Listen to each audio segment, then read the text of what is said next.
And hold on, let me get here because I don't want Sister E saying I'm being extra with it. Let me get the timer out. And you got, if you want to share a screen or something, you have 12 minutes beginning right now, sir. All right, thank you. 2 Peter chapter 2, verses 1 through 3 reads, "But false prophets also arose among the people, just as there will be false teachers among you, who will secretly bring in destructive heresies, even denying the master who bought them, bringing upon themselves swift destruction. And many will follow their sensuality, and because of them the way of the truth will be blasphemed. And in their greed they will exploit you with false words." Notice the 3 times the word false was used here. Pseudo-prophetess, false prophets. Pseudo-didaskalos, false teachers. Plastos logos, false words. Now let me tell you a tale about a modern-day false teacher who made false prophecies and uttered false words. Harold Camping. Popular radio host Harold Camping predicted Judgment Day was September 6, 1994. It failed. He revised it to September 29th and then yet again to October 2nd. None of those dates worked out. In 2005, Camping predicted the rapture would happen on May 21st, 2011, culminating in the final destruction on October 21st. Camping's predictions were everywhere. Stickers, signs, radio, news, media. I personally saw vehicle wraparounds, billboards announcing the date, but the days came and went. Camping suffered a stroke in June and went to semi-retired status by October of that year. Camping later admitted he was wrong and his critics had been right, even saying his date setting had been, quote, sinful. He even recognized Jesus' warnings, like in Mark 13:32, quote, concerning that day or that hour no one knows, were legit and to be heeded. Camping's media ministry, Family Radio, suffered massive losses after his multiple failed predictions, and Camping himself died December 2013. Camping's life is a disturbing and harrowing tale of a seemingly well-meaning man who started off teaching simple Bible study lessons at his local church and wound up becoming a notorious false prophet, much like Dante Fortson. True, Fortson is not as explicit and forthright, some may even say honest, as Camping was, but unless he repents of his false teaching, like Camping before him, Fortson deserves to be marked off as a false teacher and viewed via the lens of Matthew 7:15. Beware false prophets who come to you in sheep's clothing, but inwardly are ravenous wolves. Here's why I say that. Firstly, it's important to remember that Mr. Fortson touts himself as an excellent Bible teacher, especially in the area of eschatology. Hear this promo for Dante's 2010 book, As the Days of Noah Were, subtitled The Sons of God and the Coming Apocalypse. The blurb says it, quote, is a must-have for anyone that is serious about studying end times Bible prophecy. A must-have if you're serious for studying end time Bible prophecy. Well, let's go to Mr. Fortson's website and see what his statement of faith has to say about prophecy. Quote, I believe that prophecy is a result of people being moved by the Holy Spirit. However, I do not endorse any modern day prophets, and I encourage you to test their spirit before you endorse or follow them. And I believe that there are many prophecies still to be fulfilled. Let's take a look at that first statement. I do not endorse any modern day prophets. This is the key to Dante Fortson's downfall, because he may not endorse any modern day prophets, but he certainly does endorse modern day false prophets. Who? The gentlemen who run the End of the World Ministry, sometimes called Teo. The gentlemen at Teo are clearly false prophets, probably worse than Mr. Fortson himself. And yet he continually appears on their platforms and interviews them. When he interviews them, he'll ask them a question about prophecy. After they respond, Dante will say, excellent response, or that's a great answer. The men at Teo are bolder than Dante in their predictions. Whereas Mr. Fortson often tries to get by on prophesying via innuendo and caveat, and is therefore sometimes trickier to pin down, it's a little easier for the average person to understand the false claims of Teo. Mr. Fortson knows about Teo's tendency to jump the gun, and he exploits them for it. He lets them fill in the blanks he intentionally leaves open, agrees with what they express, but allows himself just enough wiggle room for what the CIA calls plausible deniability. It's like with John Gotti. Gotti ran the Gambino crime family from 85 to 98. He earned the nickname Teflon Don because the government could never get any charges to stick. One reason for this was because he had his captains, associates, and soldiers do all his dirty work. Gotti, though, was finally indicted in 92 and died 10 years later. Mr. Fortson is akin to the Teflon Don, John Gotti. Why? He lets people like Teo Ministries do all the heavy lifting regarding making false predictions, but he will often give his assent in expression of approval to what they say. Indeed, Mr. Fortson will link to their videos, adding his own commentary. In short, Mr. Dante Fortson stands guilty of promoting the false 400-year prophecy, but tonight is indictment time. No more Teflon Dante. I mean, just listen to some of these titles of Teo Ministries' 7 videos. Listen to 400 years and all hell breaks loose. But we were wrong, though. The 400-year picture puzzle, false prophecy or blind UA followers. 400 years served or in the final stretch, like a time in prison. Why I believe the 400 years prophecy applies to this captivity. Gaslighting, Israel under our 400-year spell. The ignorance of the 400-year haters. The 400-year prophecy. What does the family expect to happen? Notice how it switched. All of a sudden, it's what does the family expect, even though they're the ones making the prediction. Of course, Dante also has his own videos on the subject, such as the 400-year prophecy, fact versus failure, 2019 year-end review. That's important. Remember that title. 400 years of judgment and the fall of America. I'm going to quote from that one later. Reply, the false 400-year Hebrew Israelite prophecy. And he has books. The Black Hebrew Awakening, the final 400 years as slaves in America. Notice the subtitle. Ask yourself, what does the word final mean? Merriam-Webster defines it as, quote, coming at the end, being the last in a series, process, or progress. Additionally, Mr. Fortson quotes Genesis 15:13 through 14 in the Amazon description of his book, which I read now. And he said unto Abram, know of a surety that thy seed shall be a stranger in a land that is not theirs, and shall serve them, and they shall afflict them 400 years. And also, that nation whom they shall serve will I judge, and afterward shall they come out with great substance. Mr. Fortson, quoting Genesis 15:13 through 14 in relation to a book subtitled The Final 400 Years as Slaves in America, is extremely significant. We may return to this later. But now let's look at some of Mr. Fortson's blog titles. 400 years. Time is almost up. Here he linked to Pastor Omar's sermon of the same title. But Mr. Fortson's commentary for the link here reads this way. Listen to this. Pastor Omar covers the 400 years of captivity, which are coming to an end in 2019. Notice he wrote the 400 years of captivity, which are coming to an end in 2019. Additionally, he quotes Genesis 15:13-14 yet again. Mr. Fortson's commentary is significant when he links to these posts. Here's what he said in a January 12, 2020 post. Did the 400-year prophecy actually fail? Or is that the narrative those that are too lazy to research would like us to believe? Was there a shift in attitude towards true Israel? Or did everything stay the same in 2019? Those that assume nothing changed often have not looked at the actual evidence and make assumptions based on what they choose to believe and not what's actually written in the Bible. As a result, they have made false claims and have misled many into believing that the 400-year prophecy failed. But that couldn't be further from the truth. We're going to review some of the events of 2019 so you can judge for yourself. Looking over some of his Facebook posts, here's what we find in August 11, 2018. Is the world beginning to experience plagues similar to those in Egypt just before the Exodus? It's important to understand these guys believe in the second Exodus. This is yet another example where Mr. Fortson has promoted the work of Teo. Bit by bit, we start to see a fuller picture emerge. One of the most damning examples of this was when Mr. Fortson interviewed Teo in episode 4 of Epic Israelite Builds. Let's listen in at the 34-minute and 55-second mark. I quote verbatim, Dante. So when do you guys believe the 400 years were up? And what did you guys would teach that would happen after that 400 years was up? Teo Ministries, I believe it's Yaakov speaking. Okay, so initially, when I first started teaching it, it was 1619 to 2019, which is the end of the 400 years. But remember, so then I like probably 2 months before the end of that, I changed to the fact that we had to keep that final captivity, right?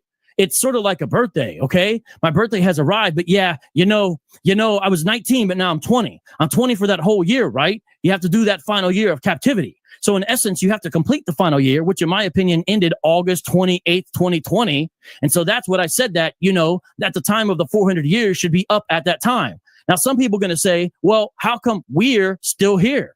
You say we're not. We're going to be gone. I never said we're going to be gone. I said that the final captivity happens August 28, 2020. Whatever that means, I don't know, but I said that's when it ends. Now, I said, based upon what we see prophetically, the sign that's occurring, right? We should be about to leave because there's the second Exodus. And listen to this last part of the sentence. I don't never set dates. Always give a caveat. You can watch every one of my videos. I never set a date, end quote. Did you catch that? This man tells us he never sets dates right after he set the date of August 28, 2020, which was changed from August 2019, the prior year. And Mr. Fortson is co-signing this to prove tonight that Mr. Fortson is not guilty of promoting the... Listen, this is the failure of Hebrew Israelism. Not everybody claims the 400-year prophecy. But if anybody wants to come on and do some commentary with this, hey, shout out to Briss, man. I ain't seen you in a minute, bro. Peace and love to you, man, bro. Proud black man in the building. Shout out to Sister Mika, my partner in crime. Peace and love. Anyone who wants to discuss this topic live while we're on the air, 400-year prophecy is very important to a lot of people. And a lot of people, and I'm going to rewind what Vocab said, and they hate on Vocab because he's from Italy. He's from Sicilian. I want y'all to listen to what he said and what they quoted. Into 2019, which is the end of the 400 years. But remember, so then I, like probably 2 months before the end of that, I changed to the fact that we had to keep that final captivity, right? It's sort of like a birthday, okay? My birthday has arrived, but yeah, I was 19, but now I'm 20. I'm 20 for that whole year, right? You have to do that final year of captivity. So in essence, you have to complete the final year, which in my opinion ended August 28th, 2020. And so that's what I said, that, that the time of the 400 years should be up at that time. Now, some people are going to say, well, how come we're still here? You say we're not. We're going to be gone. I never said we're going to be gone. I said that the final captivity happens August 28, 2020. Whatever that means, I don't know, but I said that's when it ends. Now, I said, based upon what we see prophetically, the sign that's occurring, right? We should be about to leave because there's the second Exodus. And listen to this last part of the sentence. I don't never set dates. Always give a caveat.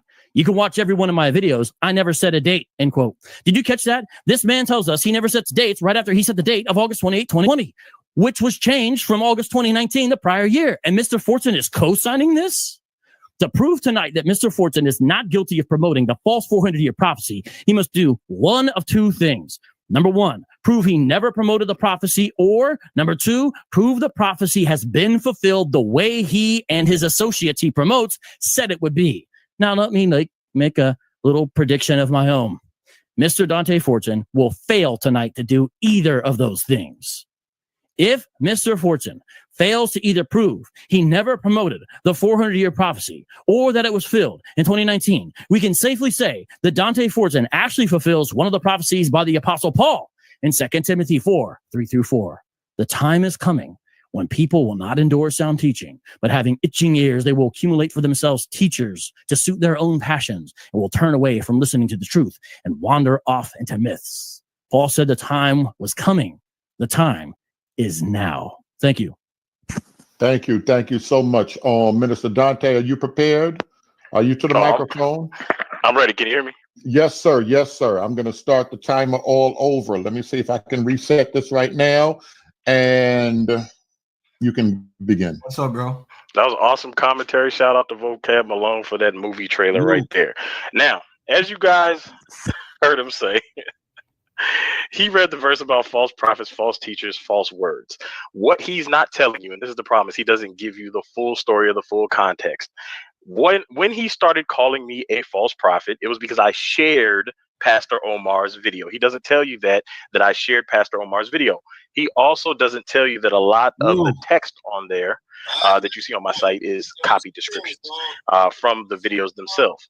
Now, Vocab is calling that the same as making a prophecy by sharing a video. So if that's the case, anytime any of you share a video from Facebook or anywhere else, you're making a prophecy by vocab standard.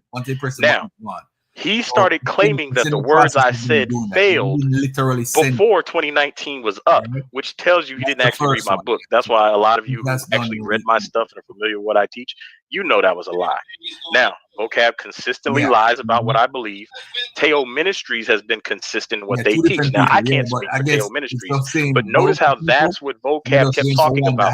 Teo Ministries, not Dante Fortson did. He claims that I let Teo Ministries make prophecies, and I allow Teo Ministries to say what they say. Teo Ministries are grown men. They can speak for themselves, but Vocab does what he always does. He drags other people into it. He dragged in Harold Camping, John Gotti. He tagged in Teo Ministries, but I do like the name Teflon Dante. I might keep that. So anyway, I said that to say this. All of this nonsense right now is a distraction. Vocab Malone wants to distract everybody from the fact that his racist friends, Jeff Durbin and James White, attacked Bishop Eric Mason, and Vocab won't stand up for him. So what does he do? He turns around and he goes at Brother Muhammad for saying that Eric Mason took white Jewish money. What does Damon Richardson do? They go after Berean. Nobody's going after these white guys that attacked Bishop Eric Mason. But who stood up for Bishop Eric Mason? Myself and Pastor Kelly Richardson. And that probably bothers Vocab.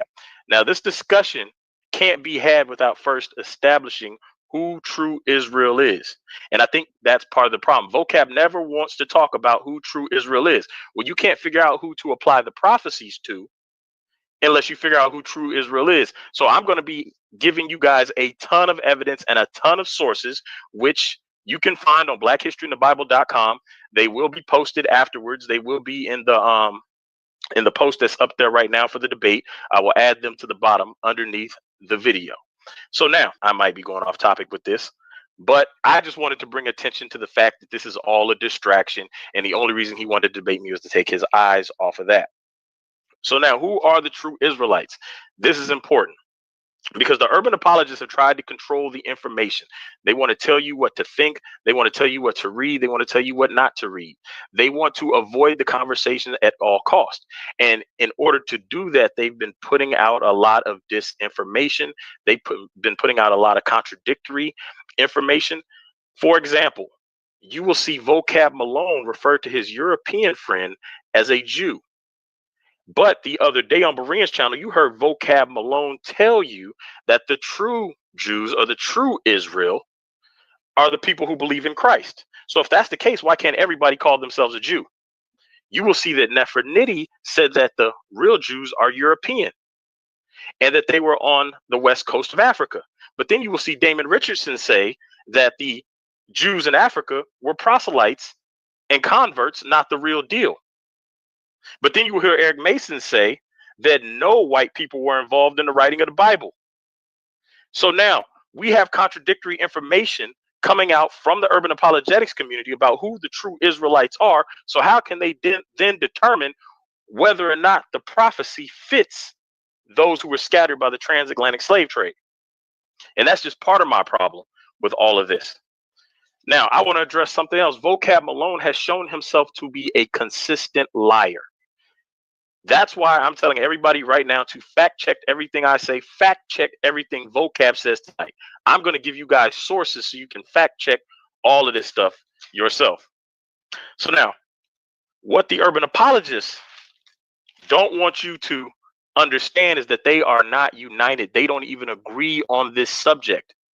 In fact, a lot of what Vocab Malone is going to teach you tonight is contradictory to what his so-called friend and mentor, Eric Mason, teaches.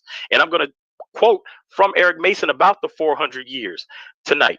I'm going to quote from Eric Mason about who wrote the Bible. I'm going to quote from Eric Mason about white people asking us for information concerning our beliefs. I personally think.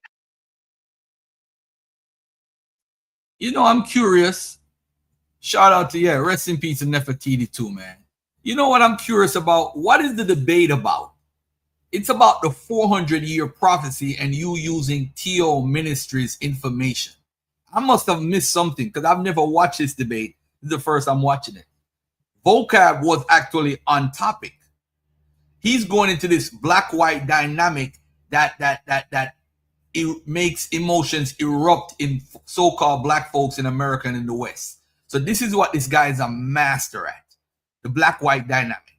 He's not going to debate Orthodox Moore.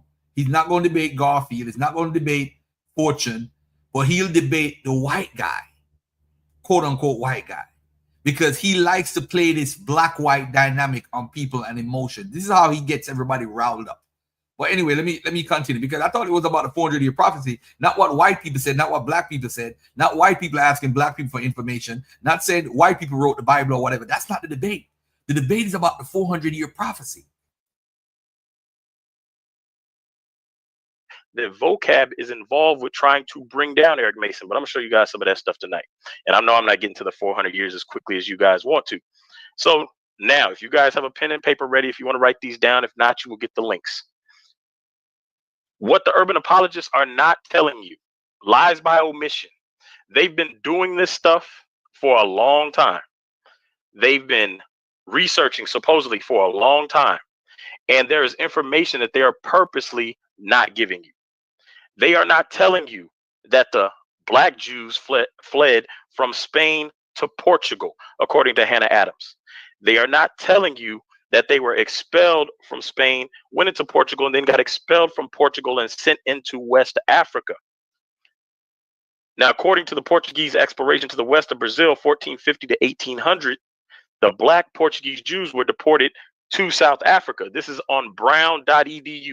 And I'm bringing out this information because I'm going to get into the 400 years and what all this stuff has to do with the 400 years. Again, these links will be in the description. So brown.edu. In 1774, there's a map, an African map that you can find at yale.edu. One of the co-authors on this map was Emmanuel Bowen, the same person that made the 1747 map that they claim they debunked. And this map from Yale says the Jews were in Africa. In Bulletin Society in 1890, it's a French publication. It says that the tribes of Israel were in West Africa, and it specifically refers to Judah in West Africa. And yet you will see the urban apologists such as Nefertiti and Damon Richardson telling you that they said they weren't in there, and then when they got caught lying, then they admitted. What does that have to do with the 400-year prophecy? And we know that map ain't got nothing to do with no damn Judah from back in the ancient Israelite days, man. We've been over this 1,000 times. You see, the con game is real, family. This dude here is one of the biggest mistakes Hebrew Israelism have. And what happened is a lot of the 12 tribe camp guys are mimicking this guy because he's very proper. He has what's called the Brooklyn magic. So he sounds proper. He sounds convincing. So when he pronounces the words properly, you're like, damn, this must be true what he's saying. This guy's a master at deception. Master. Nothing against him personally. I think he's just straight up just lying to the people. And even when you pointed out to him, he said, oh, well, da, da, da. Listen, again, what does this have to do with the 400-year prophecy? That they were there, and then they started saying they were Europeans. Vocab hasn't called out any of these lies. In fact, he shared Nefertiti's video after she got called out on her lies. And if you go in the comments section, you will see that people started to timestamp those lies. So while he's calling me a false prophet for sharing Pastor Omar's video, he's not telling you that he shared Nefertiti's video after she had been caught in multiple lies. And then her video received more thumbs down and thumbs up, and he doubled down and continued to share this lie that the Jews were not in West Africa.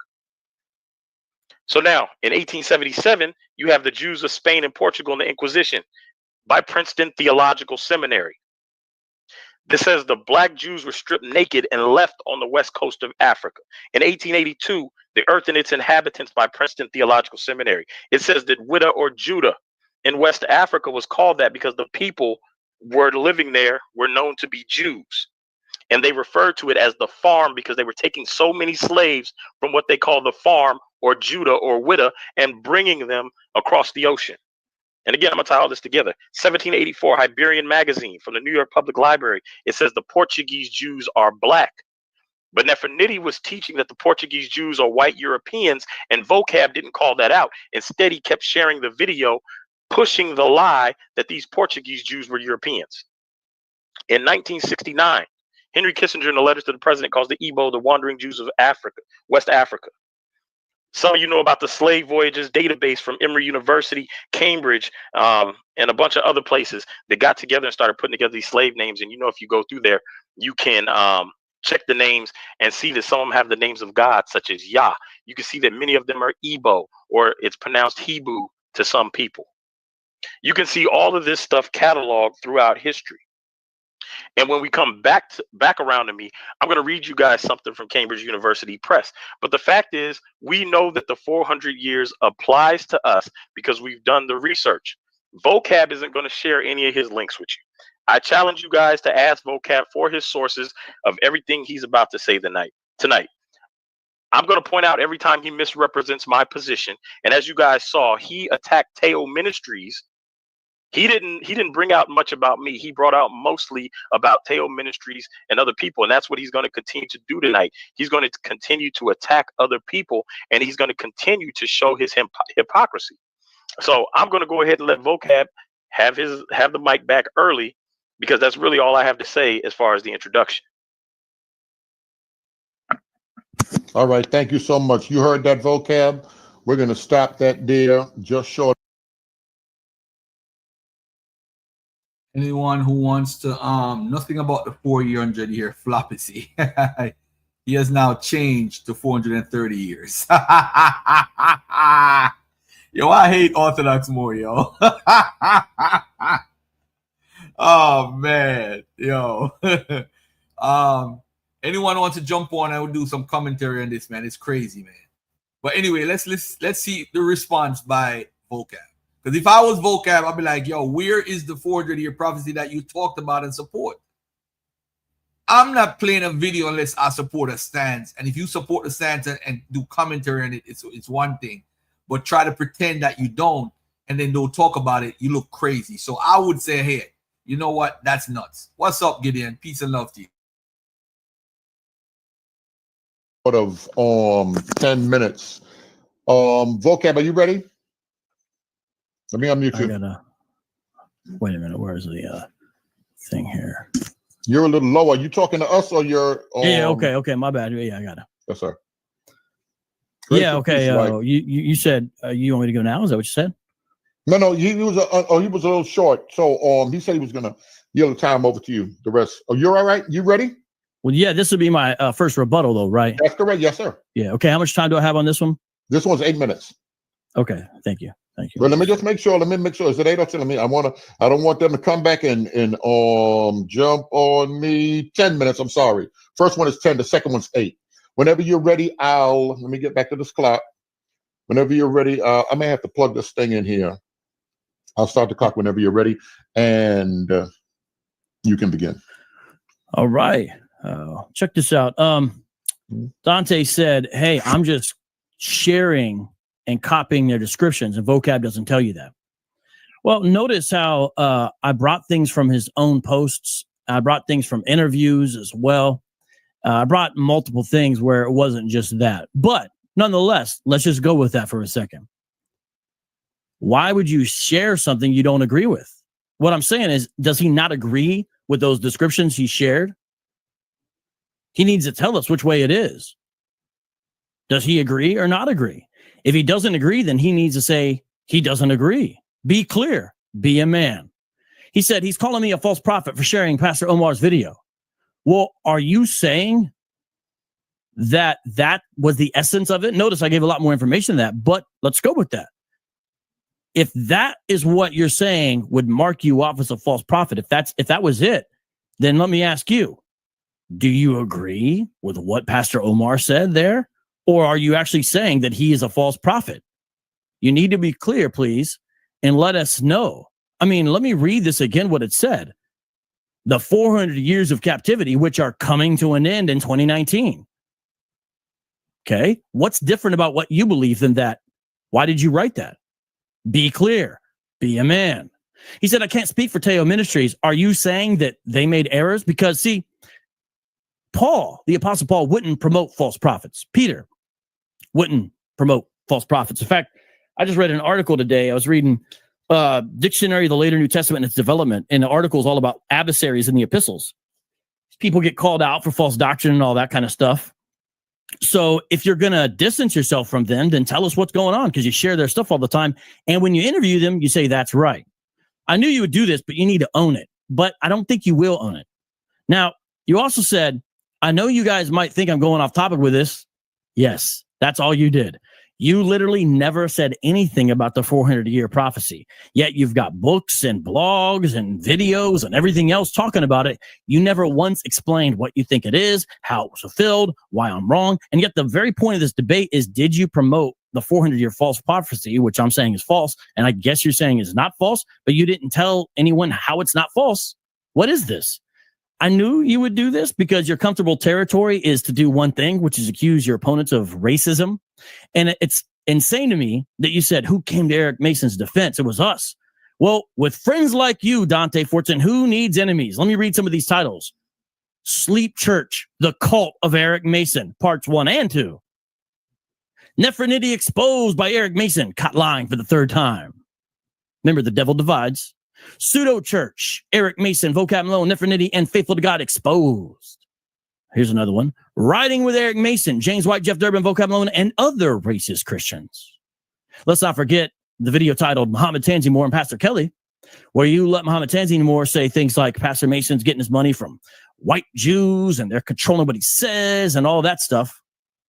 So I don't think you're in any position to claim you're a defender of Pastor Eric Mason. I mean, if one of us is trying to cause his downfall, which one would it be? The one who likes to share his videos and defends him against Muhammad Tanzimore, I mean, Benedict Arnold, I mean, whoever? Or the guy who says the cult of Eric Mason, Sleep Church? I think it's kind of an obvious answer. You said the UA are not even united. They don't even agree with themselves. Well, Hebrew Israelites aren't united. You don't agree with yourselves. Almost all my friends in the One West camps deny the false 400-year prophecy. This is going to be one of those weird, rare times where Al-Azhar and all those guys are watching this and saying, yeah, Vocab's right. The false 400-year prophecy was false. Because they all knew from jump it was bunk. The One Westers got burnt in 99-2000, so they distanced themselves from the 400-year prophecy. So what do you mean? But then switching over, what you promote is somewhat similar to Ron Dalton's version of it. I didn't bring that up tonight, but you don't agree exactly with him on the details.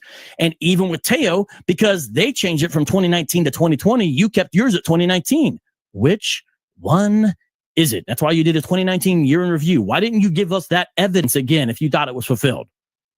See, the whole night is going to be dodgeball. You're going to be ducking and dodging and diving. You're not going to ever come directly to me and show me how you didn't promote it or how it was fulfilled. It's not going to happen.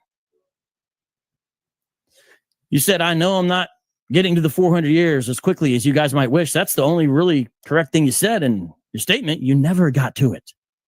You never got to it. And lastly, you said he can go first since he challenged me. Well, on July 23rd, 2019, you actually challenged me to debate and saying I would never do it. And yet here we are. Now, we've got a little bit of time here. And what I want to do is go directly to one of your blog posts. Since I knew you would run from the information I presented, even though it's from you.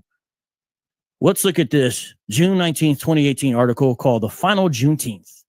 All descendants of the transatlantic slave trade need to read this. The final Juneteenth. You're saying there's not going to be any more Juneteenths left.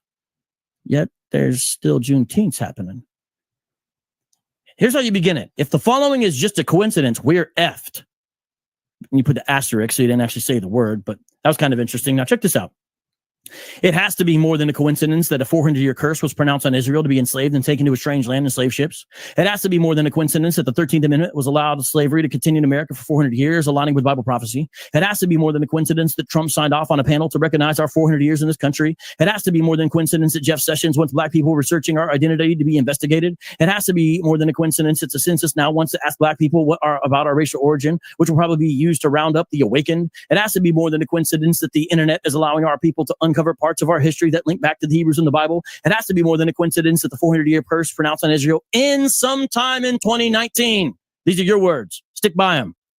Check this out. If these observations are more than a coincidence, then it means someone bigger, is out there watching. But not only watching, he cared enough to warn us in advance and leave us specific instructions on how to put an end to all this evil when the time is right. We have reached our limit, so the time has to be right because we don't have any other options. Listen to this. I'm going to continue on reading this article. We literally have one promise that was made to our ancestors. Out of all history and religions that I've studied, I've only found one solid promise made specifically to our people. I didn't fully understand the implications of some of these promises until the last year or so, but now is the time to call in that promise. Many of us suspect that not only are we Hebrews, but everything we're experiencing from slavery to segregation is what we're seeing now happen by design and is referred to in the Bible as the time of Jacob's trouble. And then you quote Jeremiah 37. Then you go on and have some bullet points, and here's what one of them reads. Many of us strongly believe the curse ends in 2019. And then you follow that up by saying, we need to spend as much time as possible waking up our people over the next year. Then you ask the question, how did our people end up in this situation? And one thing you say under that section is, we're coming to the end of the last cycle. You said this. As you go on down the article, it's a rather long article. I'm reading parts. I encourage everyone to read the whole thing. I already give the title, so I'm not afraid of everyone reading the whole thing. The key to the second coming of the Messiah has always been and will always be us. You say the promises that were made have to be kept, and here's a quote again from you. The following instructions on how to call back the Most High. They're specifically written to true Israel for the purpose of ending our captivity in the last days in a land that is not ours. Then you give an instruction set where you quote passages such as 1 Chronicles 16:35 and also Jeremiah 29:12 through 14. And then you give sort of application to this. Pray daily from now through 2019 because the 400-year curse ends sometime in 2019. And then go on under the section called The Awakening is Bigger Than Israel. You say this, it is our duty to humanity. So if he's quoting Dante saying that the 400-year prophecy ends in 2019, you see, this is a guy that's just selling books, man. Listen to this stuff. You said this. As you go on down the article, it's a rather long article. I'm reading parts. I encourage everyone to read the whole thing. I already give the title, so I'm not afraid of everyone reading the whole thing. The key to the second coming of the Messiah has always been and will always be us. You say the promises that were made have to be kept, and here's a quote again from you. The following instructions on how to call back the Most High. They're specifically written to true Israel for the purpose of ending our captivity in the last days in a land that is not ours. Then you give an instruction set where you quote passages such as 1 Chronicles 16:35 and also Jeremiah 29:12 through 14. And then you give sort of application to this. Pray daily from now through 2019 because the 400-year curse ends sometime in 2019. And then go on under the section called The Awakening is Bigger Than Israel. You say this, it is our duty to humanity, but more specifically to ourselves as a nation, to awaken as many people before 2019 as we can. Dante, you could literally be one of those guys on the corner with a sign saying the end is now. That is this blog post. Let me read this where it says my final thoughts. You say this, let's not get too caught up in the 2019 prophecy as far as expecting something immediate to happen. You're negating everything you've written before this. My current official position is that the prayer lines open up in 2019 because the curse will end. Notice that's two prophecies there. Show us how that happened. I'm not predicting a sudden outpouring of the wrath of God or an immediate return of Christ, although if you watch the Teo videos, that's exactly what they do. They try to show the 10 plagues are being fulfilled, therefore the Exodus is about to happen. I've watched all this stuff. Don't get your hopes up, you say, for that in 2019 and then be disappointed when 2020 arrives. That's exactly what happened to everybody. And then here's how you end. The only thing you should expect is that sometime in 2019, we can start calling out to the Most High again as a people. I'm going to end with another quote here. Jeremiah 23:16. This is what the Lord Almighty says.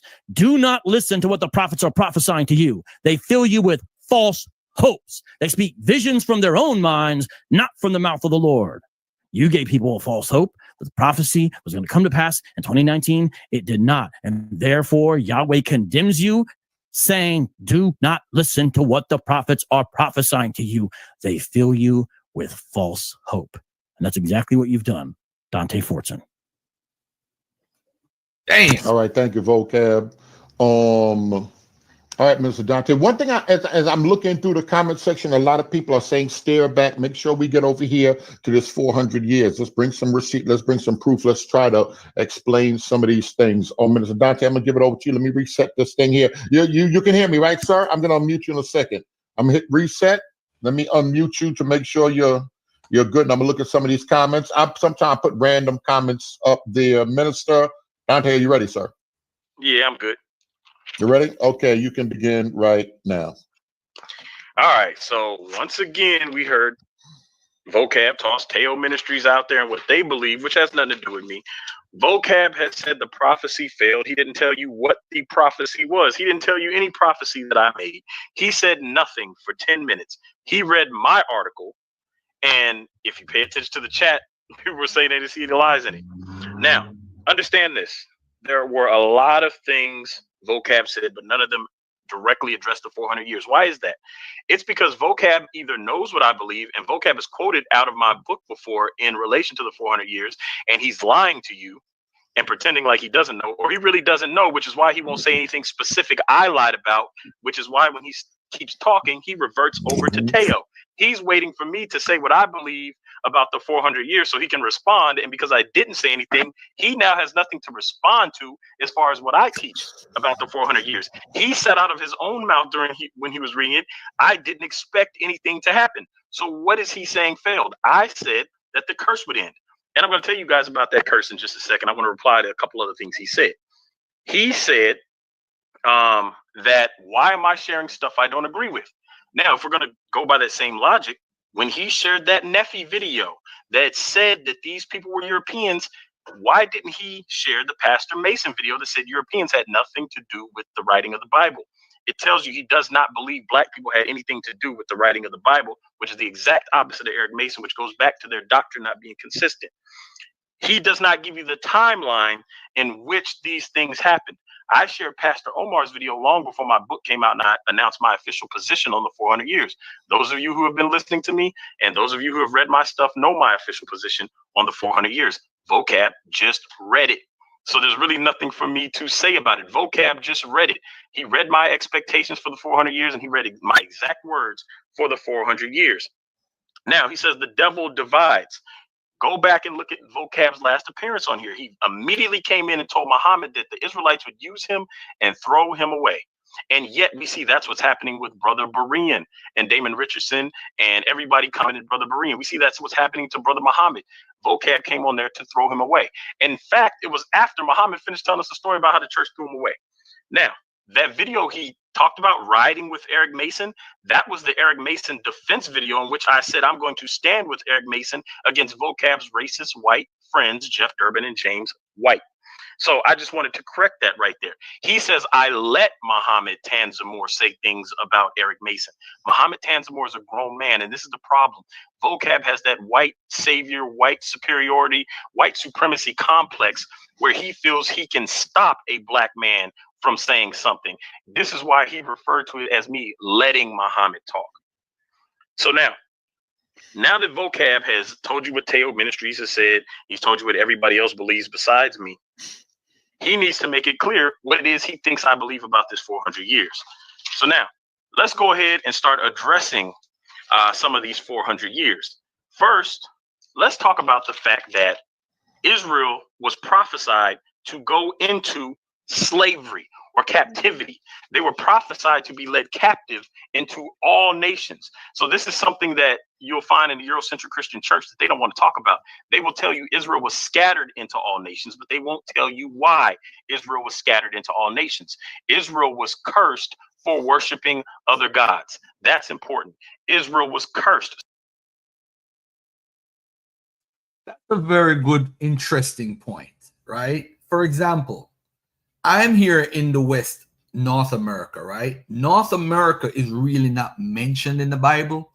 But if the Bible says all earth or all the whole world, does it mean literally the whole world? And I think that's where I might differ with a lot of people who hold to the Bible here in the West. It has nothing to do with America. It has nothing. But again, it has to do with the TikTok mindset of a believer.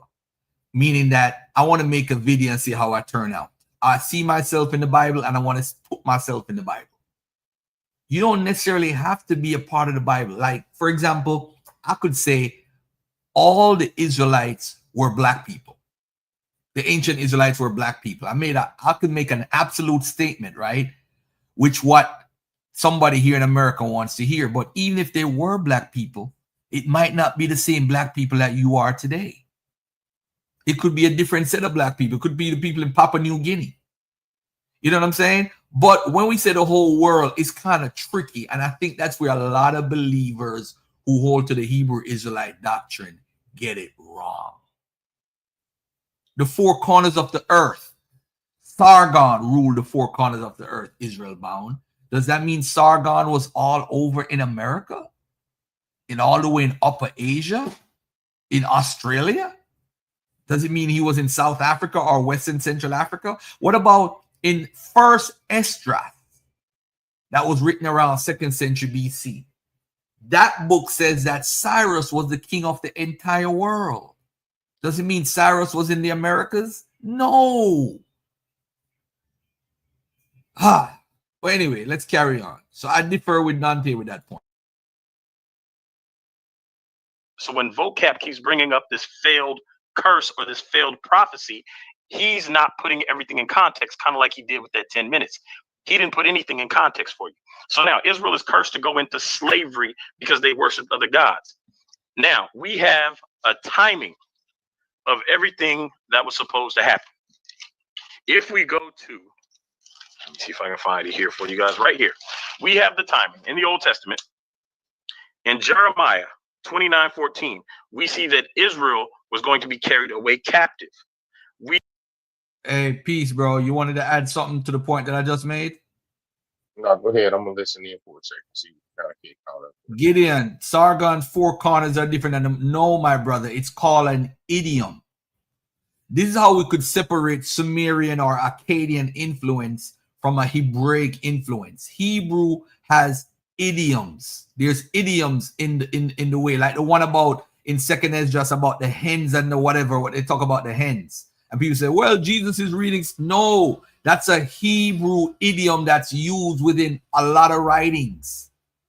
And I think people, you see, we jump out the window, and I'm in the learning process of trying to understand the Bible to the best of my ability.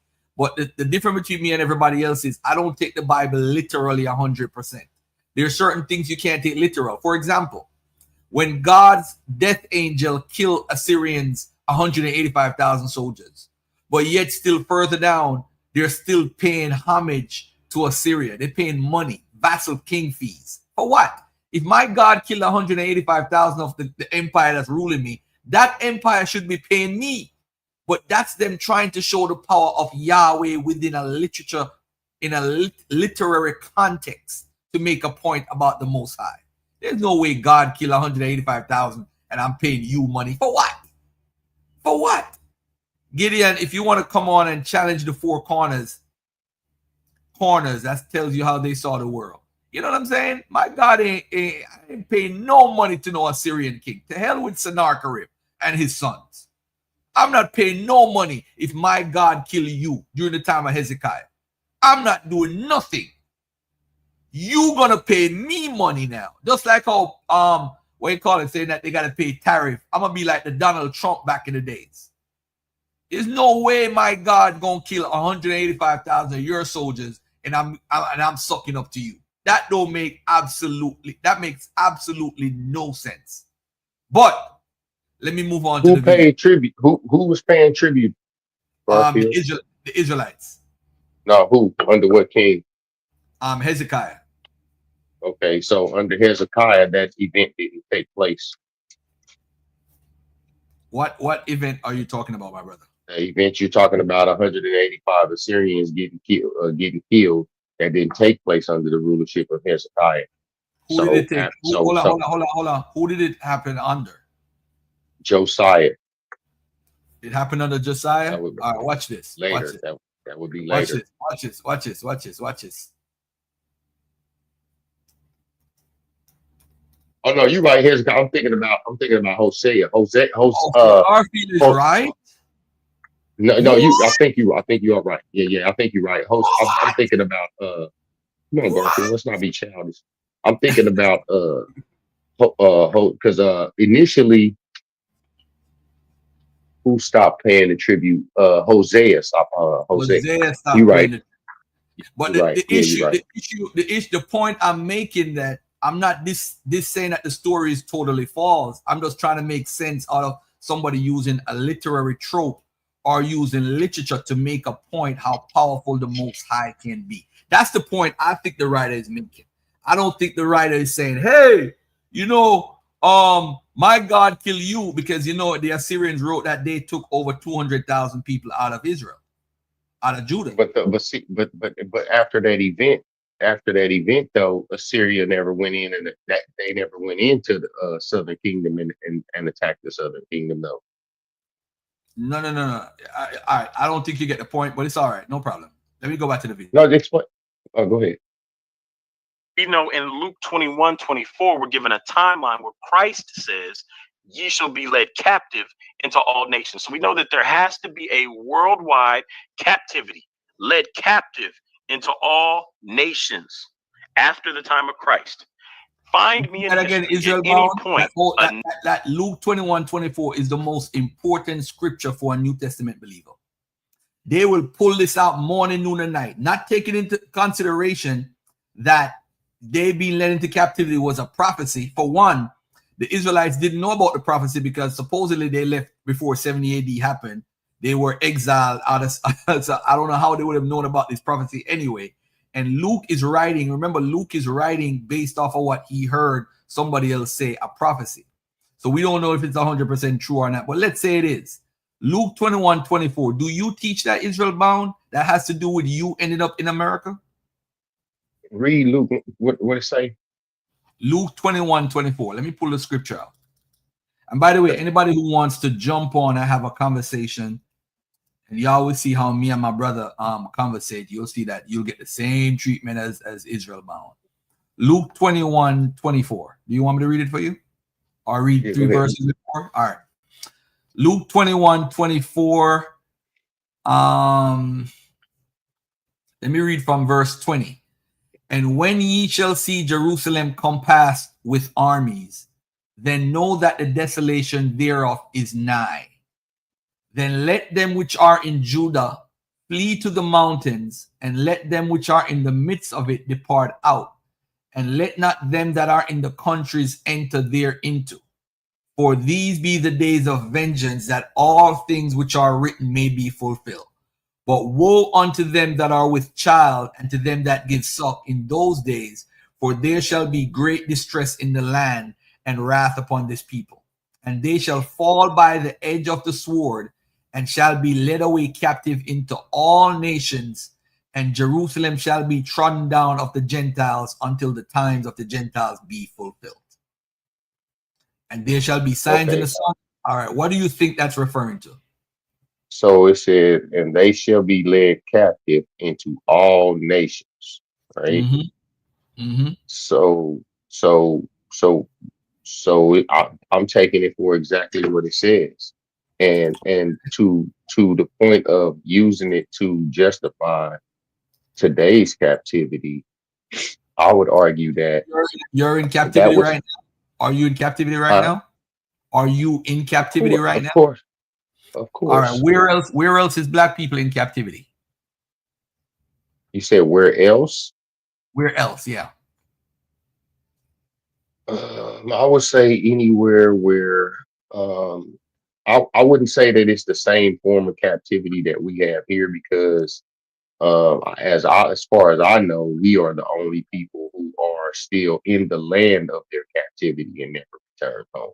Okay, so let's be fair. Let's be fair for 1 second, right? And I want to be fair because, as I said to you, I love conversating with you. I'm not here to convince you. You're not here to convince me. You're just here to give me a better understanding of why you hold to what you believe. All right. So let me say this. You just said something that was very important to the conversation. You said, Garfield, as far as you know, we are the only people that are in captivity, are in the situation that we're in today, as far as being held still in captivity. Am I paraphrasing correctly?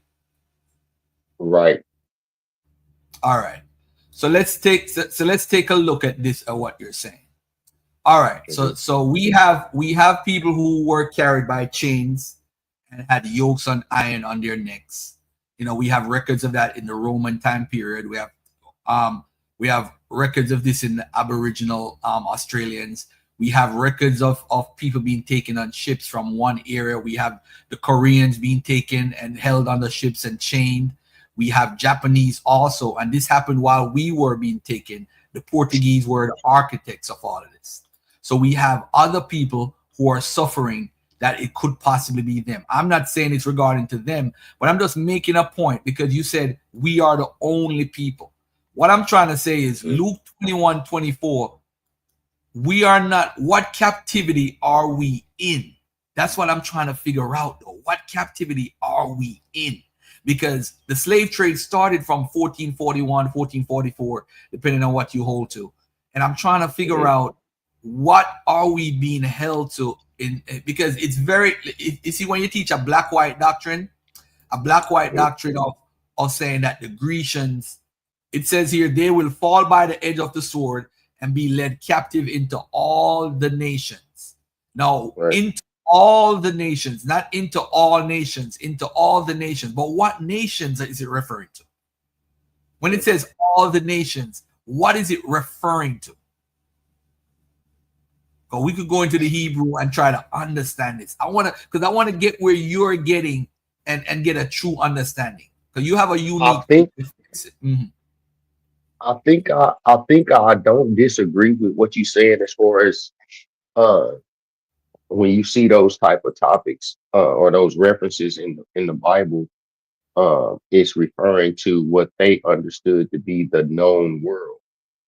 But you also have to consider the prophetic nature of the Bible, right? So seeing is that now you may not hold to this, well, you probably don't hold to this belief. I know you don't, but we do. We hold to the prophetic nature of the book. So understanding that the book is outside of the constraints of time, meaning that's what it would have to be in order to tell future events. And with that in mind, you know, the author of the scriptures understood that this captivity was coming, that these curses are perpetual and they don't end. You know, nations obviously grew, you're right. The world expanded. Okay, Israelites stayed on the earth. Israelites continued to break God's laws. So it don't mean that, okay, since, Israelites were put into captivity at another time in life, that means that, oh, they won't go back again because it already happened to them once. That's not how that works. All right. So Luke, so you're thinking Luke is talking about, do you think Luke is talking about 2,000 years later, or is Luke rewriting what already happened during the time of the 66 to 73 AD war? Because that's the interpretation I've seen from Luke. Remember, Luke is written around 80 to 85 AD, right? And 70 AD already happened. So when it says in verse 24, and they shall fall by the edge of the sword and shall be led away captive into all nations. And then in the commentary, I'm reading a commentary now. It is computed that 1.1 million Jews perished in the terrible war when Jerusalem fell. Now, and some of them were led into other nations, but is it nations?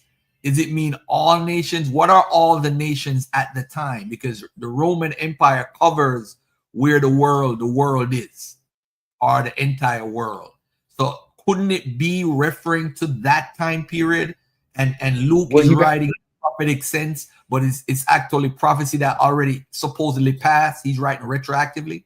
Isn't that possible? Well, you gotta understand this too. The so-called Northern Kingdom was spread. They was dispersed a different way than the Southern Kingdom was dispersed, right? So you got two different sections of Israelites that's been dispersed throughout the known world. One through the Assyrian captivity, and then the other through a scattering, so to say, into after the events of 70 AD. You have many historical references of these Israelites fleeing into Egypt and North Africa. You have, you have sources stating these things. Also, you had Israelites that lived in Said the Egypt. spreading. Just to be clear for the audience, you're talking about when the Mhm. northern Israelites were taken, so-called northern No, I'm talking Israelites. about the Southern Kingdom now. I'm talking about after the No. Listen to what I'm destruction of saying. the temple. You're talking Go ahead. about the two different times. You're talking about when the northern kingdom was taken, right? During 722 Right. when the Assyrians took them, right? Now, Mhm. let me ask you this. Do you agree that the southern kingdom was taken twice? Once under the Assyrians and once under the Babylonians? You said, do I believe what? That the southern kingdom was taken twice, once under the Assyrians and the second time under the Babylonians. The Southern Kingdom didn't get taken under the Syrians. All right, let me ask you this. Hold on one second, because I like to make my points so that we could read the Bible together. All right, hold on one second, brother. 1 second, beloved. Let me get this. You rather the King James version? It don't matter to me, but that's fine. Okay. Let's go to 2 Kings chapter 18, and I'm going to share my screen real quickly. We're going to do this real fast. I say one of the problems, the failure of Hebrew Israelism, is that we are programmed to follow a narrative. The narrative has to be the ultimate narrative, has to lead at the end of the narrative, has to be that we are the people in the Bible. That's our ultimate goal when we're arguing. So, like, we have a race and we have a recording of a race and we know who won the race and we know the answer to that. So we know the answer that we are the people. So every conversation we make has to support that conclusion. That is a very bad methodology. Now watch this. You just said that under the Assyrians, the southern kingdom wasn't taken. Now what is this right here? This is 2 Kings. So you see, I'm not making this up. Everybody at home see Garfield did not make this up, right? Let's look at this right here. 2 Kings 18. And keep the branch welcome. Hold on 1 second. 2 Kings 18, it says, now it came to pass in the 3rd year of Hoshea, king of Israel, that Hezekiah, the son of Ahaz, king of Judah, began to reign. 25 years old. Let's scroll down to verse 16. I'm sorry, 13. Let's go to 12. Because they obeyed not the voice of the Lord their God, but transgressed his covenant, and all that Moses, the servant of the Lord, commanded, and would not hear them, nor do them. Now in the 14th year of King Hezekiah, Sennacherib, king of Assyria, come up against all the fenced cities of Judah and took them. And Hezekiah, king of Judah, sent to the Assyria to Lachish, saying, I have offended, return from me that which thou puttest on me, and I will bear. And the king of Assyria appointed unto Hezekiah, king of Judah, 300 talents of silver and 30 talents.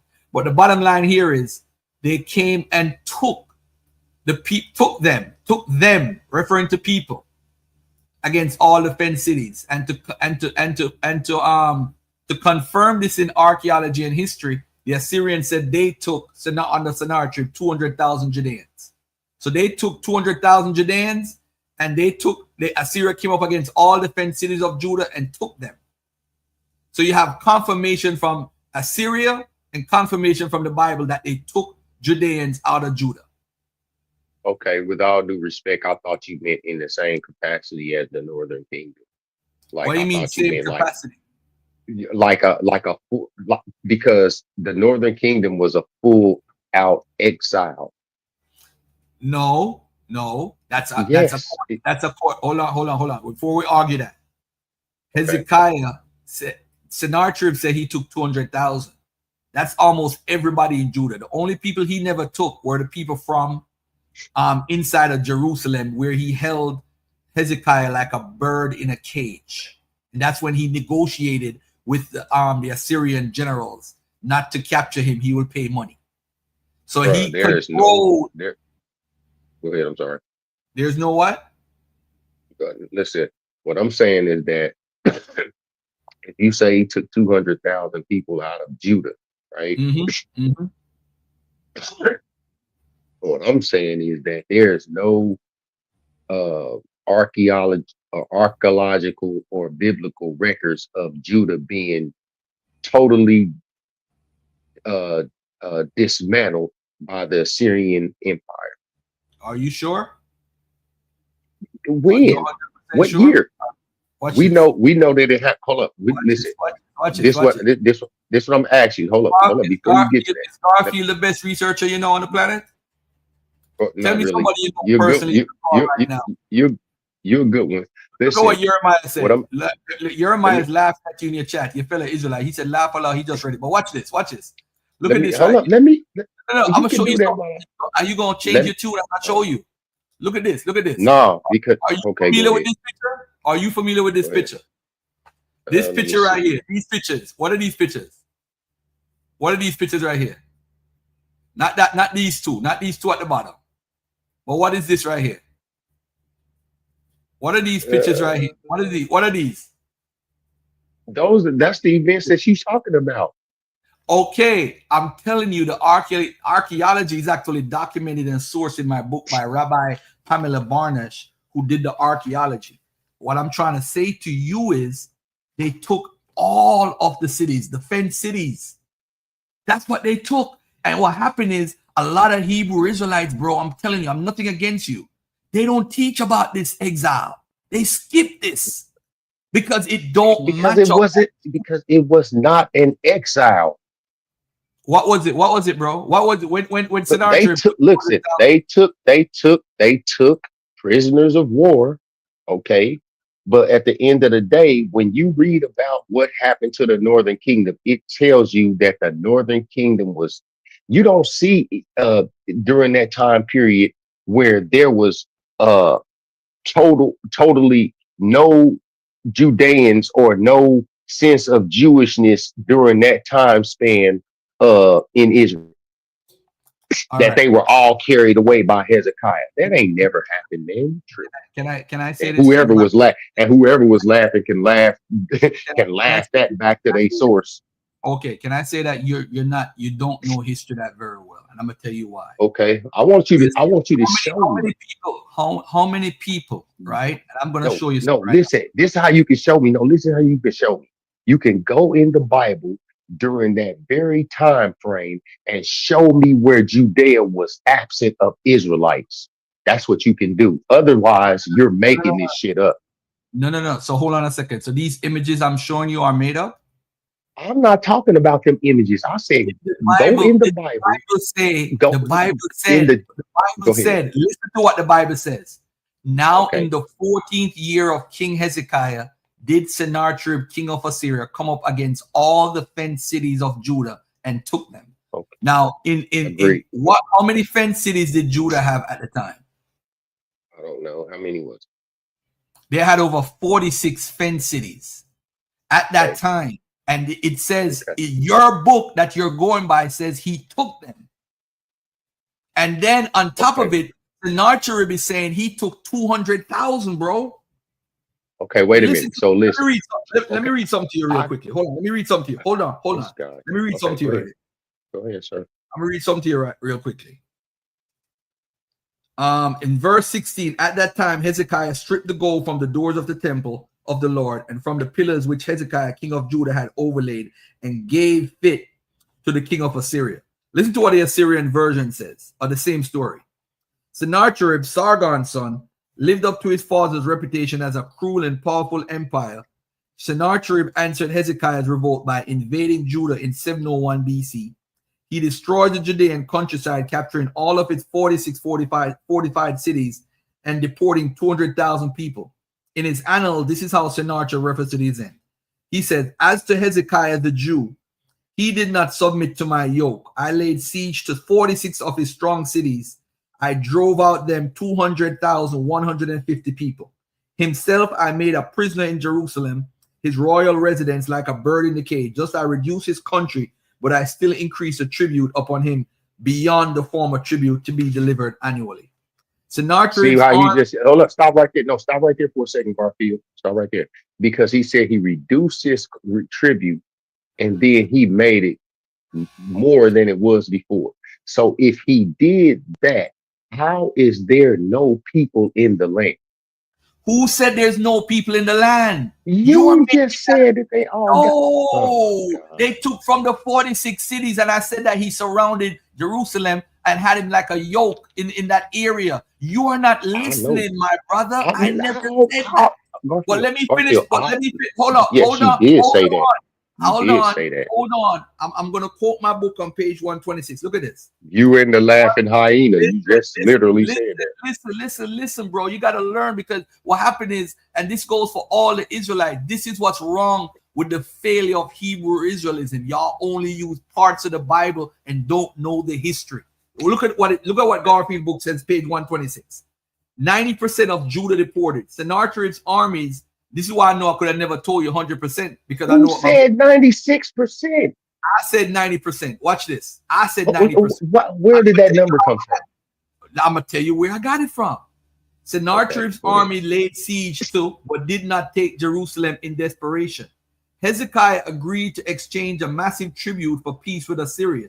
To pay his raised tribute, Hezekiah stripped both the temple and the royal treasury, and Hezekiah gave him all the silver that was found in the house of the Lord and in the treasures of the kings. This is 2 Kings 18:15. Of all of Judah, only the city of Jerusalem was spared. Of all of Judah, only the city of Jerusalem was spared. We can estimate that the 200,000 people Sennacherib deported made up roughly 90% of the inhabitants of Judah.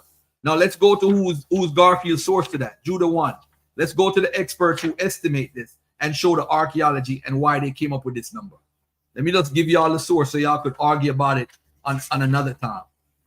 The source is the BYU Scholars Archive citation, Rawson Van D, the Syro Ephraimite War, Context, Conflict, and Consequences. Antiquity 2, number 1, 2002, page 98. That's the source. Now look at this now. So we have the Bible version, which acknowledges Sennacherib took all the fortified cities, and we have the historical records from the Taylor Prism saying the Assyrians overran 46 cities. But what about the archaeological record? Pamela Barmach at the Nexus of History and Memory summarizes the archaeological record. The number 200,000 then was designed to look realistic and to emphasize the magnificence of the Assyrian victory over Judah. It does not represent overall the actual number of deportees from the southern kingdom, and we do not have the actual data by which we could reconstruct the number. However, we can use the hold on, brother. Listen, man. Listen. However, we can use archaeological data about the extent of settlement before and after the Assyrian invasion. The population of Judah in the Iron 2B lived in an area of 1,500 acres. In Iron 2C to 3, the inhabited area is about 1,000 acres. Jerusalem remains the same size, 150 acres. The extent of the destruction in Judah is reflected in the major sites that were destroyed and remained depopulated in the 7th century.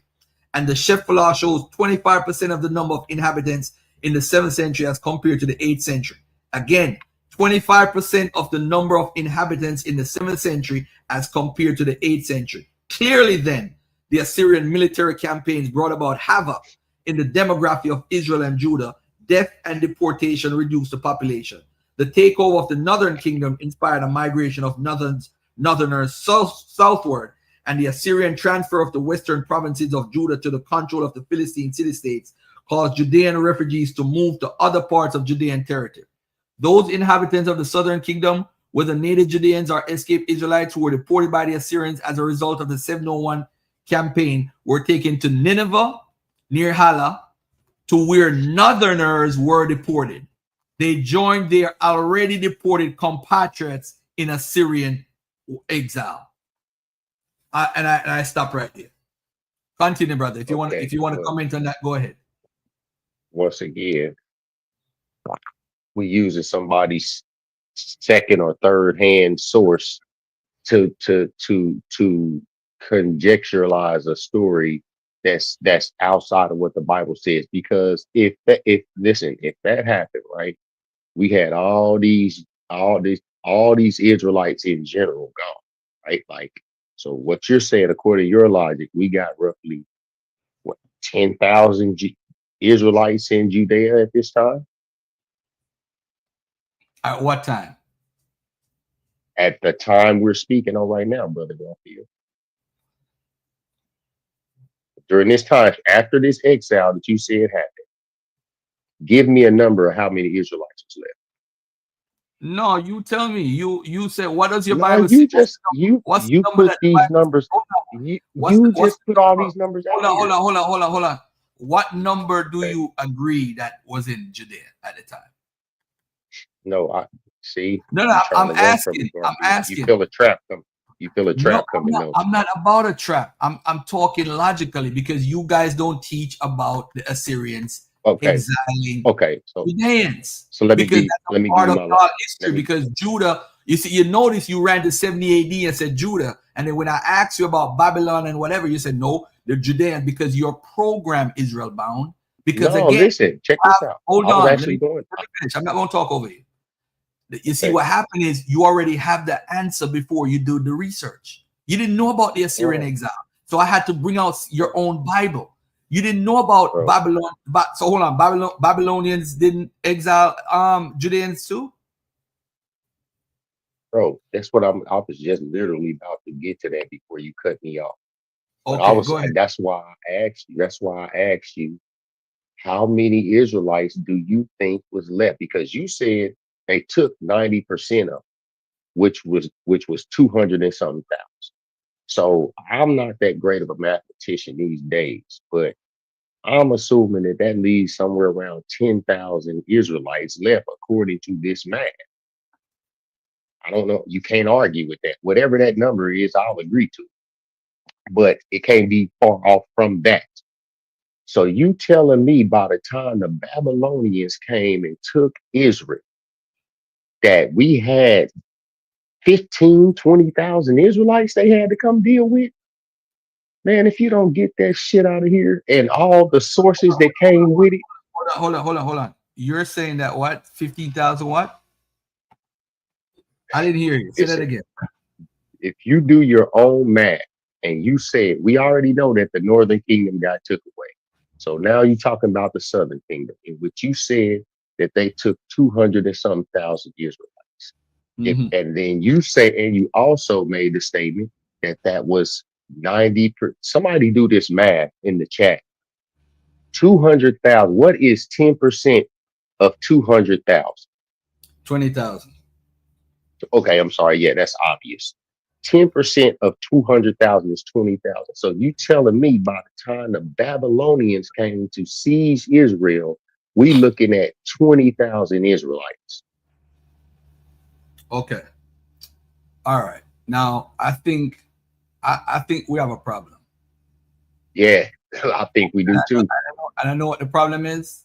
You don't know your Bible and you don't know history. Oh no, wait, let's deal with what I just said. I'm gonna tell you why. I'm gonna deal with it. Listen, bro. This is based off what you just said. I'm not saying anything but what you just said. Hold on 1 second. This is your argument. All right. Now let's say for example, right? Let's say for example, how many people were shipped out of the northern kingdom, according to you? How many people? So according to Sargon the second, he said he removed. No. We have a problem now because you said Sargon. You know why we have Sargon. a problem, ladies and gentlemen? Look at this now. Because you have a problem with Sennacherib's numbers. You can't use outside the Bible numbers now. This is your problem. Let me finish. How you gonna ask me something? Hold on. You started off wrong. You said according to Sargon. So now, ladies and gentlemen, the Bible is gone. When I said Sennacherib said 200,000, I don't necessarily have to believe Sennacherib's numbers. I don't necessarily have to believe the Bible numbers. I could just go by the archaeological records and say, you know what? This amount of Judah has been reduced. This amount of northern Israel is reduced. I am saying to you, beloved, if we're going to be honest, let's look at this right here. I'm a slow walk you, and we're going to do this together. I hope your mind is open. So you just gonna let me not say what I was gonna say. Go ahead, bro. So the reason I brought up Sargon is because he's the one who actually took them out of Israel, and according to his records, He said that he took 30,000 Israelites out, and so according to what I read in the scriptures, that makes sense because a lot of Northern Kingdom Israelites, right before, during the time, and after the Assyrian takeover, a lot of Northern Kingdom Israelites went into the Southern Kingdom. That you can read about that history in the Bible. There was several Facts. migrations of Israelites going into the Southern Kingdom throughout that. Right. So when we get to them being gone, so that matches that there wasn't this huge outstanding number that he removed, because he said he left the rest of them. He didn't say he even took all the rest of them. He said he left the rest of them as they were, but he moved in different people from other parts of his kingdom into the Northern Kingdom of Israel as well, and intermingled the population. Facts. So now when we get down to reason why I'm challenging what you're saying is because just based on what you're saying and the numbers you're giving me, I'm not adding or taking anything away from. Okay. You gave me the number 2. Can I ask you a quick question? Okay. How many people do you think lived in the Northern Kingdom at the time when the Assyrians took the people from the Northern Kingdom? I don't know, Garfield, but I'll tell you what we could do, because that's a number that we could easily kind of get a good understanding of if I go back and look into the early numbers, you know what I'm saying, when they entered into Israel. So that'll give me a better understanding. I just never thought I never needed to know. All right. So let's see if this help both of us, right? Would you agree 2 Samuel 24:9, when Joab gave up the sum of the number of the people unto the king, and there was in Israel 800,000 valiant men that drew the sword, and the men of Judah were 500,000 men? According to your Bible, would you agree to that? If that's what I agree to, whatever the Bible say, I agree to. All right. So 800,000 men, it doesn't include elderly male and female. Mm-hmm. It don't include women and children. Would it be plausible for me to add, or make common sense for me to add another 800,000 to make the population 1.6 million? Would that make sense?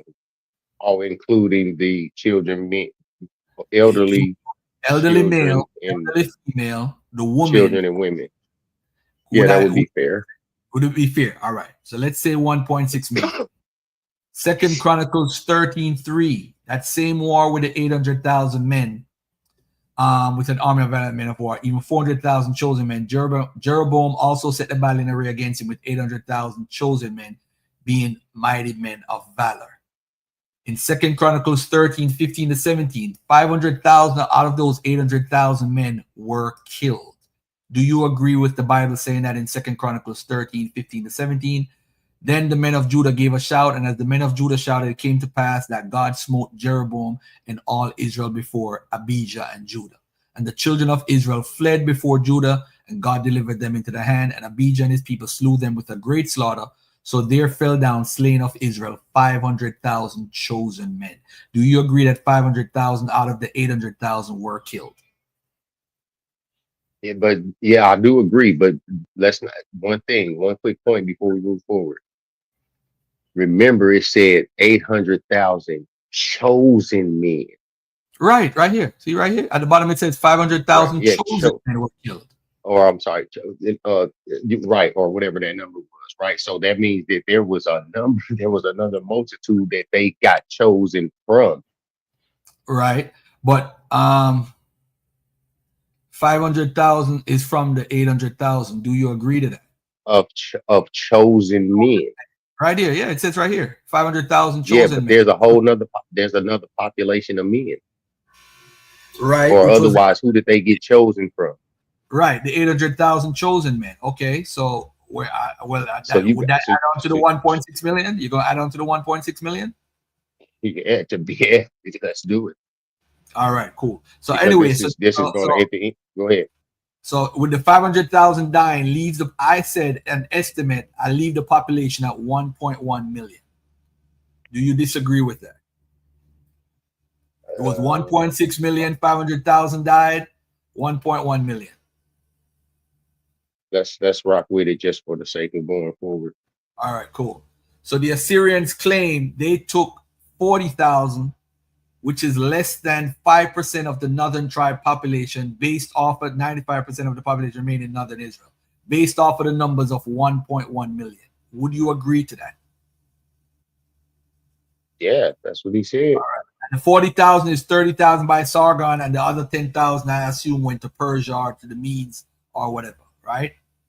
So, so with this number that we have here, would you agree that the majority of the people in the northern kingdom remained in the land? Out of that number, no, because you had many wars, many calamities where a lot of men got killed in between that time, which you can read about it. I'm sure you don't disagree with that. So, all right. So this is a breakdown of the numbers right here. The 13,000 by Tiglath-Pileser, or 27,000 by Sargon. So you got an estimate of 40,000 people.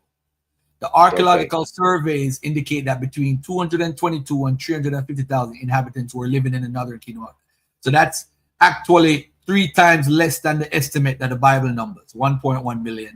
They said around 222 to 350, right? Therefore, the population of the northern kingdom of Israel would not have been decimated by the Neo-Assyrians if they only carried off approximately 40,000 people over a period of about 14 years. Now, surveys and excavations indicate that the population of Jerusalem suddenly increased from about 1,000 to 15,000 inhabitants, while the population of Judah grew from 40,000 to around 120,000 during the last decades of the 8th century. Most archaeologists suspect that this sudden expansion has everything to do with the collapse of the northern kingdom of Israel and the sudden influx of large numbers of refugees into the southern kingdom of Judah.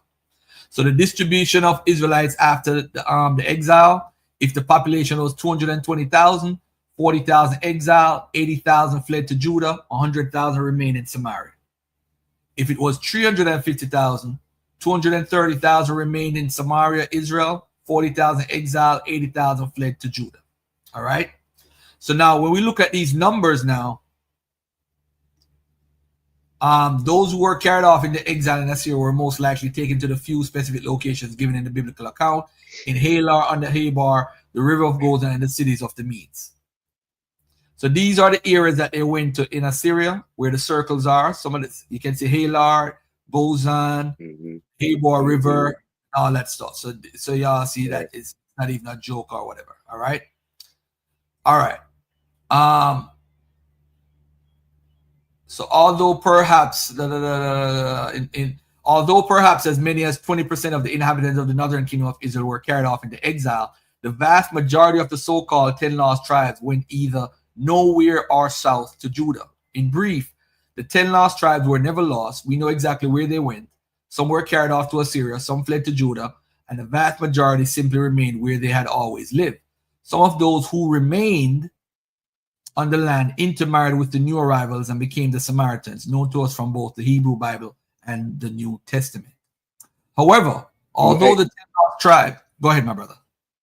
I was gonna say I wasn't disagreeing with you on nothing, but in passing, can you see how they slid that in there? Would you agree that that's conjecture to say that they started intermingling and that's how the Samaritans became about? Now, I'm not gonna say, listen, I'm not gonna say that there was no intermingling, right? But what I'm saying is that if you say that all of these people just intermingled and we just nobody said all. Nobody said all. No. This is not your argument, Garfield. That's why I said this is in passing, because this is towards when we discuss who the Gentiles are in other conversations. You see how they say that the remainder of the Israelites was still there out of the ones that got exiled. We agree, because we've been saying this. At least I've been saying this the whole time, or a lot of Israelites have been saying. I'm going to just say most Israelites say this, that Northern Kingdom Israelites were still there, and they were called Samaritans because that's the name of the land. Right, but I'll say this to you. That's a perspective that he holds to. I don't necessarily hold to that. But I'll Okay, say go ahead. I was just nobody gonna said ask a little all bit. of them, but he's just speaking in a general sense that people intermingle But you with. hold it. But you okay? Yeah. But see, that's what I'm saying though. But when you put that out there, now you can say these people are not Israelites; they are Gentiles. Okay, See but what we I'm also saying? know that Tiglath-Pileser, who shipped out the people, had brought people from Arabia and mixed with the Yeah, Israelites. from different parts, but mixed meaning. But why do we take that as mixed meaning? Married into and had sex with and had kids with. Mixed meaning just bringing We don't, populations we together. don't, we don't know what anybody did on 100% level. We only could estimate based off of how humans Right. operate. And But right. look at this conclusion though. However, although the 10 lost tribes per se were never lost, the northern kingdom of Israel did cease to exist, and the ethnic identity of the Israelites as a separate people did come to an end in 720 BC. The area and its people was subsequently incorporated into the Neo-Assyrian Empire, and then the Persian, and then the Hellenistic, and then the Roman Empire, and so on and so forth. That's a fact. But then in 701 BCE, Sennacherib and the Neo-Assyrians launched an attack on the southern kingdom of Judah.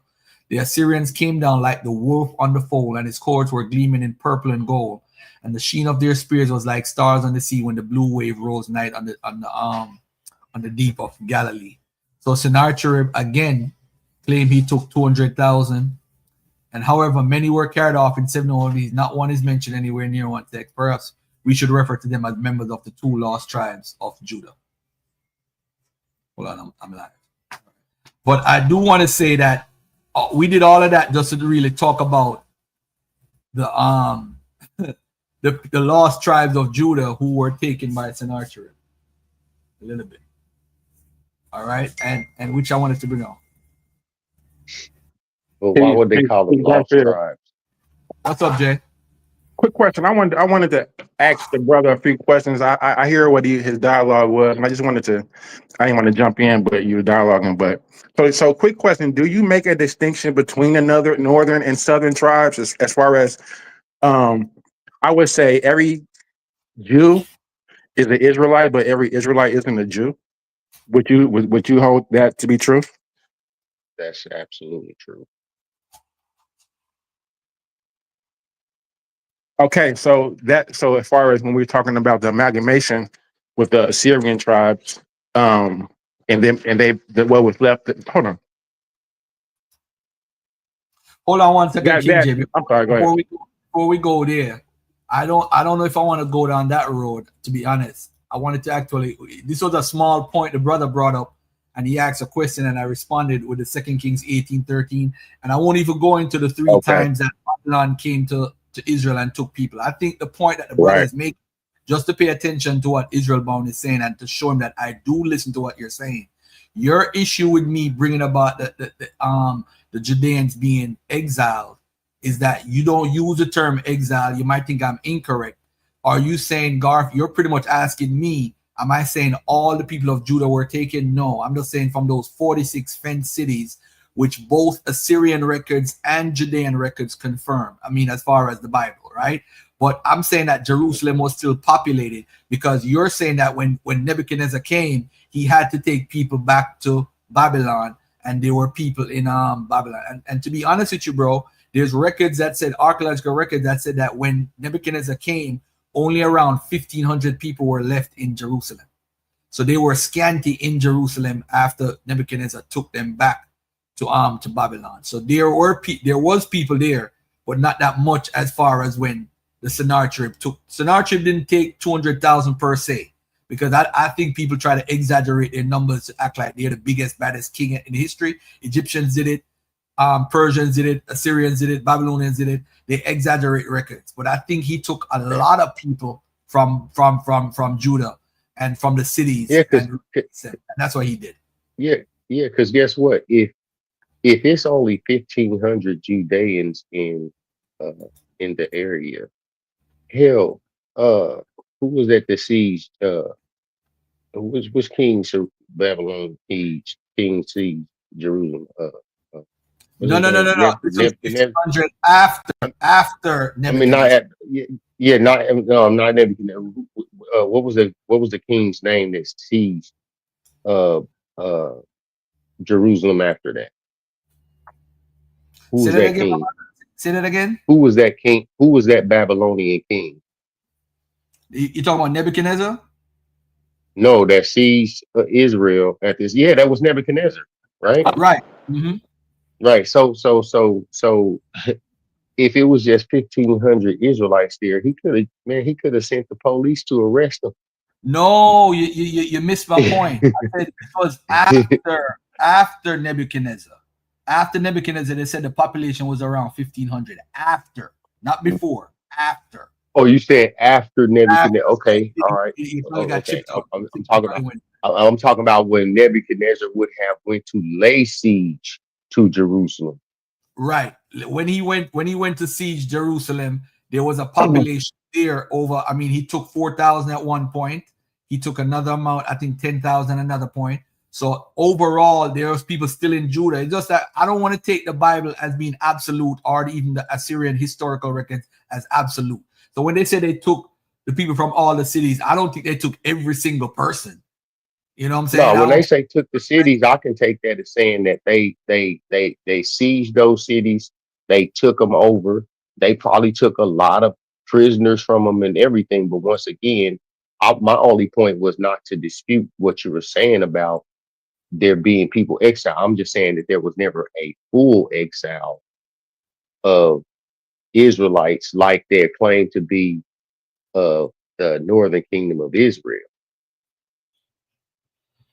Oh, okay. Which was never a full exile either. The point I'm trying to make to you is that in what we believe as far as Judah is concerned, Judah was taken to Assyrian cities also. And what happened is, even if you look at Ezra 6, or even in the return of Nehemiah, I think it's Nehemiah 7 and Ezra 2, or Ezra 7 and Nehemiah 2, whichever one it is. They talk about the numbers coming back. You had over 30,000 Judeans coming back, and you had over 12,000 Israelites coming back. So you had northern tribes and southern tribes coming back to Israel to unite. They had the option based off of what Cyrus' decree was. But I don't want to get into that. I want to get back to the 400-year debate and then get out of that. And then I want to talk a little bit about Sicarii versus Kemet. The Bible don't come from Kemet. All right. So King J, let's if you want to interrupt on the debate, just tell me hold up a second and we could stop it. All right. So let's get back to this.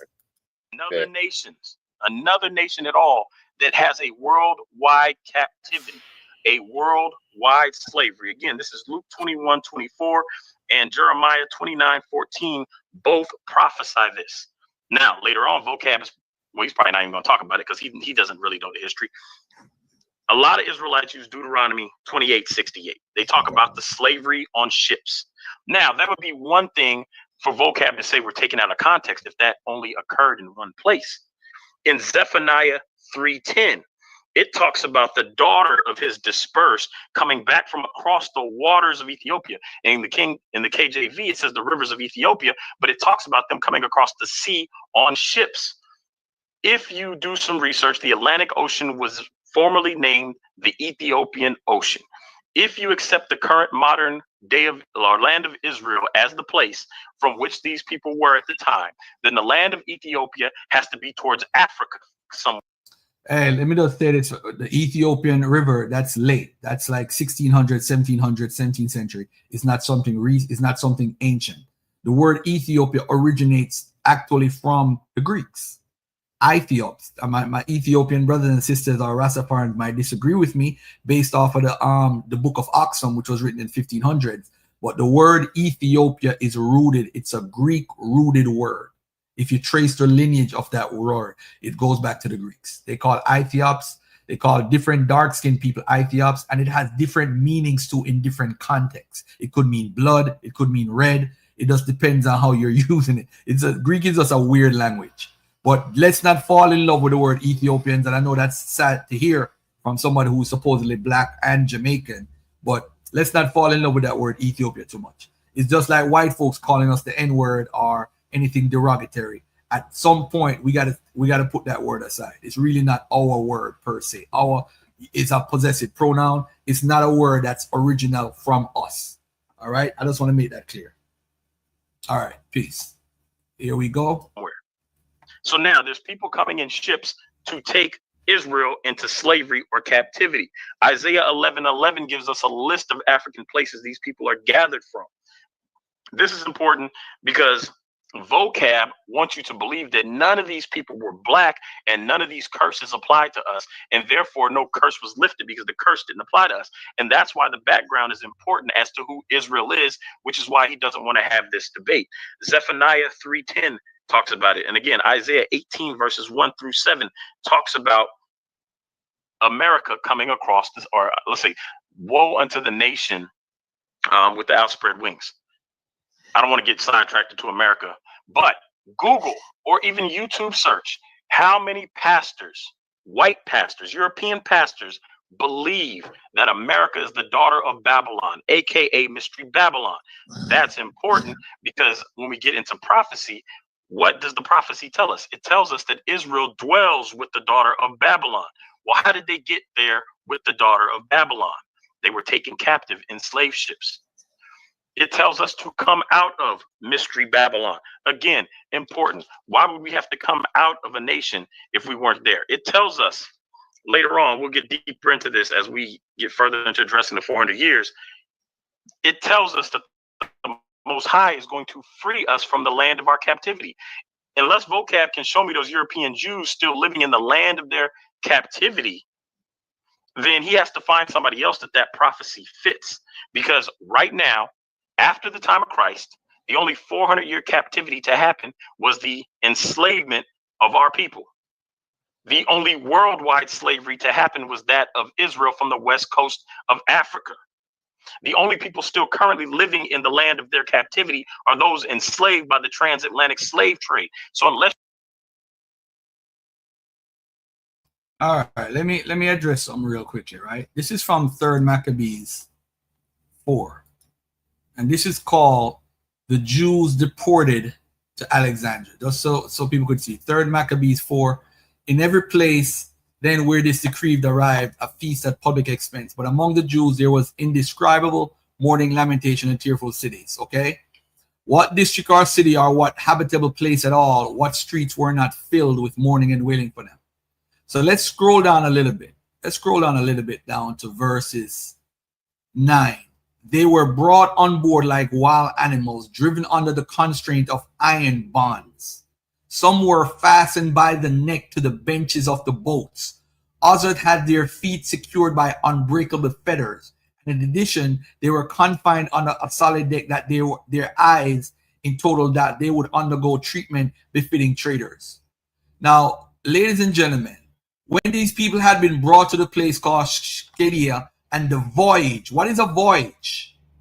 What is a voyage, Jay? Was concluded as the king had decreed. He commanded that they should be enclosed in the hippodrome that had been built with an immense perimeter wall in front of the city, and that was well suited to make them an obvious spectacle, all coming back into the city and to those from the city going out into the country, so that they could neither communicate with the king's forces nor in any way claim to be inside the circuit of the city. And when this had happened, the king, hearing that the Jews' compatriots from the city frequently went out in secret to lament bitterly the ignoble misfortune of their kindred, ordered in his rage that these people be dealt with in precisely the same fashion as the others, not omitting any detail of their punishment. Their entire people was to be registered individually, not for the hard labor that had been briefly mentioned before, but to be tortured with the outrage that he had ordered at the end to be destroyed in the space of a single day. So, ladies and gentlemen, these people had been brought to the place called Sicarii, and the voyage was concluded as the king had decreed. Ladies and gentlemen, these are Jews that were imprisoned and taken into Egypt on ships. Let me go back. I'm going to give another quick example real quick before we go on. You know what? I'll draw that up later. Well, let's go back to the video, by the way. This whole 400-year prophecy stuff is stuff. And then, hold on 1 second. I'm sorry. One more thing I got to show. I got to show this right here. Hold on 1 second. Hold on. Where are we? Where are we, Mr. Reed? Where are we? Yeah, most of these prophets Isaiah is dating back to like 740 BC through 680 BC. Jeremiah is 600 BC. And so those are like exilic prophets. And then we get into like Zechariah, he's a post-exilic prophet. They're talking about, especially Zechariah, they're talking about like the rebuilding of the temple, going back from after the disbursement to rebuild the temple. You know what I'm saying? That's the 400 years. Yeah, I think a lot of people, again, they take a picture or they do a TikTok video and you know how it ends and you want to see yourself in the picture. So when you want to see yourself in the picture, you will make up, you will carry on, you will make up any story. And just to show how crazy this is, right? Look at this right here. Look at this image right here. This is the people from Japan who's going around saying that they're the 10 tribes of Israel. All right. And look at this right here. The Japanese saying that they the tribe. Japanese were taken into slavery with ships. And this at the same time we were taken. Look at the time period, 587. And look at this. This is unbearable to me, he said in 1587, upon learning from one of his officials that the Portuguese, by hundreds of Japanese men and women, their hands and feet are chained and they are driven into the bottom of ships. This is far beyond the punishment in hell. So these people, Japanese slaves, were bought and sold not only throughout Asia, but as far afield as Portugal and Argentina. So are those people in Portugal who are Japanese who are being mistreated today, are they in captivity? The ones in Argentina, are they in captivity also? Some slaves were captives in Japan's eternal civil war. It's not like how Africans were captured. The same thing. So do they fulfill the prophecy? What about the samurai invasion of Korea? In 1592, Korean captives were taken to Japan. Japan is an island nation. Its prisoners were shipped from Korea as well as their pottery. Does this make these Koreans Israelites? It's crazy. People are being taken in ships all over the world. What about in the East African slave trade? The people were taken into Asia. Don't they take into a land that they didn't live before or around people in language they couldn't understand? It's crazy. But we're the only people that went through anything. The only people. Solamente. It's only us. It's crazy. Let's go back to this debate right here. Let's finish this up. You can show me that the history applies to anyone else, then you have to sit back and say, okay, first we have to figure out who this history applies to, but you can't say the curse failed if you don't even know what the curse is. So I would like Vocab to tell us exactly what he thinks the curse is, because I've explained exactly what I think the curse is, and I'll give you the verses on my next reply, but I want Vocab to tell us exactly what he believes I said the curse is, and please tell us how it has failed if he doesn't even know which people to apply it to. Okay, that's it. You're in the rest of the time, correct, brother? Yeah, go ahead. Okay.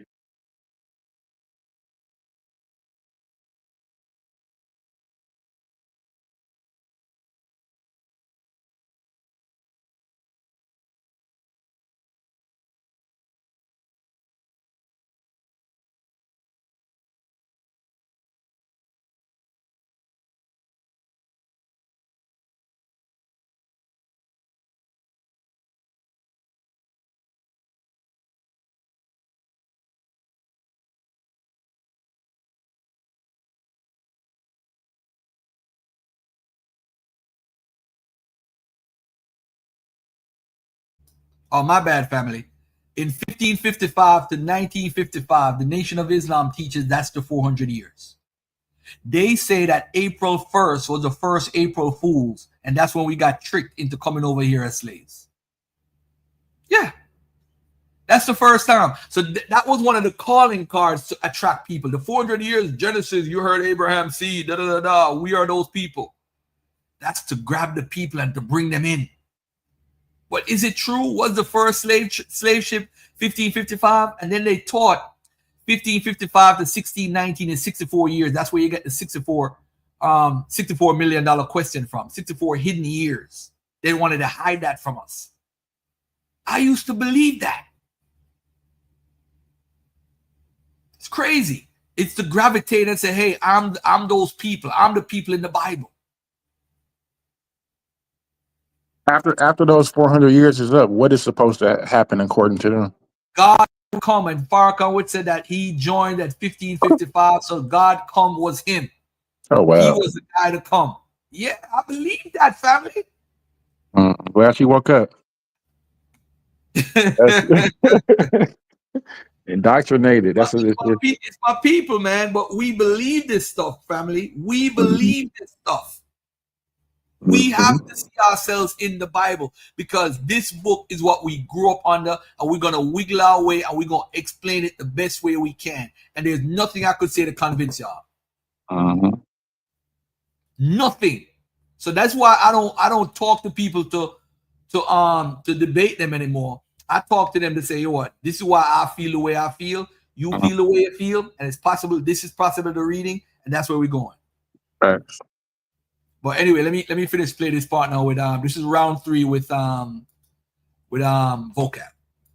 Vocab, you heard everything correct? I'm gonna unmute you in 1 second. Let me reset this. I might have to plug this in. Are you there, Vocab? Yes, sir. Okay. You're ready. Now, how much time is this one? This is 8, I believe. Hold on, let me put somebody on the big screen real quick. You see, the problem is there's no way around it. We apply to the prophecies. Garfield is just a sideline scuffer. You want to believe that? Go ahead. You're wasting your life and you're wasting your time. All you have is a belief that does nothing. And every time Trump does something, you see, this is prophecy. Wickedness. Every time we see wickedness from somebody, it's prophecy. Ain't no prophecy, man. Prophecy is not real. It's only, by the way, to the Assyrians had prophecy. The Greeks had prophecy. Everybody had prophecy. A matter of fact, Pythagoras, who we know about mathematics, he prophesied, everything he prophesied came true. Does that mean we should follow Pythagoras? Because all his prophecies came true? Come on, man. Stop it, family. Wake up. That's all I'm going to say. Live your life. Make sure you take care of your family, and make sure you pass a legacy that's going to pass on forever, and so that you could live forever. That's the only way you're going to live forever. This dying, this wait and see program and dying to come back to life and all that stuff, it's all a trick. It's all a trick. So I could be a sideline scoffer. Just come on the panel and let's have the conversation. All right? And much love and respect for watching the channel. Peace and love. Share the show, by the way. Let's go. 8, sir. 8 Correct me if I'm wrong, Sister. This is 8 minutes. All right. Ready? Yes, and sir. You can begin now. All right. When you look over everything I brought out from the first 2 rounds, I brought out a number of things that Mr. Fortson himself did say would happen in 2019. I knew he would most of the time try to throw Teo Ministries under the bus and disassociate himself with Pastor Omar. But let's look now at only the things he directly said, not even the things that he promoted. Although I don't think that a real teacher would promote false teachers. So let's look what he said specifically from the blogs I've already read. And I gave the titles every time. That means they're all sourced, because all you got to do is put in the title and you found it. What it's not, he said it's not the return of Christ. So that's the one thing he told us it was not. Okay, we understand that. Now, what it is. Judgment and the Fall of America. That is actually the title. 400 Years in Judgment and the Fall of America. It seems like he's saying there will be judgment in the fall of America, isn't he? That's exactly what Teo tries to prove in their stuff. And it's similar to what he tried to prove in the 400 Year in Prophecy 2019 Year in Review. Why isn't he giving us any of this information that he gave in these videos himself? Forget about Teo. Where he tried to say, well, look, it was fulfilled. And he said, well, I was just quoting, their Pastor Omar covers the 400 years of captivity, which are coming in 2019. Yet he himself said with his own pen, the 400-year curse pronounced on Israel comes sometime in 2019. So why is he acting like what Pastor Omar said is different? He literally said in his own blog, which I read to you, the 400-year curse pronounced on Israel sometime in 2019. It's literally the same thing. Deal with it. And he said, now is the time to call in that promise, indicating that means the promise will be fulfilled. And he says that this is the time it's going to be bringing us into Jacob's trouble. And that's exactly some of the things that Teo Ministries tries to prove. He said, we're coming to the end of the last cycle. He said, This is written to end our captivity in the last days. These are all things I am reading that he wrote directly. And if you notice, each one of those has a prophetic element, something he's saying is going to happen. In fact, one place he said, did the attitude towards Israel shift in 2019, indicating that would be fulfillment of the prophecy if it did? Well, tell us. Did the attitude towards Israel shift in 2019? Show us how it's fulfilled. And again, I remind you of this. My current official position, he says, is that the prayer lines open up in 2019. Were the prayer lines closed before that? He needs to explain what that means. And then look what he says. He tells you the reason why the prayer lines will supposedly open up in 2019, because the curse will end. How did the curse end? What about the curse ended, Dante? You have literally told us nothing tonight about any curse ending. And you said, these instructions are written for the purpose of ending our captivity. Has the captivity ended? What is this? Stand by what you wrote. And this is why he said, here's what we need to do, speaking to his readers. The only thing you should expect is that sometime in 2019, we can start calling out to the Most High as a people again. Okay, are you saying before we couldn't call out to the Most High? Now we can. What changed? Explain it. And that because of that, we have to waken up as many people before 2019 as we can. Why would you need to do that? Because what? See, it's never explained. This is sad. The whole time, all he's done is accuse people of racism and then shift to his familiar topics. But it's funny. I was watching a video there by Dante today. And, it's funny. He always goes around accusing people of racism and stuff. But you tell me if you think this right here is racist. Because I found it racist, what he said here. And it was something that he said. You tell me if this is racist. Would you think someone's racist if they associate prisoners as black people? Meaning they basically assume that prisoner is the same thing as a black person.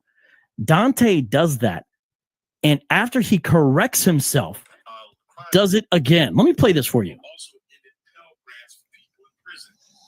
So the number of black people graduating with degrees dropped from 14. Well, the number of people in prison, we'll say it's not just black people. The number of people in prison graduating with degrees. You guys hear that? Could you hear that? It was a little low. Ended Pell Grants for people in prison. So the number of black people graduating with degrees dropped from 14. Well, the number of people in prison, we'll say it's not just black people.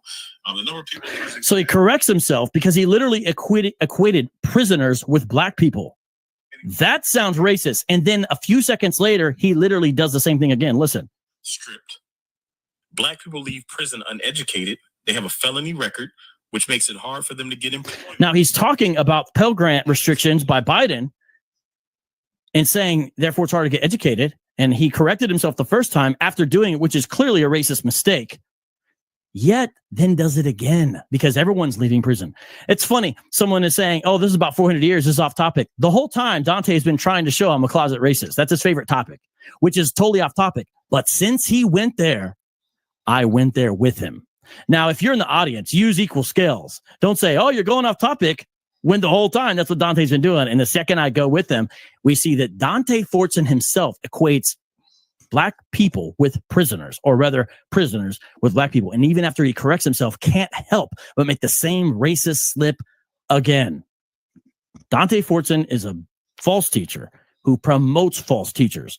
And that's why Titus 1:11 is applied to him. They are turning whole families away from the truth by their false teaching.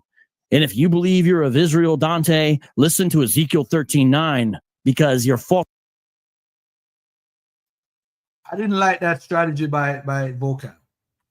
You see, what he's saying, there's nothing wrong with it. But when you're a white person accusing a black person of racism, you're going to fall on deaf ears when the majority of the audience, 99.9%, is black. We don't want to hear that. What he's saying is true, though. There's nothing wrong with what he's saying to them. But to an audience, they don't care. Yeah. All he needs to do is say 400 years. Where's the 400 years? Stop talking about all this other stuff. Who cares? He's trying to prove black people are the descendants of Israel. That's what Dante is proving. That's not what the debate is. Right. All right, let me play the rest of it. False prophecies alone get you cast out. Quote, my hand will be against the prophets who see false visions and who give lying divinations. They shall not be in the council of my people, nor be enrolled in the register of the house of Israel, nor shall they enter the land of Israel, and you shall know that I am the Lord God. If you are an Israelite, Dante, your false prophecies have excluded you. Your false prophecies have got you kicked out. So just by tonight alone, we see that even if you were ever of Israel, you've been removed, according to Ezekiel 13:9, because you're a false prophet. With that, I end. Okay, and I'm going to stop your time right there. Minister Dante, another thing I want to ask, there are some questions and some things coming up. If there's time, I want to make sure y'all get to questioning each other. Minister Dante, are you ready? Let me just check one thing before I go over it. I want to pull some of these questions up and some of these things up, but this is not to throw anyone off here. Let me just check one thing. Cross-examine. Is this the third rebuttal? I'm sorry, cross-examining. We're going to begin with that, or I think Mr. Dante have one more. That third rebuttal? If I'm correct, I just muted vocab. More. Mr. Dante, excuse me, can you hear me? Yeah, I should have one more since I went after vocab. Yes, that's correct. Yes, sir. And All right, all right, guys, one second. And you can begin right now. All right, so vocab just proved what I said about him not giving you context and lying. He claims that I was saying something and equating prisoners with black people. What vocab didn't tell you is I was actually reading statistics from a website, and I misspoke as I was reading through all the statistics from a website. I wasn't just freestyling that. And then for those of you who actually watched the video all the way through, you knew I got back to my main topic. So anyway, that stuff is irrelevant. And you see he keeps bringing up Teo Ministries for whatever reason. But I want to read to you guys Hosea 5:15. Just one of the verses I want to give to you guys, because he asked, what were the prayer lines closed before? And for those who are familiar with my book, which I would assume vocab was familiar with my book since he put my book in his video about the camps. So now vocab is revealing that he didn't actually read my book, and he keeps mentioning titles, but he doesn't bother to give you the context of what the what's being behind those titles. He takes the title and he runs with it, just like the riding with Eric Mason. He named that off in his list of things that were against Eric Mason, but he didn't give you the context that that video came out after I had already started going in on Eric Mason. I stopped going in on Eric Mason, dropped the riding with Eric Mason video to tell people I wasn't going to keep going in on Eric Mason because I was going to ride with him against vocab's racist friends, Jeff Durbin and James White, who call Eric Mason a hoe, a slut, a pimp, called the entire woke church BS, and said that basically black believers who say they're woke should be excommunicated from the white Christian church. Vocab isn't giving you that context because he doesn't want you to know that. So now, to answer his question about the prayer lines being cut off, one of the verses that I showed in my book, and I've mentioned before, was Hosea 5:15, where God says, I will go and return to my place till they acknowledge their offense. They seek my face. In their affliction, they shall seek me early. He talks about going away until Israel acknowledges their affliction or acknowledges their offense. We read in Jeremiah chapter 30, verses 1 through 24. I'll read these. This is a message to Israel, and vocab, the urban apologists, won't touch this. Again, this is concerning the curse of not being able to be delivered from this. They couldn't get through to God because he turned his back. He said, I'll go to my place so they acknowledge their offense. I'm going to show you one more after this. But this is Jeremiah 30. The word that came to Jeremiah from the Lord saying, thus speaketh the Lord God of Israel, not the church. This is.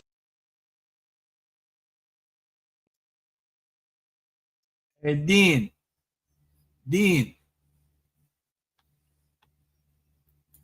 I want you to come on stage.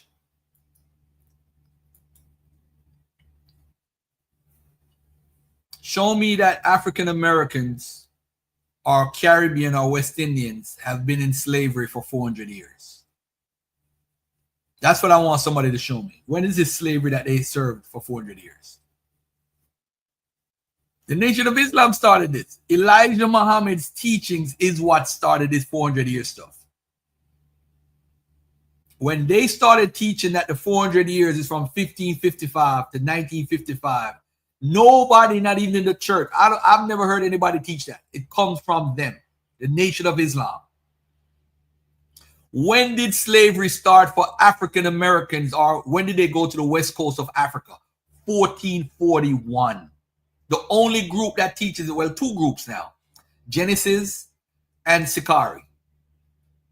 At least they read a few books and understand history. So the 430 years is when would it start? It don't apply to you, man. That's when you already think you have the answers. It don't apply to you. You see, you can't have that conclusion because that crushes your spirit. You can't say, well, we're not the people in the Bible. Let's say that all Israelites are black. How are you connected to them? Show me. Well, the Bible says, so it could apply to other people too. So why don't belong to those people and not you? And in fact, I don't think it applies to anybody, but that's just a whole nother conversation for another time. We want to belong. We have a sense of no identity. So what's wrong with being an Israelite, Garfield, man? If I want to live, you just don't want us to live by the laws. You just want to live wicked. Don't care. I support living by the law, statutes, and commandments. It's just not us. Stop being fooled. That's all I'm saying. You're being fooled. You've been hoodwinked. Just like how Malcolm X was hoodwinked into believing that he was a part of some Nation of Islam too. We all been hoodwinked. I was hoodwinked myself. I was hoodwinked into being this. I was hoodwinked into being this. That, whatever. Rastafarian, Kemet, NOI, whatever. It is what it is. Personal responsibility as a human on earth. You have the ability right now to study several different religions and choose to follow anyone you want. And if you do follow any one of them, nothing is going to happen for you. You have no reward in the afterlife. None. We all must die and pay taxes. That's what we guaranteed to do in America. Point blank, period. Oh, you just don't want us to be the Israelites. No, I want you to be and follow the law, statutes, and the commandments. All right, let me go back to this tape. To Israel, saying, write thee all the words that I have spoken unto thee in a book. For lo, the days come, saith the Lord, that I will bring again the captivity of my people Israel and Judah, saith the Lord, and I will cause them to return to the land that I gave to their fathers, and they shall possess it. And these are the words of the Lord that the Lord spake concerning Israel and concerning Judah. For thus saith the Lord, we have heard the voice of trembling, of fear, and not of peace. Ask ye now and see whether a man doth travail with child. Wherefore do I see every man with his hands on his loins as a woman in travail, and all faces are turned into paleness. Alas, for the day is great, so that none is like it. It is even the time of Jacob's trouble, but he shall be saved out of it. It doesn't say the church is going to get raptured out of it. It says Jacob, Israel is going to get saved out of the day of trouble. For it shall come to pass in that day, saith the Lord of hosts, that I will break his yoke from off thy neck, and I will burst thy bonds, and strangers shall no more serve themselves of him. He's talking about releasing them from slavery, from bondage, from oppression. Now, if anybody knows anything about the history of slavery, you will know that the slave catchers became prisoners, the plantations became prison, and they started a system of mass incarceration. And you had the vagrancy laws that were some of the first laws to pop up because the slaves that were released didn't have any money and didn't have anywhere to go. And according to the 13th Amendment, you can legally put people back into slavery for committing a crime. So they purposely wrote crimes in order to have people put back into slavery. And we still see the mass slavery system in effect in America right in front of our face, but they disguise it as incarceration and they justify it by saying you broke the law. So the curse is still under effect. But when COVID happened and people went inside, they started releasing prisoners. Now, that's one of the prophecies. I'll come back to it. But anyway, we'll go back to Jeremiah chapter 30, verse 9. But they shall serve the Lord their God and David their king, whom I will raise up unto them. Therefore fear not, O my servant Jacob, saith the Lord, neither be dismayed, O Israel. For lo, I will save thee from afar, and thy seed from the land of their captivity.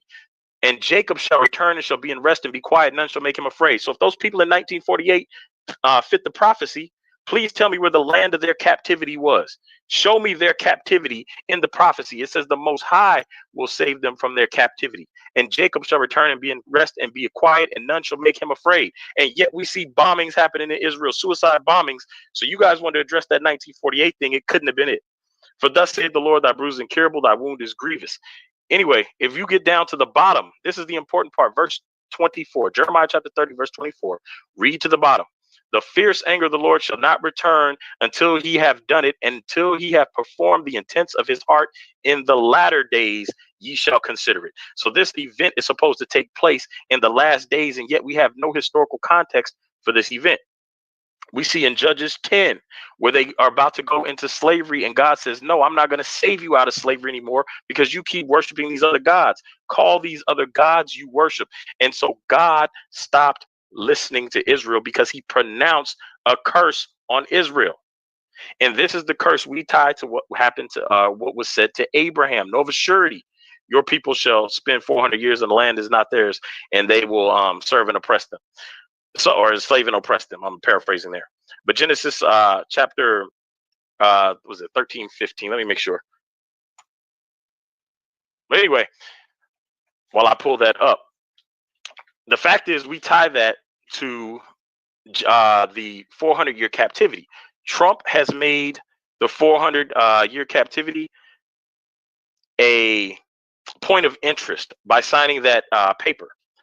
So because of that, we now can look and say, wait, why is it so important, this 1619 400-year thing? The New York Times, 1513, I'm sorry, Genesis 1513, the New York Times has made a big deal out of the 400-year prophecy. They started covering the 400 years of slavery in America. The UN is coming out talking about reparations. In Genesis 15:13 says, and he said unto Abram, know of a surety that thy seed shall be a stranger in the land that is not theirs, and shall serve them, and they shall afflict them 400 years. And also that nation whom they shall serve will I judge, and afterwards shall they come out with great substance. Vocab Malone and the rest of the urban apologists would have you believe that at the end of the 400 years, Trump and the UN and everybody else making a big deal about it is just a coincidence. Africa telling us to come back and offering us citizenship and land ownership when they could not before, did not before. He wants you to believe it's just a coincidence. He wants you to believe the reparations talks are just a coincidence. He wants you to believe the world shutting down due to COVID just after the 400 years is coincidence. He wants you to believe the murder hornets were coincidence. The tornadoes were coincidence. He wants you to believe that all the natural disasters we're seeing, such as floods and volcanoes and tornadoes and hurricanes and earthquakes and all this other stuff going on, is just a coincidence. One of those earthquakes, I believe it was, knocked the trumpet out the angel Moroni's hands in Utah. So we're seeing all this stuff happen, and he wants you to believe it's just a coincidence. Okay, that's it, Minister. Yeah, go ahead.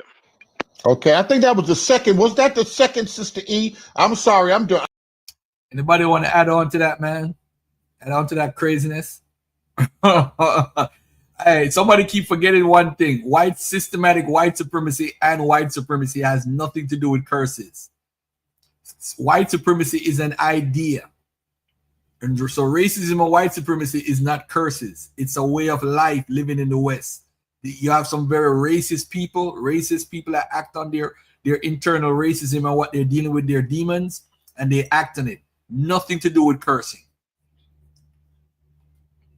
Dean, whatever fake profile you're under today, man. As a matter of fact, too, let me do this. Let me put you in timeout for a while because I know who you are. But anyway, family.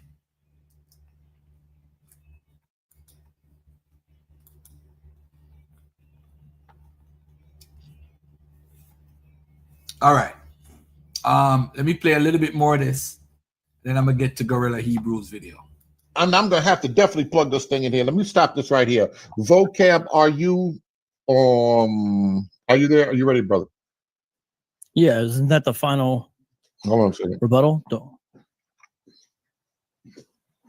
Let me see. Sister.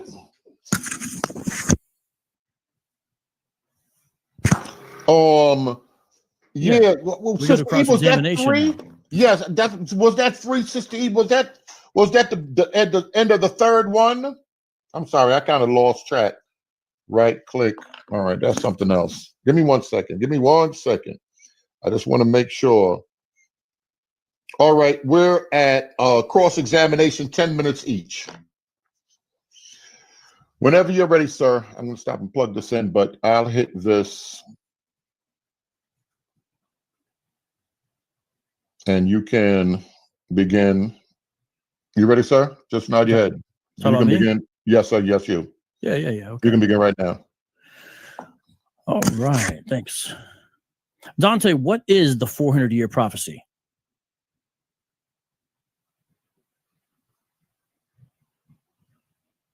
Is his mic muted? I just want some clarity, Brother Berean, before we start on this section.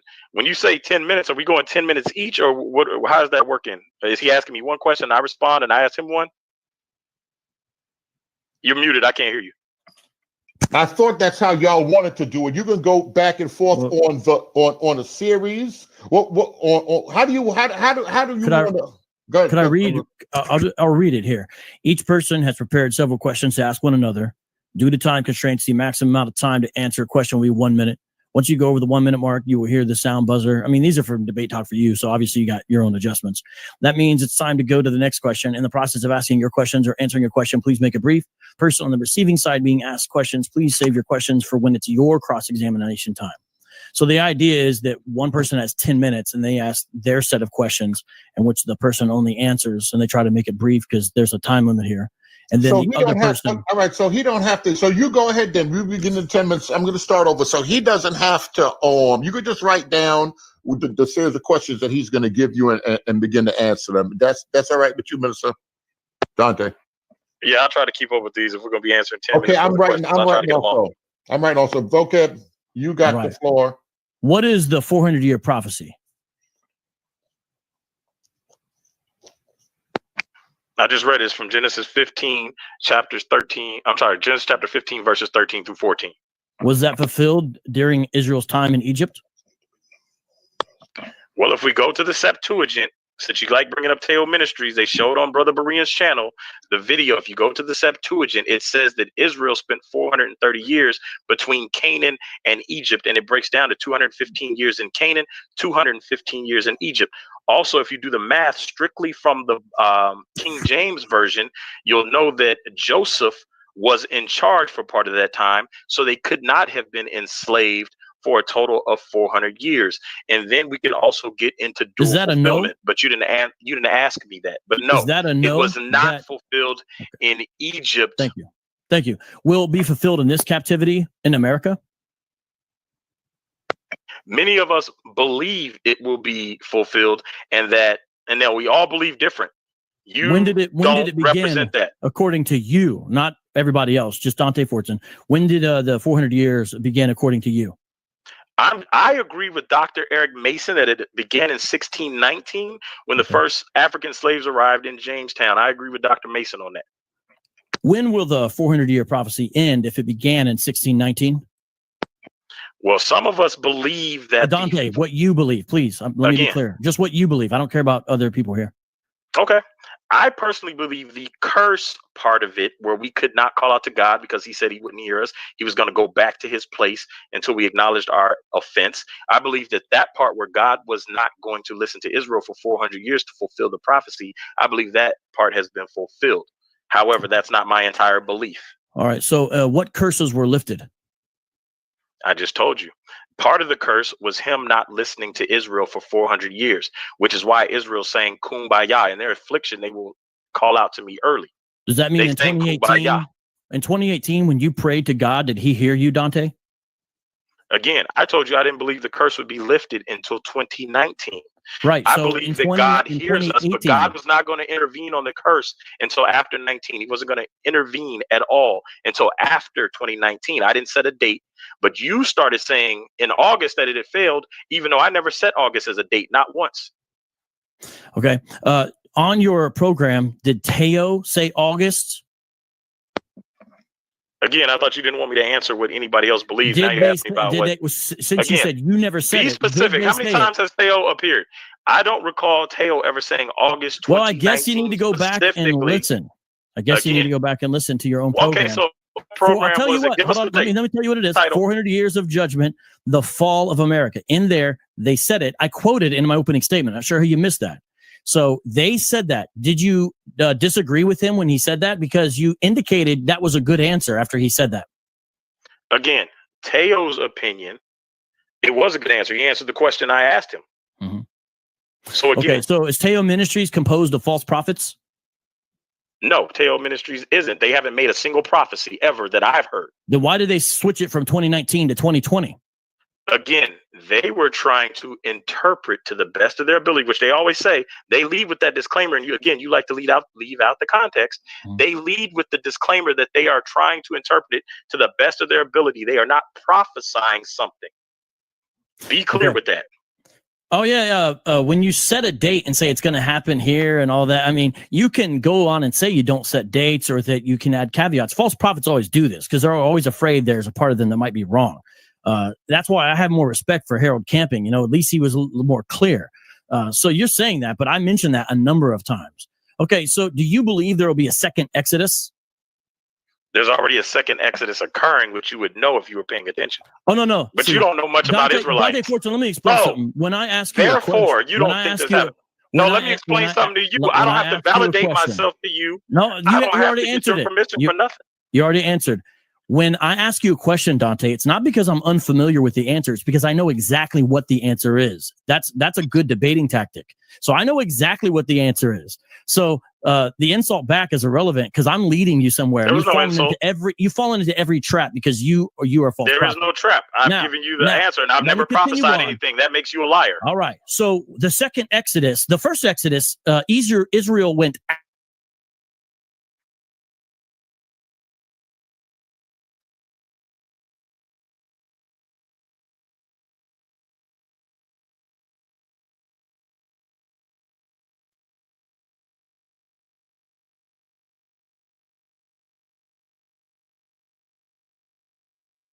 Garfield, if you're still there, we got a dry spot. Oh, I'm muted as well.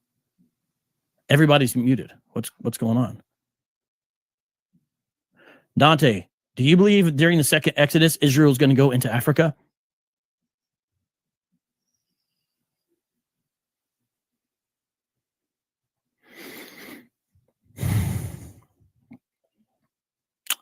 I don't know what's going on, y'all.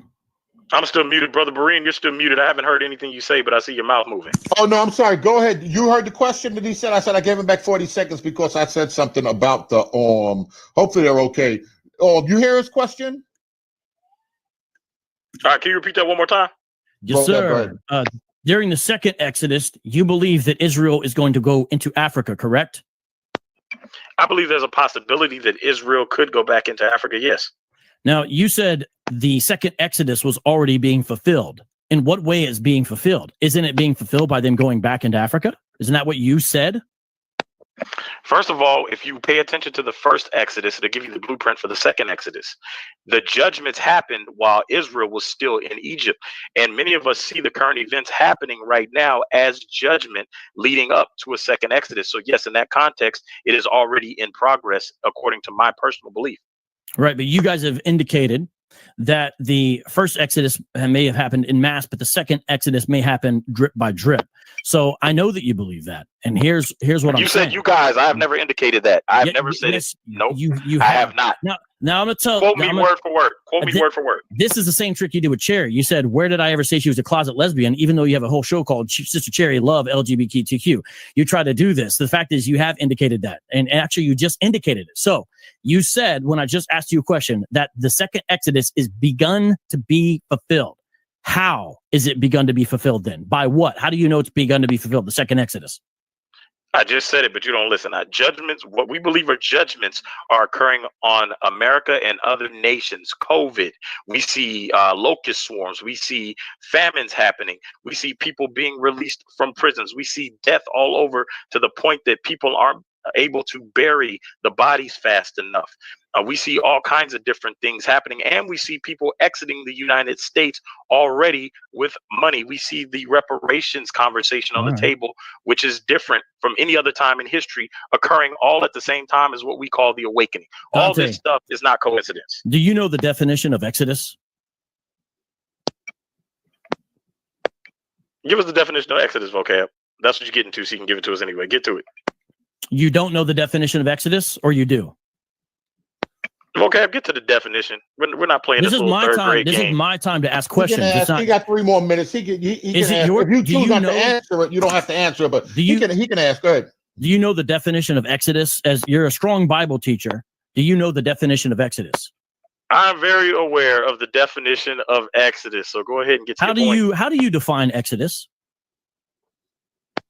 I define Exodus as a leaving in general. Excellent. Now, you said the second Exodus is already being fulfilled, yet when you indicated in what way, you described a recapitulation of the 10 plagues. So in what way is a recapitulation of 10 plagues in Exodus, which means mass leaving, being fulfilled? Again, you're playing semantics games. Let's talk about the entire ideology, not playing semantics and words games. You heard my answer. You heard what I believe about the whole thing.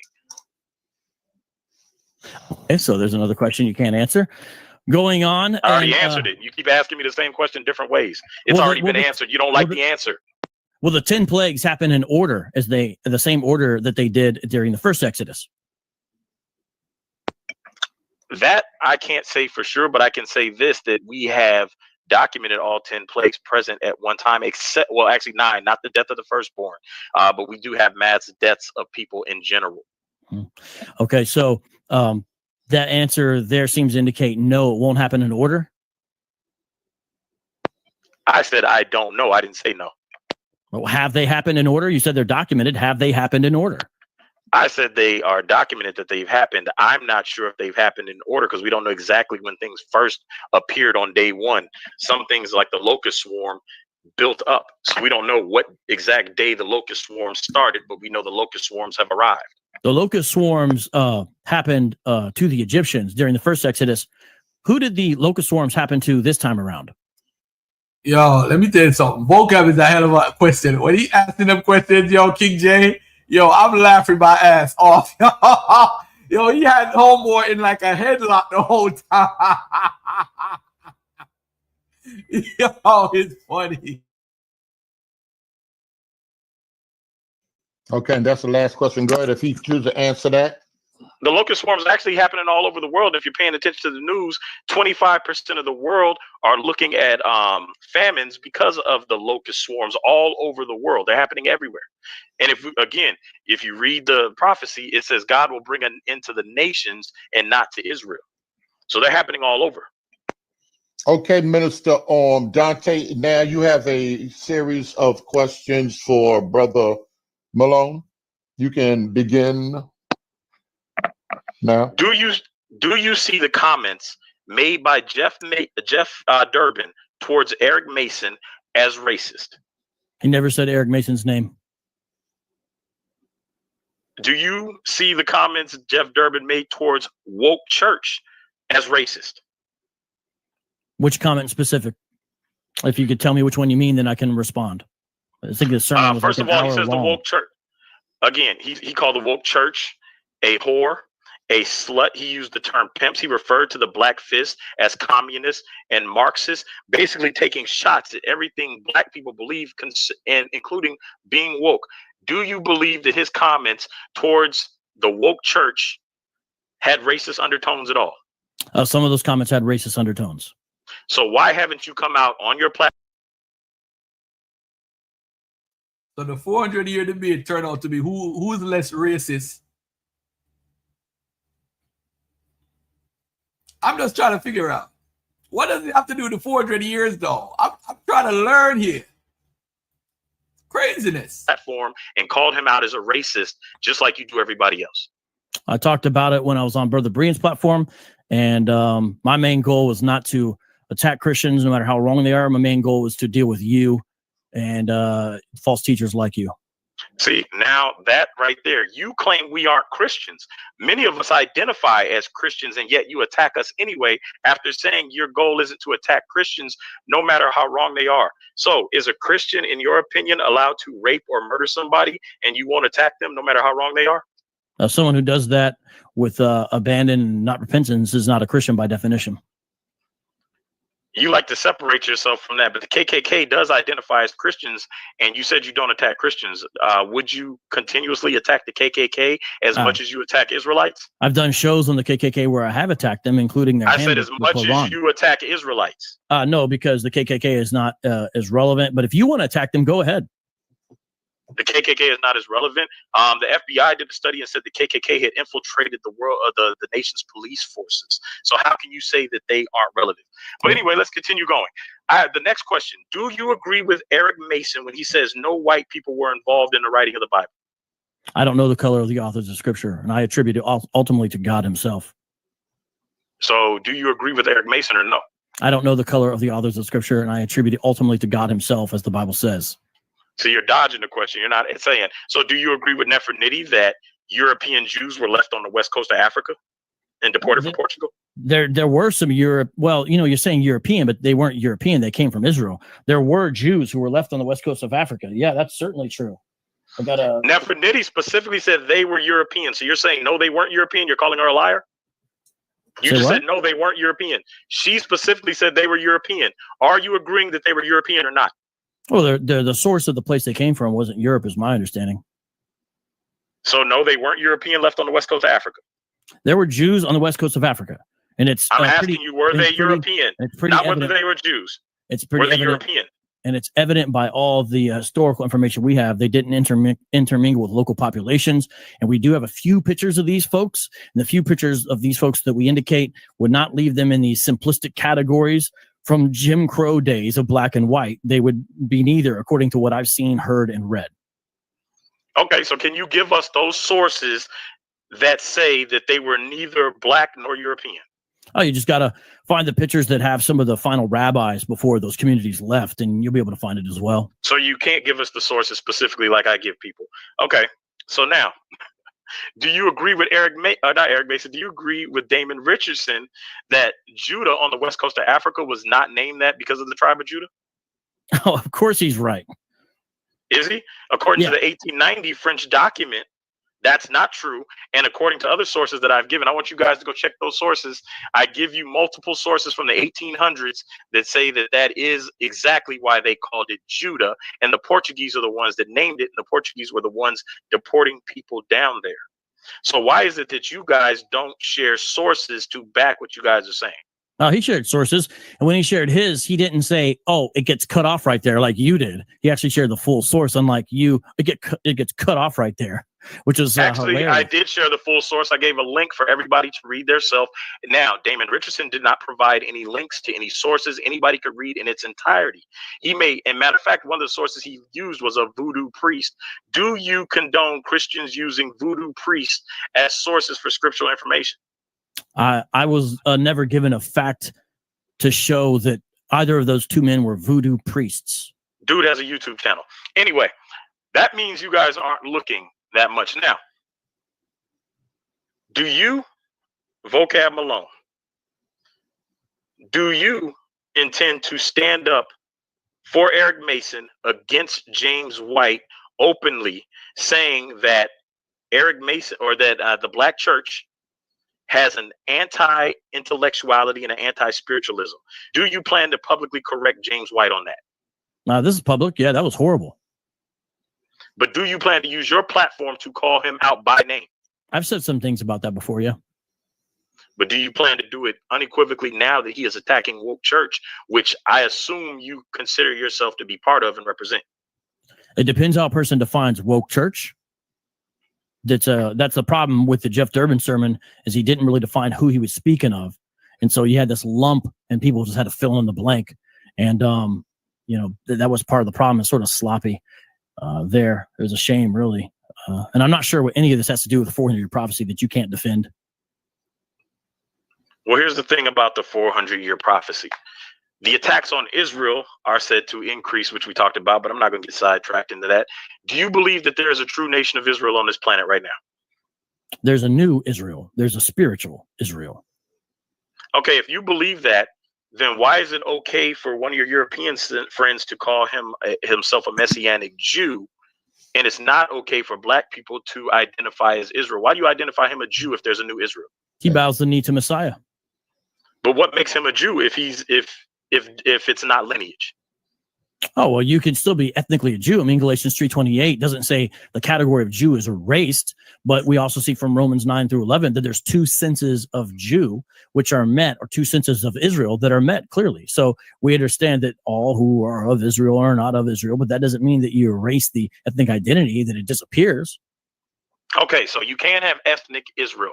What evidence do you have that they are ethnic, that the European Jews, which again, that's according to their own source, J-Post, I've posted it before and I have it again for you guys. According to their own source, they come from European women. What evidence do you have? What source do you have that says they are the original people of the book and not converts like Arthur Kessler says, and like some of the other people say? Well, fascinating thing about the Limba, fascinating thing about some of the Ethiopians, fascinating thing about the folks in Yemen, who, if you see them, clearly not white. Fascinating thing about some of the Jewish communities that came out of Iran and Iraq. Fascinating thing about them is they all look very different. And so do the Ashkenazi, and so do the Sephardic. Notice those aren't all European origin places. They share within each distinctive gene pool some interesting, distinctive genetic markers. It's a fascinating thing. They have people scattered all over who have things such as Cohen modal type, J haplogroup, all that kind of stuff. But again, that ain't got nothing to do with 400 years. Oh, it has everything to do with 400 years, because if they aren't the people, then we have to start looking at who are they and who are the real people. All this is tied together. So do you believe that there are a group of people that claim to be Israel that are not really Israel, that could have stolen someone's identity? And what evidence do you have to support that? Or yes, not? There is a group of people who do that, yes. Okay, who's the group of people that have stolen the identity based on actual proof? Black Hebrew Israelites. So you're saying that Yale, the Yale map, are you calling the Yale map that says the original Israelites are in Africa, are you calling the Yale map a lie?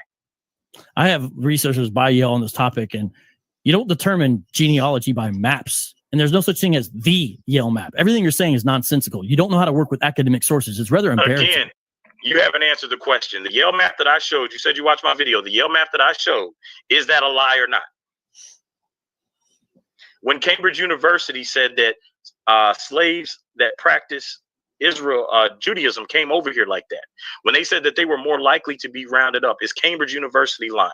Is Brown University lying? Is the University of Michigan lying? Is the University of North Carolina, Chapel Hill lying? Are all these universities that document Black Israelites in West Africa being taken as slaves to America, are all of those universities lying? Please be clear. The sources you mentioned do not agree with your conclusion, number one. Number two, we have a failure to understand the way something published by a university or something written by a student at a university works.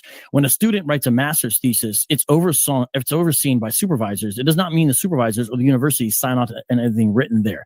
Nonetheless, even though that's the case, and so for you to say this university said this or say that is a gross misunderstanding of the way academia works. Even you with are that, avoiding the question. No, I'm directly answering. I usually give very short answers. Notice mine are much shorter than yours.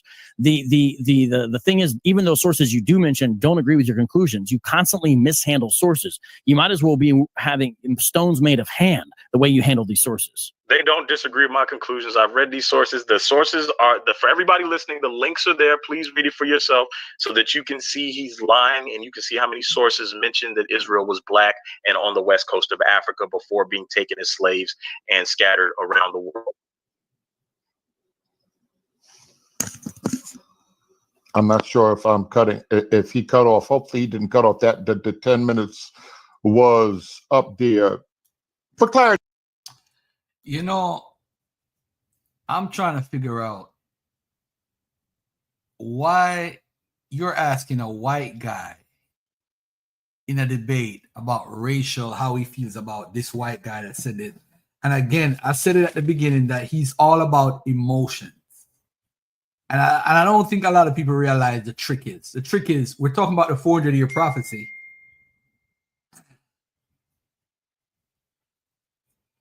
You know, and I don't know.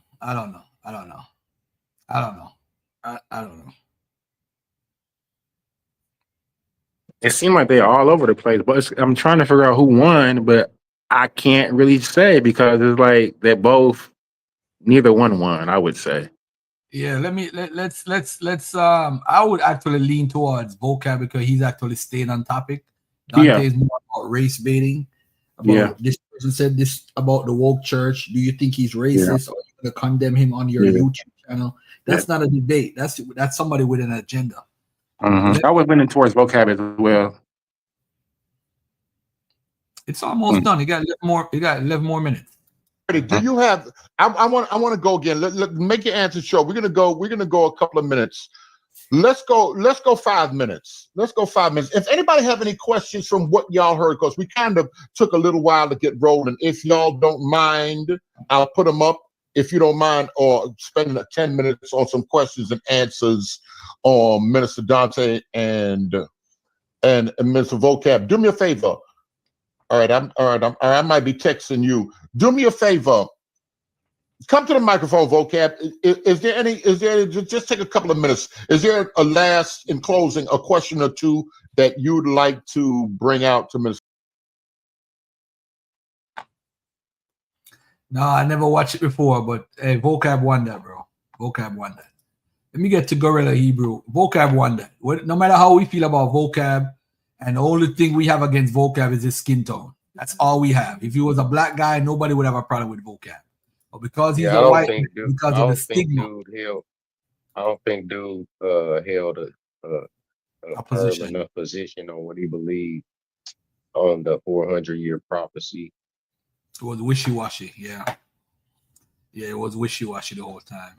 Hey, thanks for that. Again, I tell y'all I love Israel Bound, man. He gonna tell me Garfield straight up. He gonna be like, you bullshit. You know what I'm saying? I like people like that around. I don't want no yes man around me. People who are respectful and tell you the truth. All right. Let's get to this Sicarii video. Hold on, let me see where it started. You know they be having their intros and all that stuff. But I'm gonna tell you something, man. This Gorilla Hebrew right here, he ain't nothing to F with, man. I'll tell you that right now. The Bible did not come from Egypt. Where Kwame at? 42 negative confessions, right? So 42 doesn't compare to 613. Now, there's only actually 5 parallels of 613 and 42. And that's don't steal, don't kill, don't commit adultery, don't be a homosexual, right? And there's one more. That's it. Those are general laws that everybody has. So we can't say that anything was borrowed because what society and civilization in antiquity didn't have those principles? Who's telling you what country says it's okay to murder, it's okay to steal? No, there's not a civilization in history, right? See what I'm saying? So when people say that, those are the only parallels between the two. So we cannot say that there's any actual borrowing of Egypt. When you read the Torah, the laws of the Israelites, everything about Egypt is depicted as negative. Egypt is looked at as the oppressor. So that's not who you want to follow. No, I'm saying from the biblical perspective. So there's not an actual conceptual borrowing from ancient Kemet of the ancient Israelites. That doesn't occur, right? And in the Piso family, they say people claim that the Piso family wrote the New Testament. That's the claim that exists. It's only on the New Testament, right? But even that claim is baseless. But that's the claim, not the whole Bible, only the New Testament. Correct me if I'm wrong about something. I'm just trying to. You good, King? Whatever you got. Before we had the King James Bible, we had the Gutenberg Bible, am I correct? Yeah, you had the Geneva. There's several. There's several Bibles that came before. Certainly. Right? So I'm pretty sure in them translations, things get lost. That's a translation. For us, I mean, I totally think that at some point, with that Bible that you're reading from right now, in 100 years, it's going to be something totally different. Well, there's Bibles that are different now that have came out since, because this came out in 1611. So since then, several versions that came out that differ from the KJV for sure. Okay, so with that being said, let's put ourselves 100 years from now. Mm-hmm. What would you tell our people at that particular point? Because it's going to change. You had at one point you had a figure called Serapis that represented Christ. No. Serapis has never at any point represented Christ. I'm 100% certain. Serapis, we're dealing with a Greco-Roman deity, right? And things of that nature. So that at no point represented Christ. Again, so here's what we have in two different conversations, right? They can change in 100 years. They can make a whole new Bible to say anything. It's irrelevant. I'll explain why. Because we can always go back and cross-reference the source documents. So any place where this translation gets lost, we can look at that Hebrew, we can look at the ancient manuscripts, and that's what we compare everything to. That's what I would ask you. Where are these source documents? I mean, they're on display all over the world. The Dead Sea Scrolls, the Masoretic text, the Sumerian Pentateuch. You see what I'm saying? Those, so that's what we do. That's why I'll read to you in any translation. Why? Because the first thing I'm gonna do is cross-reference the translation with the ancient manuscript and pick whatever translation is best represents what's actually being said in originality. Of course, like you said, any language, when you go to different languages, things got to get lost because expressions some words there's no equivalent to in different languages, right? But in understanding all that, what we do is we always look at the original. That's the first thing. When I have a question about any verse, the first thing I'm gonna do, I'm gonna look at that Hebrew, I'm gonna look at that Greek first. Then I'm gonna look at the other translations. Then I also factor in how we communicate now, because the King James Version, it's the most popular version. So this is the version that we utilize the most because it's mostly universally accepted. But sometimes I'm talking to people and the King James will go over their head. I'm gonna use a more modern sounding version so the picture can be clear to depending on who I'm talking to. And what is that modern sounding? Well, there's various, but I prefer like the New Living Translation, the Good News Translation. Those are good because it's more simplistic than Old English. You got something? Go ahead. Now, this is the book, the prologue of the book of Sirach.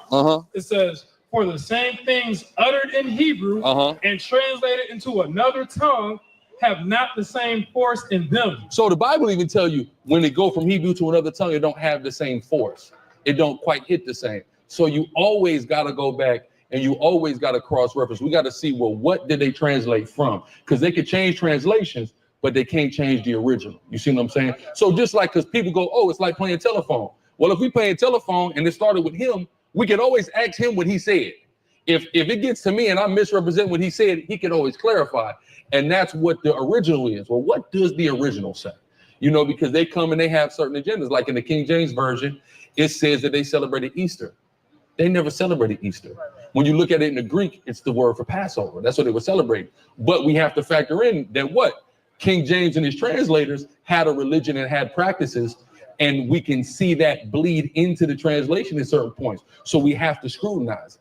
You know, none of these translations, like you said, are infallible. And even then, like you said, we don't believe that God came outside of, he said he wrote the commandments. Other than that, there's no claim that even that he wrote the commandments, scribes copy that down, right? So there's no part that we're saying, or the Bible even claims of itself that God just wrote it. That didn't happen. You see what I'm saying? So it's men who had their culture, had their interaction with their God, and documented their people's history and interactions with their God, and you know the various things that happen. You see what I'm saying? So that's the first thing that a lot of people got to understand about this is they're not looking at this thing culturally. That this is a culture, and understand that people have made a religion and made everybody a Christian, but this whole book is a one culture's book. I'm gonna use you. Yes, sir. If you were to leave here right now, and based on what you believe and how you operate your life right now, if you was to leave from your physical body right now, what do you pick and what do you pick? I think I would be in a neutral place. So I believe anytime when you have a separation from spirit and body, that everybody, regardless of who it is, goes to the same neutral place and waits like a purgatory type thing, only to wait to be born on earth again. So we believe in a cycle of life and that we live multiple lives. Just to prove it, go ahead. Book of 2nd Ezra, chapter 14, verse 35. Read on. For after death shall come judgment. After death shall come judgment, right? So your spirit leaves your body, you go before the judge, God, and you get a judgment. Read. When we shall live again. Then you live again. And when you live again, you live out whatever your judgment was. So basically, you're saying if you were a bad person here in this realm, you pass away, you go get judged, you come back, now your life is totally crazy. Now you got to get it. You got to live out them consequences of what you did that last go around. Explains why some people are just some people are just evil. I get it. And then like that teaching. So people think because they accept Jesus Christ as their Lord and Savior and they go to heaven, they think everything is all good, but you still got to pay for whatever you did in the past. I like that teachings. I like that teachings. You got to be genuine in your heart. Hey, let me address something about wider so that everybody we on the same page. All right, I got to put my slides together. They're not together, but I want y'all to pay attention because this wider conversation, even this crazy guy, what name again? Captain Kakata, whatever the hell his name is. Listen to this crazy guy. So now remember that there was on the map the slave port known as Judah. Well, everybody tries to knock it. Well, if that's the case, then why is it if you go to this French website? I don't know who Judah Awakens 28 is, but I got this information from him. So, I mean, that's about all the big ups I'm going to give you until you come inside here. You understand? But you go and you look. All these slaves that were being shipped, Judah. That's the slave port that they came from. Why were they coming from a slave port called Judah? Because those were Judites over there. Because those were the Jews. Because collectively, Judah, Benjamin, and Levi was called what? Judah. The Jews. Next slide. So now, if you also... All right. Obviously, he has no idea what he's talking about. So there's a website. So because it's on a French website, he took this image from Judah Witness. Slaves coming from wider port automatically are Judah. The people who ruled this port took slaves from their neighbors. Now, let me point out something right here. Be careful. And this is why you don't listen to pseudos. I had to check this guy on Twitter the other day. He came in my timeline with this right here. And there's a sister on my clubhouse. I won't call her name. She teaches this too. Now, Claudius Ptolemy, the geography, they're claiming that he mentions Arzareth, right? But when you look at right here, family, you see right here? Let me make this bigger for everybody so everybody could see it. It doesn't say Arzareth. Look at what it says. And I want y'all at home to see it. See this yellow thing right here? It says Assarath. That's not Arzareth. Arzareth is Arzareth. So these people are going around saying this is Arzareth. This is how weak. This is why they don't like to debate me. They run from what Garfield, because I research every little thing. So all this time, people are running around and say, "Oh, this guy in 150." I'm like, why would this guy in 150 AD be mentioned in Arzareth? I'm like, it don't even make no sense. The mouth of the Asarath River, not Arzareth. It clearly says Asarath. You would connect it to Asar, like a Kemet name or whatever. But these people want to connect so much. It gotta be that. It gotta be Arzareth. It gotta be. So when we go to Robin Law, he points out that the people who left wider, if you look at the population numbers, you see that the people didn't come from wider. These are the people that actually resided in the area called wider. And you'll see that even the slave trade in the Bight of Benin by Patrick Manning points out the ethnic origins of the slaves, and he breaks it down. All the ethnic origins and where they come from, primarily from Yoruba and from other tribes, not from the tribe of Wider, Judah, Jura, or whatever. We got to stop this lie. We have to stop this lie. This is where Judah is, right here where you see Hueda. That's where Wider is. Alada, and then the kingdom, Dahomey, came from above it, took over Alada, then took over Wider, and then they rule it. They call the area, the small area right here, Glehu or Oida right now. This is where the people ran to. They ran to the Grand Popo region, and that's where the residents stayed until they came back to what you call it. But let me go to 1497 real quickly. Break down that was a dagger that you just did with that Azareth river, showing exactly where it's at right there. Nobody's ever. That's my first time ever seeing that source that you just showed and how you just broke that down right there. Yeah, right here. I like that. So when you see the river right here, the coast is where the slaves would come. Where you see Glehu, that's where it says Oida today. They use the name Oida, the French name.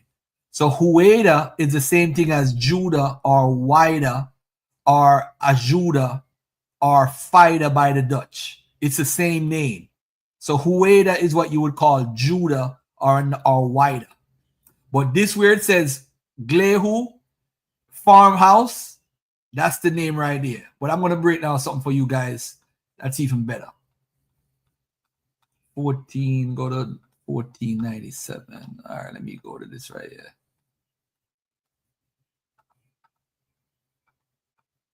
All right. All right. So the pin-tailed Widerfax. The name Wider is derived from the widow bird, and the spelling was changed due to some association with Wider, a town in Benin. One of the not so awesome facts I learned about this bird is that it is parasitic, meaning that like the cuckoo, this bird will lay its eggs in the nest of other birds and leave them for the other bird to rear. At least it doesn't kick out the eggs already there like the cuckoo does. In Exueda, which is the same name, the original name, is late 18th century, originally widow bird, alteration by association with Wider, a town in Benin. Judah, a proper name, biblical son of Jacob by Leah, also the name of a tribe of Israel from Hebrew Yehuda, from the stem YDH, literally mean praised. It's not the same word. More importantly, the word, i.e. what the people of the kingdom actually call themselves, comes from the African language of the Yoruba, not the Semitic language of Hebrew, nor do the two names even mean the same thing. Exueda, late 18th century, originally widow bird, alteration by association with Wider, a town in Benin. If you go to the Oxford OED, the earliest known, where does the noun widow bird come from? The earliest known use of the noun widow bird is in the early 1700s. OED's earliest evidence for widow bird is from 1709 in the writing of Isaac Watts, the independent minister and writer.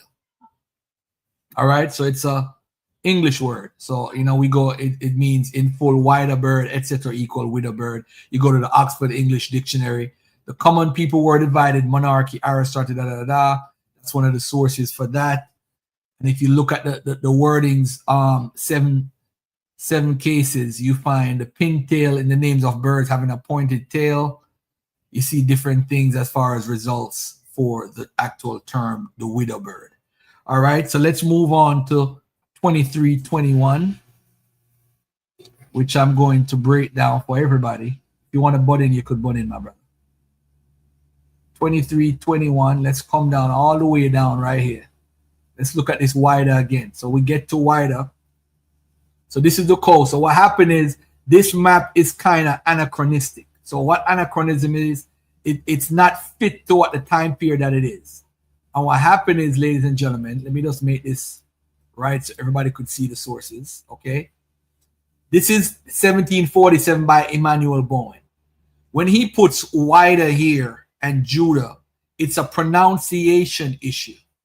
But he also put the kingdom of Judah or wider. So it has to do with pronunciation. Now, let me ask everybody in the audience, what language do you speak as your first language? Is your first language English? Press the number 1 in the chat. Israel Bound, is your first language English? Yep. King J, is your first language English? Yes, it is. All right, so let me ask both of you guys, what did the English call the place that we call Exueda or Judah? What did they call it? That's the, is that, well, I would actually say that's the homie kingdom. Yeah, I know, but what did they call it? How did they pronounce the Judah term or the wider term or Judah fighter? What did they say? Oh, I'm not sure. They call it the word right here. Wider. Wider. Yeah. Wider. Why would the British or the English people who we correlate with or can collaborate with call it wider and not Judah? Let me ask Israel Bound, because he's very intelligent. Israel Bound, why would the British call it wider and not Judah?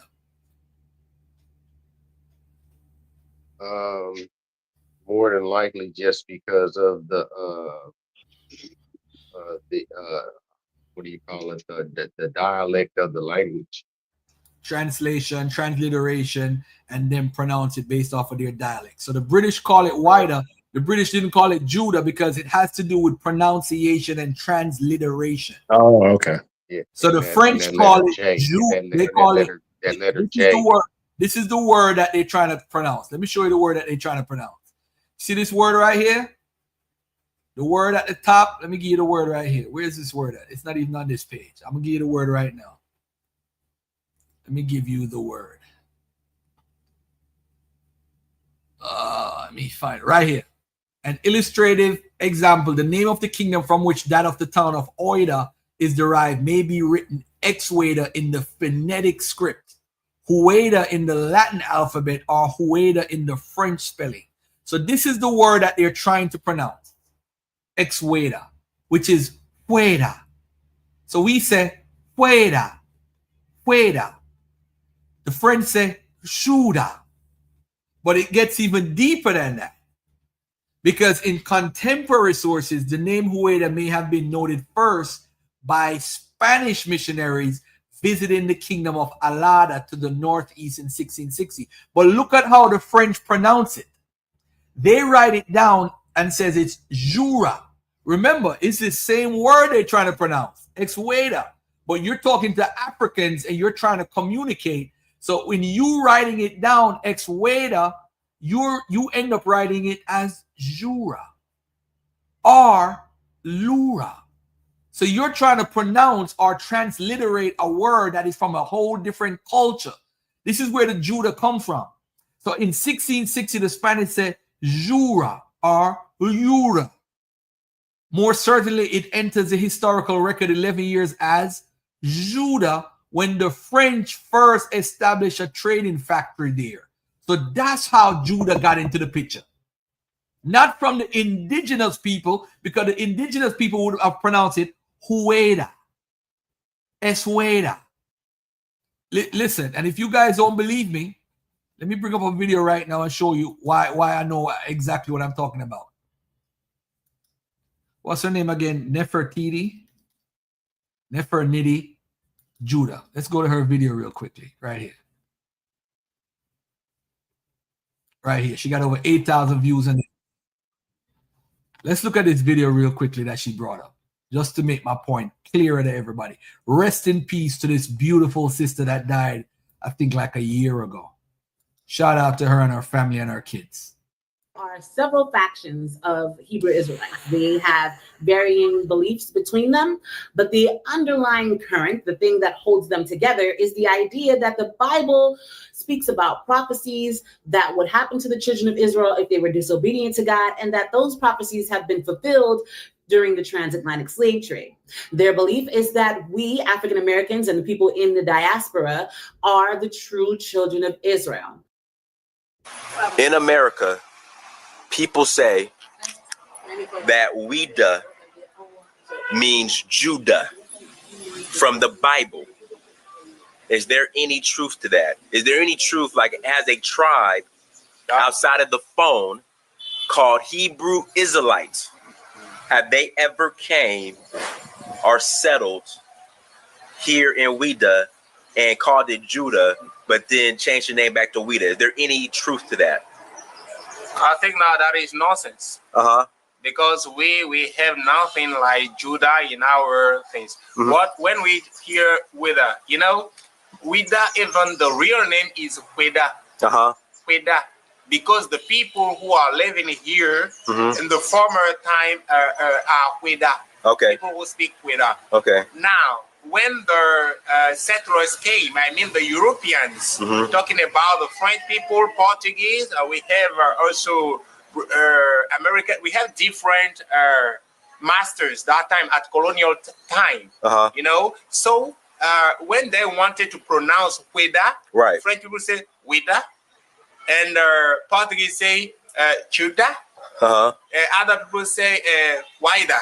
Right. So we have different spelling according to their maternal tongue. Okay. The maternal tongue of the settlers. Okay. So we, the real name of our city is Weda. Weda. Weda. Okay. Weda. Okay. Yeah, that's it. So you never heard of, and you can ask this to the elder. Yeah. Has the elder ever heard of a tribe called the Hebrew? As you can see, I'm trying to help us to understand this and to the best and the most simplest way possible, family. Again, contemporary sources, the name Hueda may have been noted first by Spanish missionaries visiting the kingdom of Alada to the northeast in 1660, who recorded it apparently in the form of Jura or Lura. More certainly, it enters the historical record in 1671 as Judah when the French first established a trading factory there. That's on page 19 of Robin Law's book. So let's look at it from a chronological perspective. So we have 1660. We have the Spanish Lura or Jura. Then the French says Judah. After the French, you have the Dutch. Look at the pronunciation now. They write it as Fida. So look at them right now, family. This is an F now, Fida. The Portuguese say ajuda, which means help. The English says wider. That's what we speak. If it really was Judah, why did the British not say Judah? The fun people would say in a phonetic script, Hueda. We have to move on from this. I don't know what these guys' ultimate goal is. Is it to lie to black people? But it's clear as day. This type of stuff is just ridiculous. Then we look at the pre-Dahomian religion, and then we start to look for evidence of any historical stuff about as far as them having temples there or anything, and we don't see it. I mean, this is not the language. We see the language that they speak and all that stuff, and spelling of local words. We have images from back then that people draw showing that they're carrying the kings and all that stuff. We have different stuff, Jean-Baptiste Labat. We have noting of nobles and kings and wives. All right, so we see the culture for what it is. We know what it is. We see how they worship. The coronation of the king, 1725. We see all of this. We got to stop disrespecting other people's cultures, man, to try to make ours correct or right. We got to stop this. The name Wida is an anglicized form of Ex-Wada. The Ex-Wada GBE language and people of Benin today, the Beninese city of Oida, bears the kingdom name. To the west of it is the Popo kingdom, where most of the European slave masters lived and worked. We got to stop this, family. We got to we got to really stop this. We got to cut this out. You know, enough is enough. Okay, one thing I also want to bring up. Before 1724, right? Before 1727, I should say, Dahomey controlled right here, the Abomey area. But when they came down, they took over Alada right here. And Alada used to be in control of Fueda. So that's how they heard the drums coming, the army people, and they ran off to go to where the Grand Popo region is. And that's where they live. Most of them live. It was more than 5,000-6,000 people here. And over almost 2 million people were shipped as slaves from this region. They are capturing outsiders. And by the way, to what kills a lot of the argument, 1727 to 1820, you can't enslave your own people who are Dahomen residents. They had a rule. So that kills the whole argument even to a whole nother level. Because if you can't enslave them, how are you saying that you took people from X, Y, and Z and they couldn't have been enslaved anyway? We got to cut this out, family. We got to cut this out. Hold on, let me find where the Dahomey at. Yeah. Look at the bottom of the sheet right here. 1,851,000, almost 2 million people shipped. And look from 1727 till now. 120, 120, 70, 118, 77, 102, 90. None of these people were technically Dahomen residences because they had a rule. You can't enslave your own. So these people were Africans from the Yoruba tribes and from tribes outside who was captured and brought in to be shipped off. It wasn't people who are residents of Dahomey. In fact, the Judah people were the ones that were trading with the slaves, slave master. I don't know how any other clearer I can be, but I'm just telling you like what it is. All right, so let's move on to where is this video with Billy Carson? Let me get this video with Billy Carson right here. We forgot you was the Dagger Squad, Garfield, because that was a dagger. Just hearing from the tribe people themselves saying how they pronounce the name, it's not Judah. That's clarifying a lot.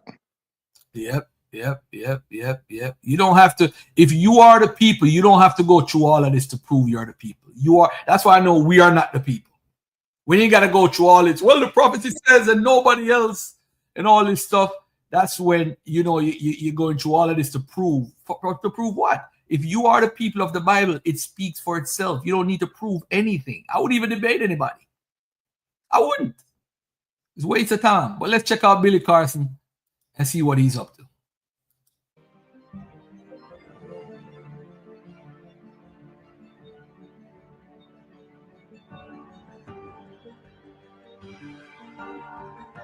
Hello everybody, and welcome to Ancient Architects. Please subscribe to the channel for regular content on ancient architecture, as well as all of the latest news from the world of archaeology. My research and investigation is second to none. I'll stand by my research and investigation against anyone. Because like I said, I've gone out there, I've put the time and I've put the effort in. In that clip, he's not talking about Göbekli Tepe, but he does say his research and investigation is second to none. Let's see about that. Unless you've been living under a rock for the past few weeks, you'll have noticed there's been a lot of talk about Billy Carson, after Wes Huff pretty much annihilated him in a debate about Christianity. From there, apparently Billy threatened legal proceedings against Huff, did a bizarre 3-hour live stream rant, alienated many of his followers, according to the comments, only to remove the video soon after. Since then, I guess in the name of self-preservation or brand protection, Carson looks to have removed all evidence the debate even took place. But this has not stopped the internet from being the internet, with dozens of videos being made about it and also the aftermath. The reaction put more and more eyes on Carson, who appeared on the Danny Jones and Joe Rogan podcasts last year, and from it Huff himself has now appeared on Joe Rogan, although, ironically, he too has now been debunked for some of his claims, and quite rightly so. For example, Huff said to Rogan that the Isaiah scroll from the Dead Sea Scrolls was word for word the same as a copy that was dated to 1,000 years later, and if true, this would be quite amazing. But it's not true. The thing that really shocked scholars, like I said, this isn't true for all of the Dead Sea Scrolls, but one of the things that shocked them about Isaiah was that it was word for word identical to the Masoretic text. Word for word. Word for word. Wow. Yeah. Wow. That would be amazing if it were true. The brilliant Alex O'Connor pointed out his errors, but instead of admitting his mistakes, in a response video, Huff defended his position. But in doing so, he gave out false information again.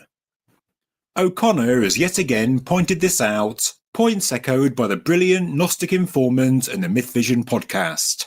And well, from a neutral perspective, with regards to facts and accuracy, it's not left Huff in the most positive light. And this is a shame, because the information regarding the Isaiah scroll has had a lasting effect on Joe Rogan, the host of the world's most famous and popular podcast. One of the most fascinating things that I can't stop thinking about is how the book of Isaiah from the Dead Sea Scrolls was verbatim the same as the book of Isaiah that they found 1,000 years later. Wow. 1,000 years. Wow. And it was exact, word for word. Yeah. Like, that's incredible. I went through every single one of the variants, and I literally just counted them one by one. And how many variants did you find between the Isaiah scroll and the Masoretic text? 1,930. I may be off by one or two, but it's in that ballpark. Just to be clear, this does not include spelling or orthographical differences. But anyway, whilst Huff does get some details wrong, as many of you may already know, Carson's take on ancient and prehistory is way, way out there.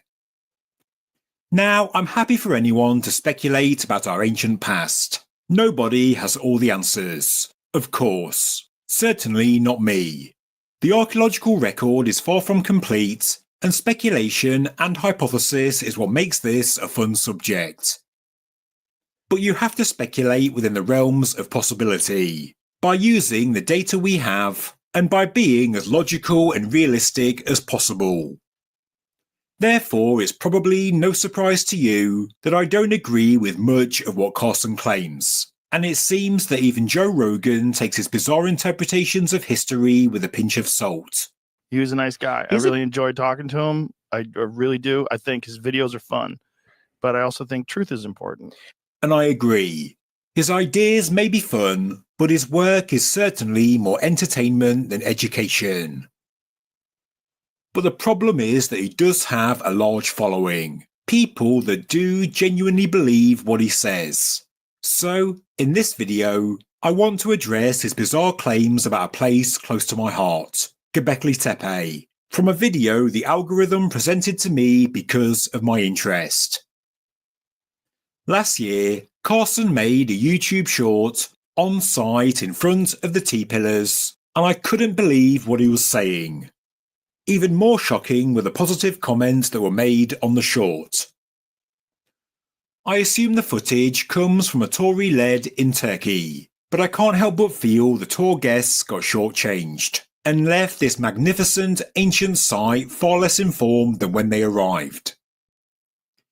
Now, I'm using Carson's footage to react to his content. It falls under the fair use parameters, and I'm only making this video in the hope he will do more research and present ideas based on facts and data to offer a more balanced and realistic view of Göbekli Tepe. Yes, of course, it's great to speculate. We all do it, but speculation should be based on evidence. So, let's take a look at the short. And the soil, most of the soil from here that buried this place is not from here. So most of the soil that buried this place is not from here, he claims. And how far away, he says shortly. Let's continue. So I want you to try to imagine a Stone Age culture just coming out of the Ice Age, being able to say, you know what, let's go about 300 to 400 miles away and get some soil and bring it over here and bury this whole site.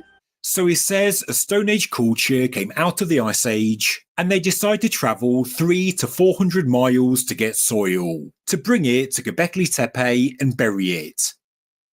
I have never heard such a bizarre claim about this site, and I've read a lot. Let's continue. You need advanced logistics and advanced technology to bring soil from somewhere else to bury this. Why did they bury it? We don't know. We have no idea why it was buried. But this site was buried on purpose. The site was buried on purpose. Was once the opinion of the late great Klaus Schmidt, but that was more than 10 years ago. The views of the experts have certainly changed, but it doesn't appear as though Billy has kept up. We're seeing evidence, in my opinion, of advanced technology. Really? Okay, so that's evidence of advanced technology.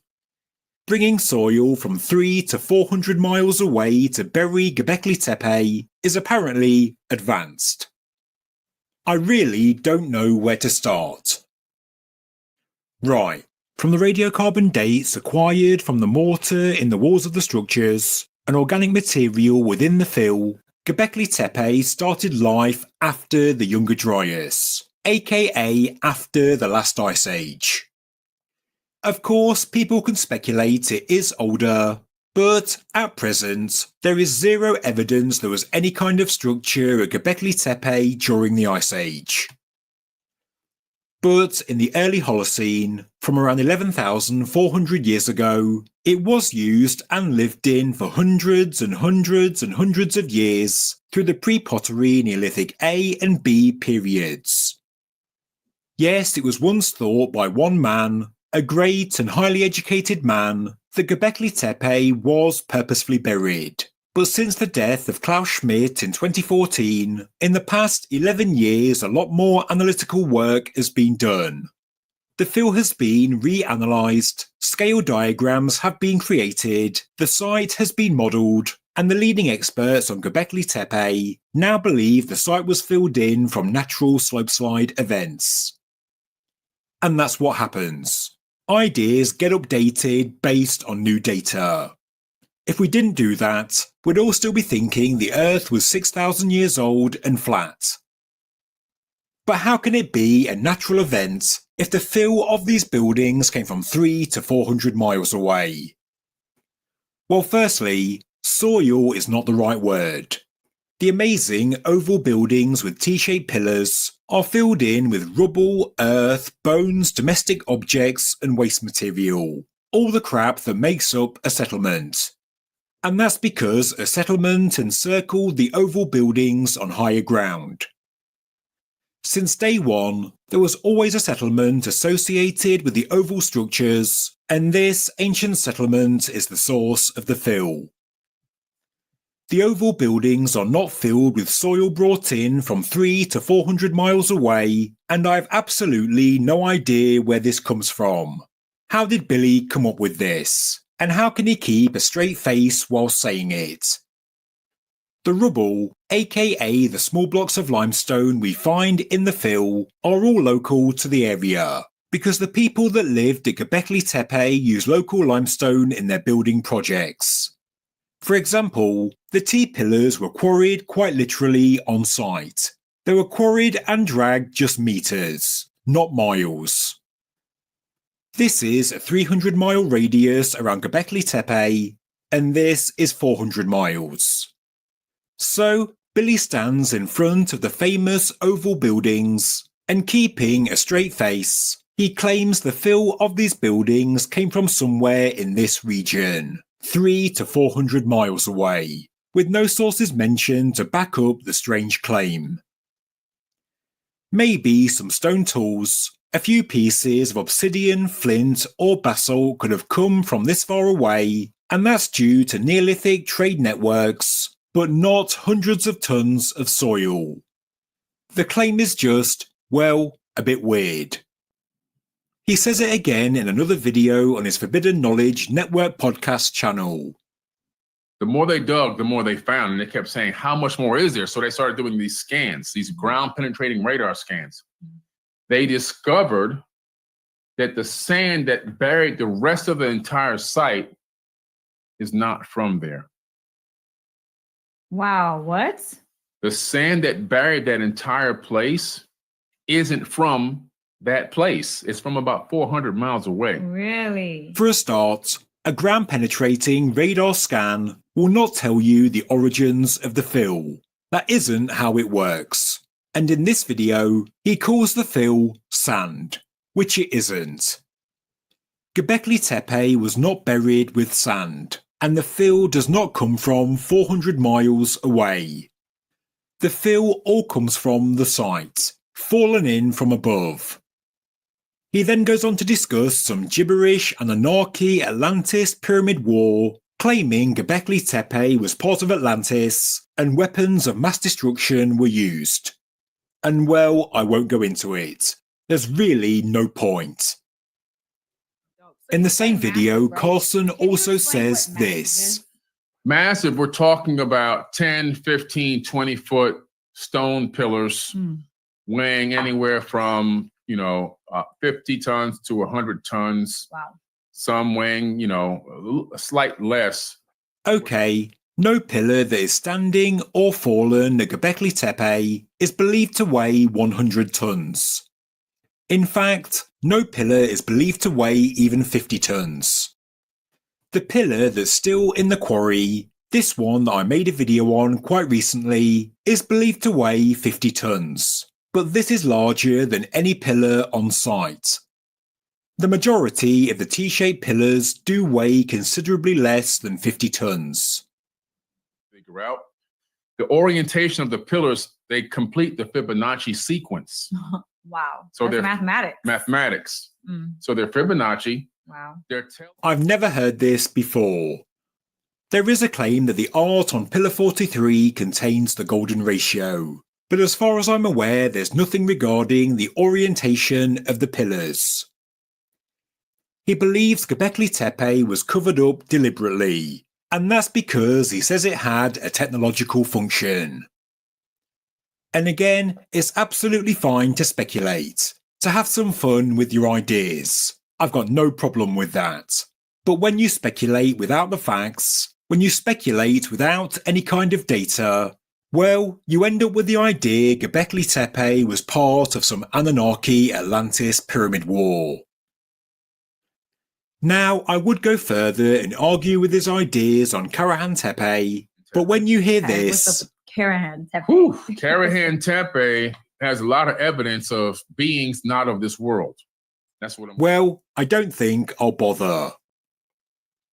And just to say, I'm going back to Turkey in October this year for a new tour. Another chance to see Göbekli Tepe, Karahan Tepe and more, up close and in person.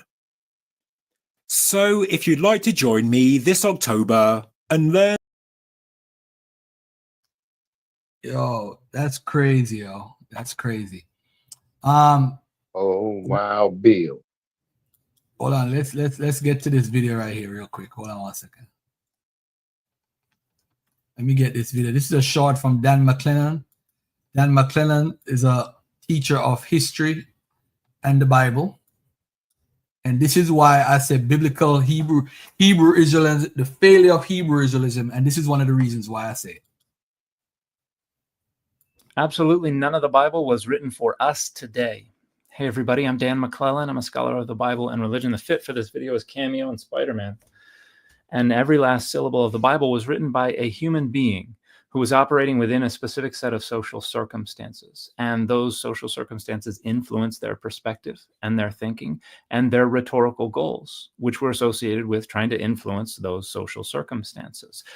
None of that transcends those social circumstances. It's not possible for them to do so, and they were never intended to do so. And what that means is that if we want the Bible to be applicable and authoritative to today, we have to dislodge the texts from those social circumstances that created them, and we have to reorient them to today. We have to negotiate with the text. And in that process, we are the authority. The texts themselves are not the authority. Now, there are dogmas out there today about the text being inspired and inerrant and univocal.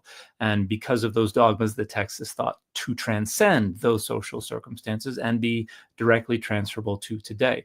But there are at least three problems with that. The first is that we have to reconstruct how we understand those social circumstances and the intentions and goals of the text within those social circumstances. And that is a process that is governed by our own perspectives today. And so if we believe that the text transcends those social circumstances, in the process of reconstructing what we think those texts meant then, we're going to be heavily influenced by what we want them to mean today. Additionally, none of these dogmas are arrived at by a careful interrogation of the data. They're dogmas, which means they're things people just choose to accept, and overwhelmingly so that they can access the power and the resources provided by the social identities that adhere to those dogmas. And finally, those dogmas exist precisely so that people can endow their own socially contingent identity politics with an authority that can be argued to transcend their own social circumstances. In other words, it's just a way to arrogate the Bible as a divine proof text for their own socially contingent identity politics. Absolutely none of the Bible was written for us today. Hey everybody, I'm Dan McClellan. I'm a scholar of the Bible and religion. The fit for this video is Cameo and Spider-Man. And every last syllable of the Bible was written by a human being who was operating within a specific set of social circumstances. And those social circumstances influenced their perspective and their thinking and their rhetorical goals, which were associated with trying to influence those social circumstances. None of that transcends those social circumstances. It's not possible for them to do so. Hey everybody, I'm Dan McClellan. I'm a scholar of the Bible and religion. The fit for this video is a Marvel ensemble. Let's take a look at a video. So this is Amun-Ra, one of the biggest culprits that's been quoted. His quotes have made it into the Bible so many times. We're going to go over some of his stuff. All right, let's see it. Every time you say amen, you're giving thanks to this guy. This is the guy that ordered amen to be a statement. Of course, it used to be Amun, but over time it became amen. That's absolutely nowhere close to being true. The Egyptian deity Amun made it into the Hebrew Bible in a couple of places, mentioned in Jeremiah 46:25, for instance. But the name is spelled Amon with a holem vav. There is an O quality vowel between the second and the third consonant.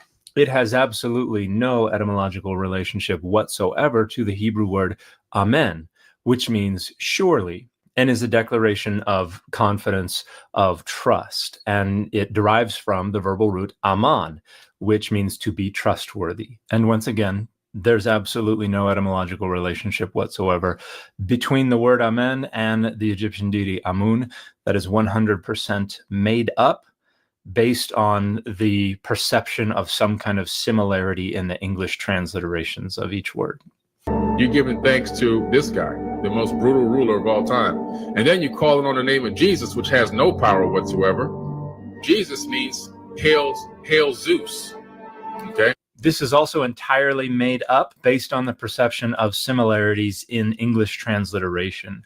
Hail Zeus would be Heira Zeu in Greek. It has absolutely no etymological relationship whatsoever to Jesus or any variation of it. Jesus is an English transliteration of the Latin Jesus, which is a transliteration of the Greek, Jesus, which is a transliteration of the Aramaic, Yeshu or Yeshu, which we find in Greek as far back as around the 3rd century BCE, when we get the translation of the Septuagint, the ancient Greek translation of the Hebrew Bible. And the Aramaic name Yeshu or Yeshu is a variant on the Hebrew name Yehoshua, which more clearly has the tetragrammaton at the beginning of it and means Adonai saves or is salvation or something like that. So Yeshu may just be the word salvation, or if the tetragrammaton is hiding in there, it would be the same thing. Adonai is salvation or Adonai saves or something like that. So again, entirely made up. This person has obviously never studied any of these languages at all and has absolutely no clue what they're talking about.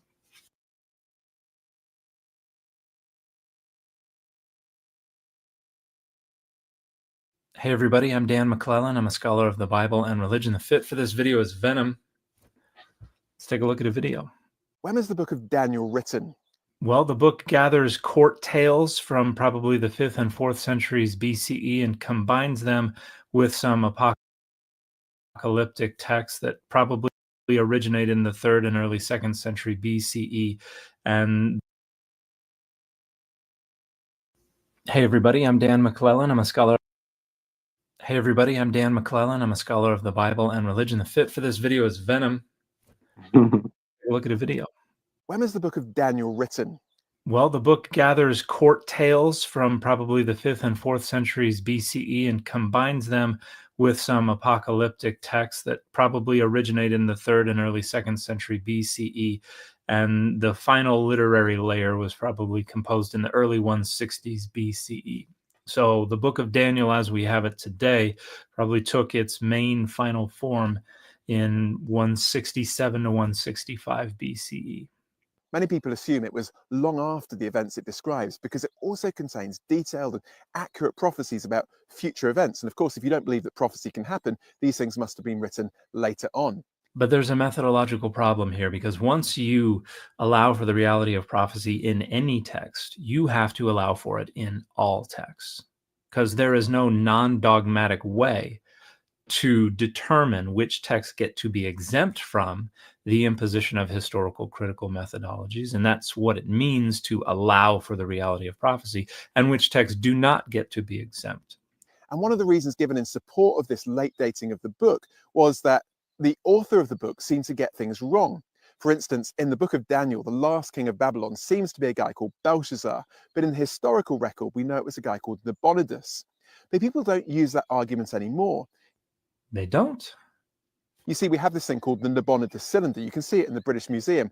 So that was discovered in 1854, and critical scholars have continued to point out that the book of Daniel is riddled with historical inaccuracies down to this very day. A fascinating archaeological discovery that tells us that although Nabonidus was the last king of Babylon, he had a son called, you've guessed it, Belshazzar. And Belshazzar acted as a kind of co-regent. And so when Daniel interprets the writing on the wall, Belshazzar doesn't make him the second highest in the kingdom, as you might expect if he was the top guy, but only the third highest. So it shows that the author seemed to know what he was on about. So it doesn't do any such thing, because the book of Daniel is still riddled with historical falsehoods related directly to Belshazzar. For instance, in the story of the writing on the wall, Belshazzar's dad is named as Nebuchadnezzar, but we're presenting historical evidence that Belshazzar was Nabonidus' son. There's no genetic connection between Belshazzar and Nebuchadnezzar. That is false. Additionally, the whole reason the Nabonidus cylinder says Belshazzar was made co-regent was because Nabonidus ran off into the wilderness like a hippie for a bunch of years, and Belshazzar reigned in his stead. But the book of Daniel says that's what Nebuchadnezzar did. The book of Daniel also says that Belshazzar lost his kingdom to Darius the Mede, who conquered Babylon. That never happened. Babylon was conquered in 539 BCE by Cyrus the Great. Darius the Great, Darius the First, didn't arrive until over a decade later. There was also no Median kingdom. It was the Persians the entire time. So the book of Daniel is just riddled with historical inaccuracies, at least when we're talking about the early court tales. The story gets more historically accurate and more detailed the closer we get to the early 160s BCE, at which point the text predicts God's intervention and salvation from the Seleucid Empire, which didn't happen, which means that most likely the author is writing just before that prophesied deliverance, hoping that that is what would happen in the immediate future. And unfortunately for them, that didn't happen. The data do not support the historicity of the Exodus or of the figure of Moses. Hey everybody, I'm Dan McClellan. I'm a scholar of the Bible and religion.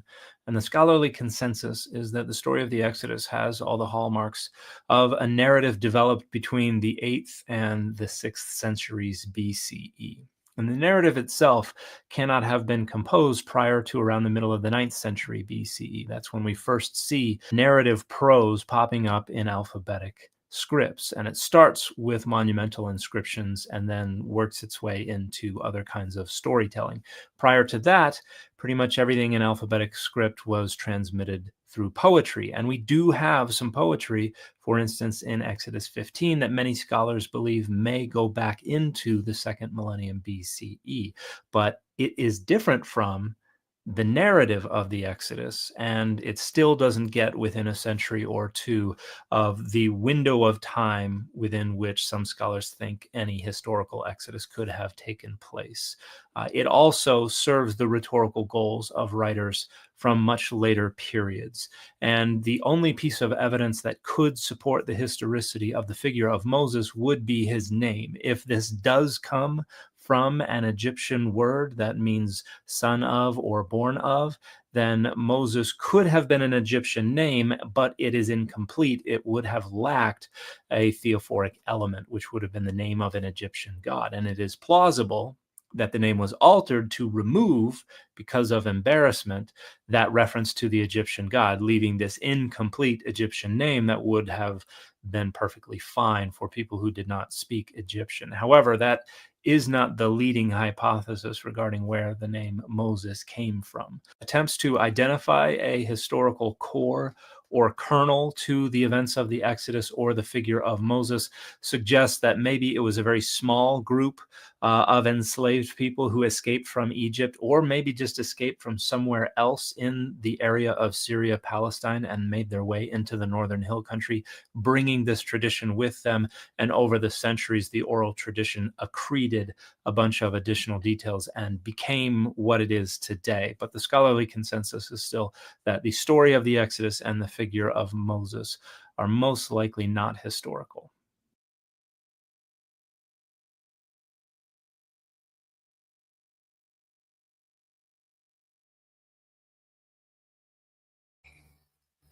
Failure of Hebrew Israelism, man. All that is true. I mean, we are basically arguing for nothing.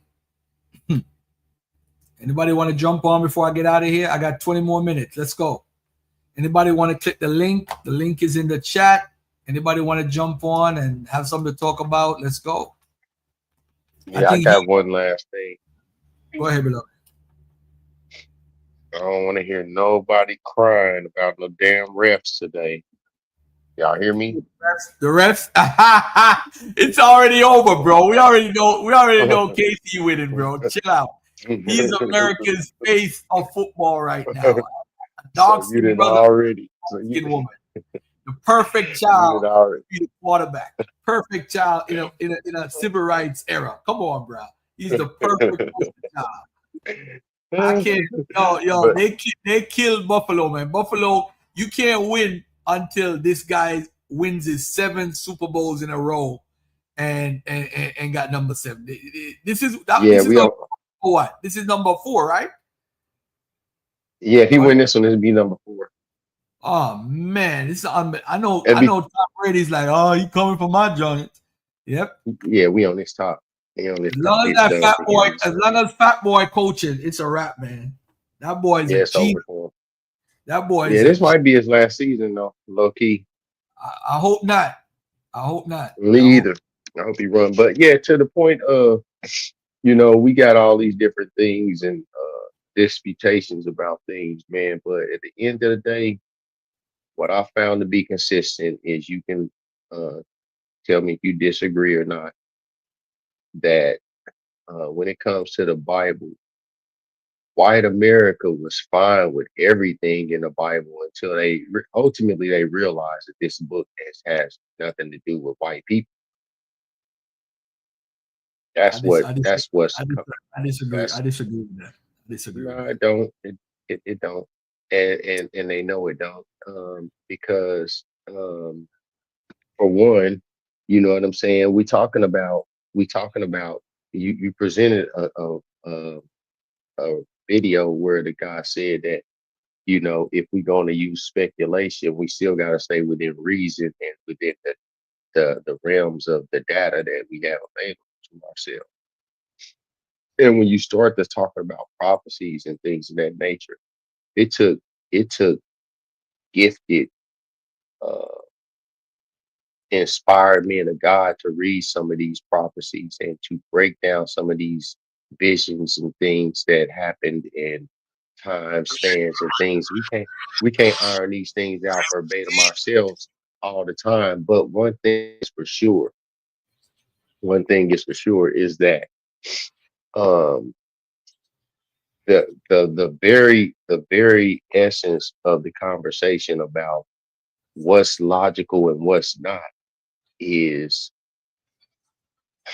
when we bring up the Deuteronomy 28:68, the curses, we don't find any. We say that these things, people say that these things happen to other people in all these different places, but notice that during the transatlantic slave trade in particular is the one that we can present all the evidence about, that nobody denies. Nobody says, go show the proof.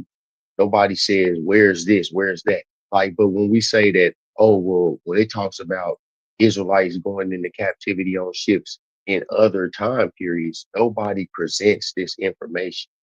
Nobody does any of this. So it's only logical, if you think about it in your brain, that if you say that, okay, well, if God cursed the Israelites and they wound up on slave ships, logic would tell you that the first people that should look in and start a further investigation is the people who were known to be put on the slave ships, according to the Bible.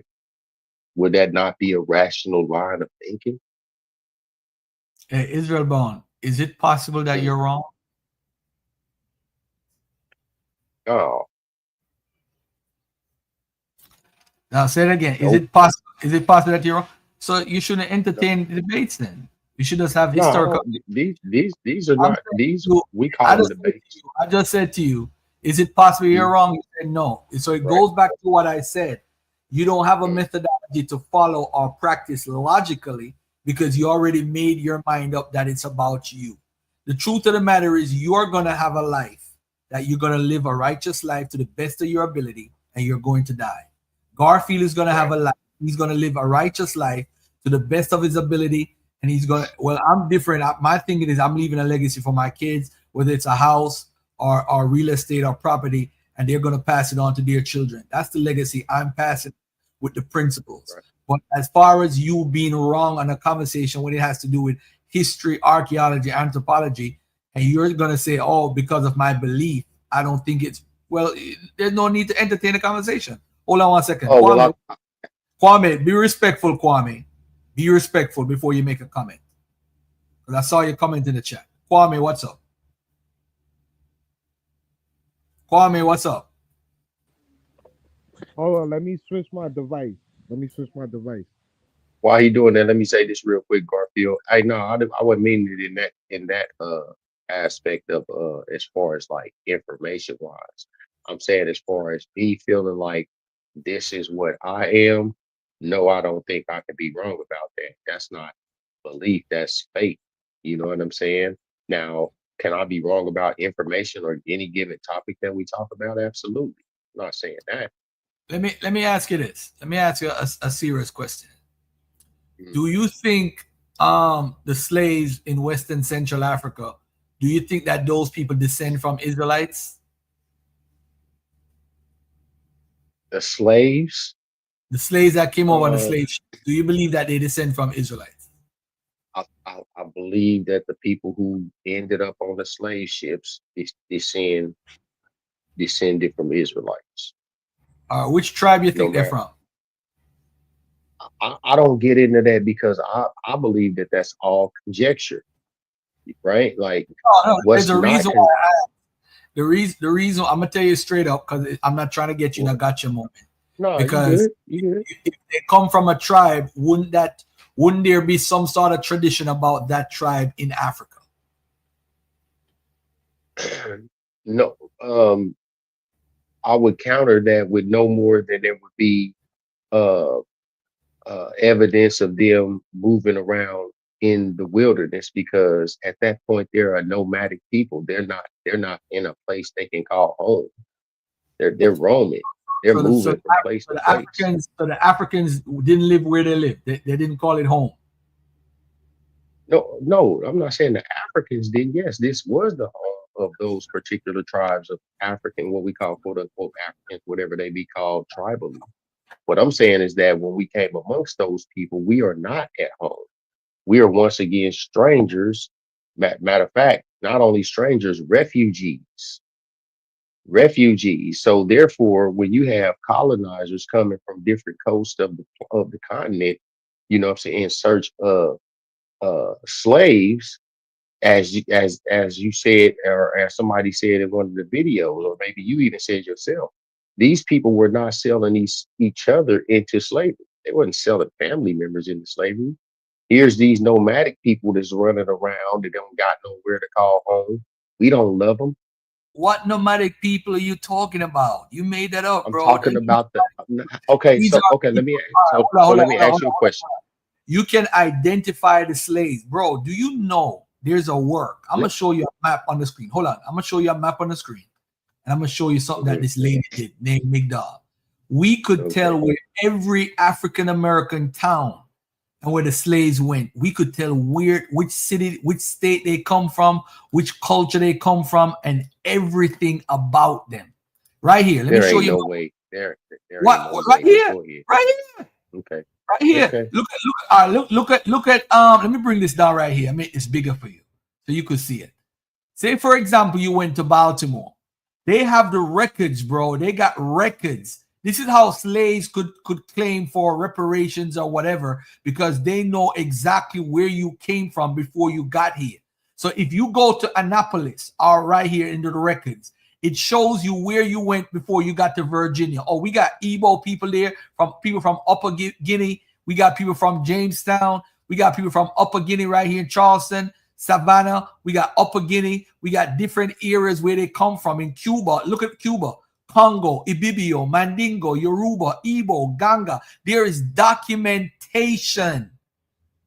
You know why? Because all the slaves had to be insured. They are well documented. So what era did you come from? X, Y, and Z. Let's take a look at this. This is where every single North American slave came from when they came directly from Africa. Right here. 1651 to 1660. You're missing my point. Hold on. 498. All right. I'm saying to you, these are not nomadic people. They come from tribes. They come from culture. Go ahead. So I'm saying to you, they come from a culture. We know where they come from. We know where they come from. We know exactly where they come from. Hold on a second. Somebody just called me a liar. Garfield is a liar. pig. You can't be a dude and calling me a pig. That sound like a she-him. She-he. Garfield is a liar, pig. But I'm a cat though. I'm not kosher, but I'm not even a pig. But nomadic people, come on, bro. Come on. We know who these people look, are. listen, let me tell you something. So what y'all tend to do when y'all talk about these things is ignore the time. Do you know how many years? I'm gonna just ask you right off, just as a point of reference. Do you, from the time point that we're talking about now, from the removal of those slaves from those areas, going back to the time that the Israelites was exiled out of Israel, 70 AD, how many years is that? 70 AD from say that again. Say that again. Repeat that. 70 AD until they started extracting these slaves from these areas. Okay. So you believe that the 70 AD thing about coming from 70 AD, right? Now let me ask you this. There's documentation. Hold on. I'm gonna hold you to that. So hold on 1 second. Because we're going to deal with that 70 AD thing real quickly right here. So you're saying that we have documentation of slaves from 70 AD, right? Now you said there's a lot of documentation. And I got Kyle here, I got Sean P who jump on as you said that. Before they let the dogs out, I'm gonna ask you, what documentation do you have?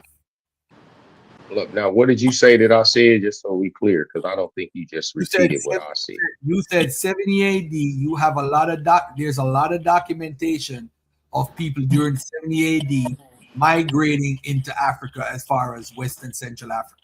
Is that what you're trying to imply?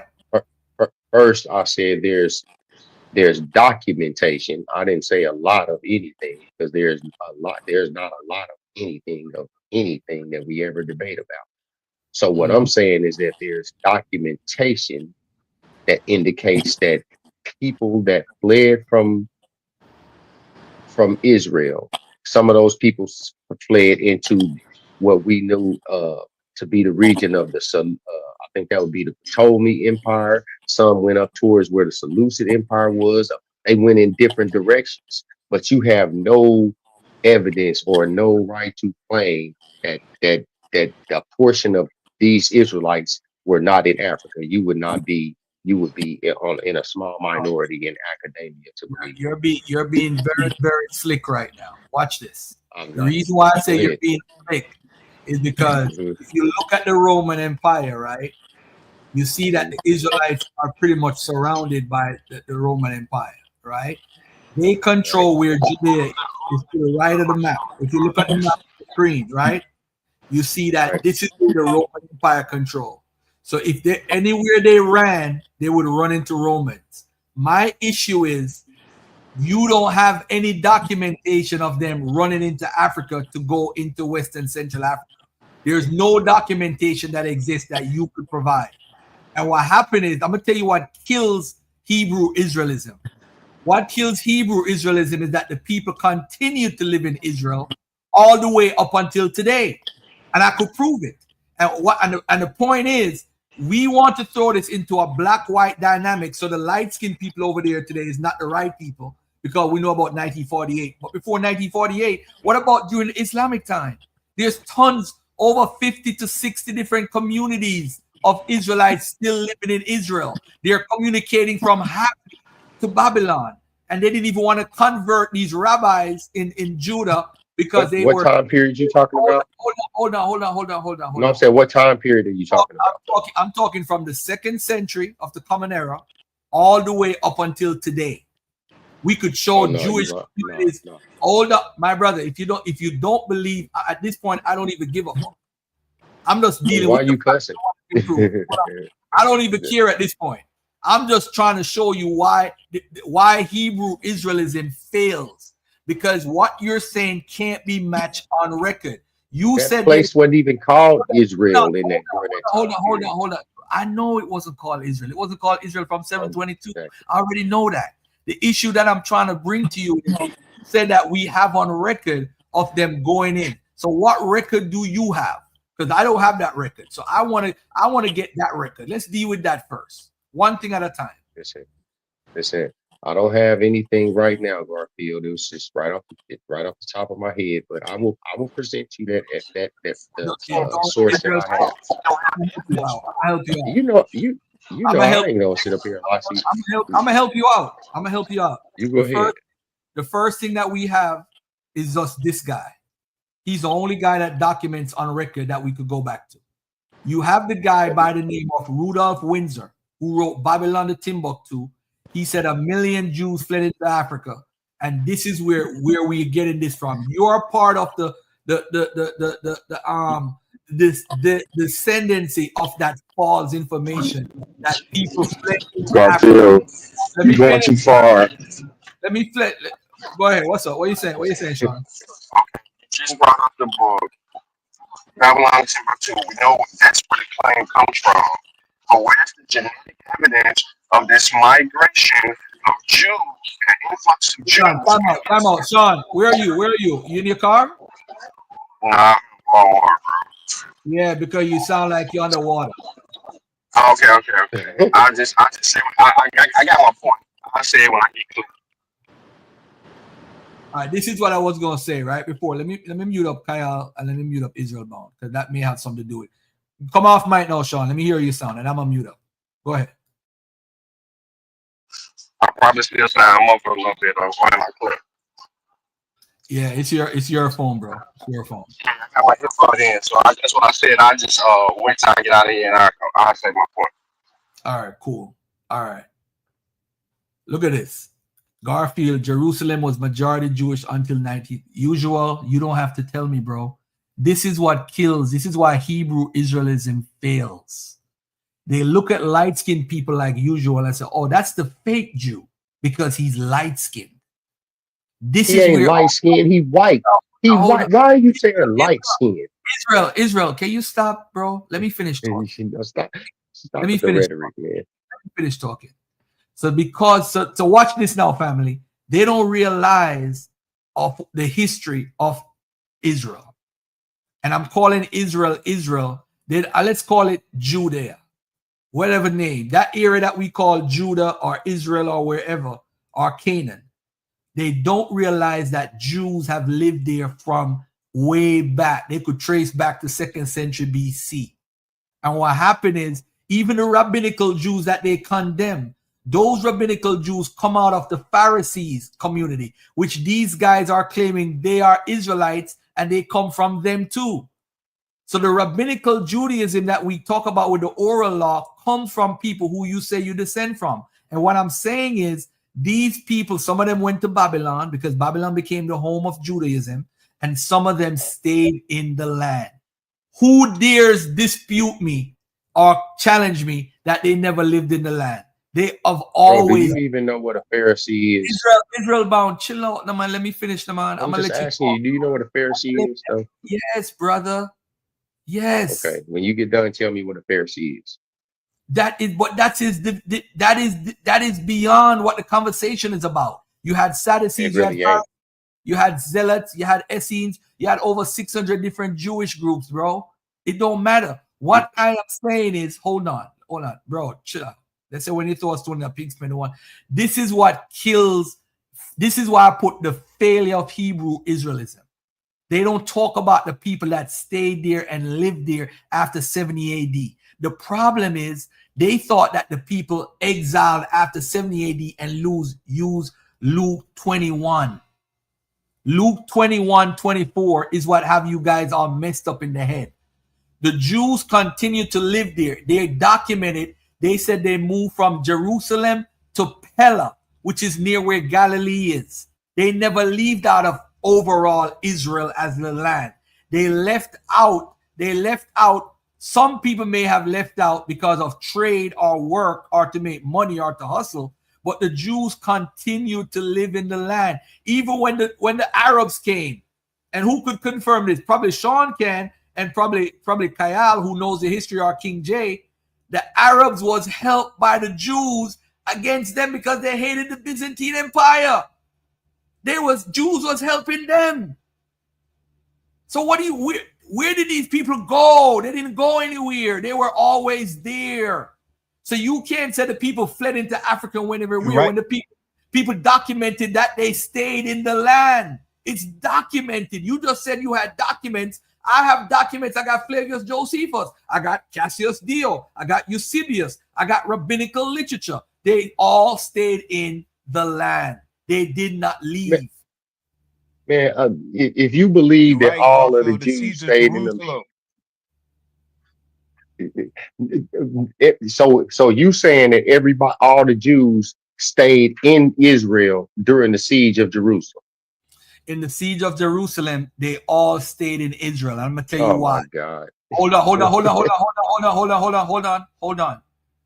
Where did they go? Show me where they went. They went. They on them slave ships. That's where they ended up at. What slave ships? The ones that wound up in America. So how could they end up on the slave ships when they never left? How do you leave from Israel to 14? Yo, bro, 1800 years later. Bro, stop it, bro. Stop it. What do you mean? And what do 1800 years later got to do? Bro, that's the failure of your faith. Your faith is crap because it has nothing to back it up. You need substance. This is what I'm trying to tell you. Only reason. Only reason. Hold on. Let's stop. We're not going to debate. Let's do this. Give me one source that says they fled into West Africa. Give me a source. Listen, I told you they fled into Egypt and into Africa.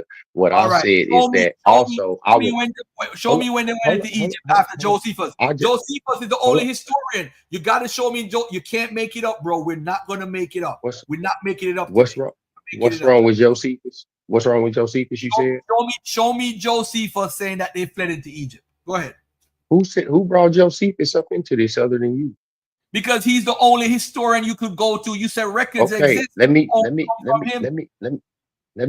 go through some information, Garfield. Just like you was hell bent on the discrepancy between the taxes, and you was dead wrong about that. I'm gonna show you again. I don't have no problem with it.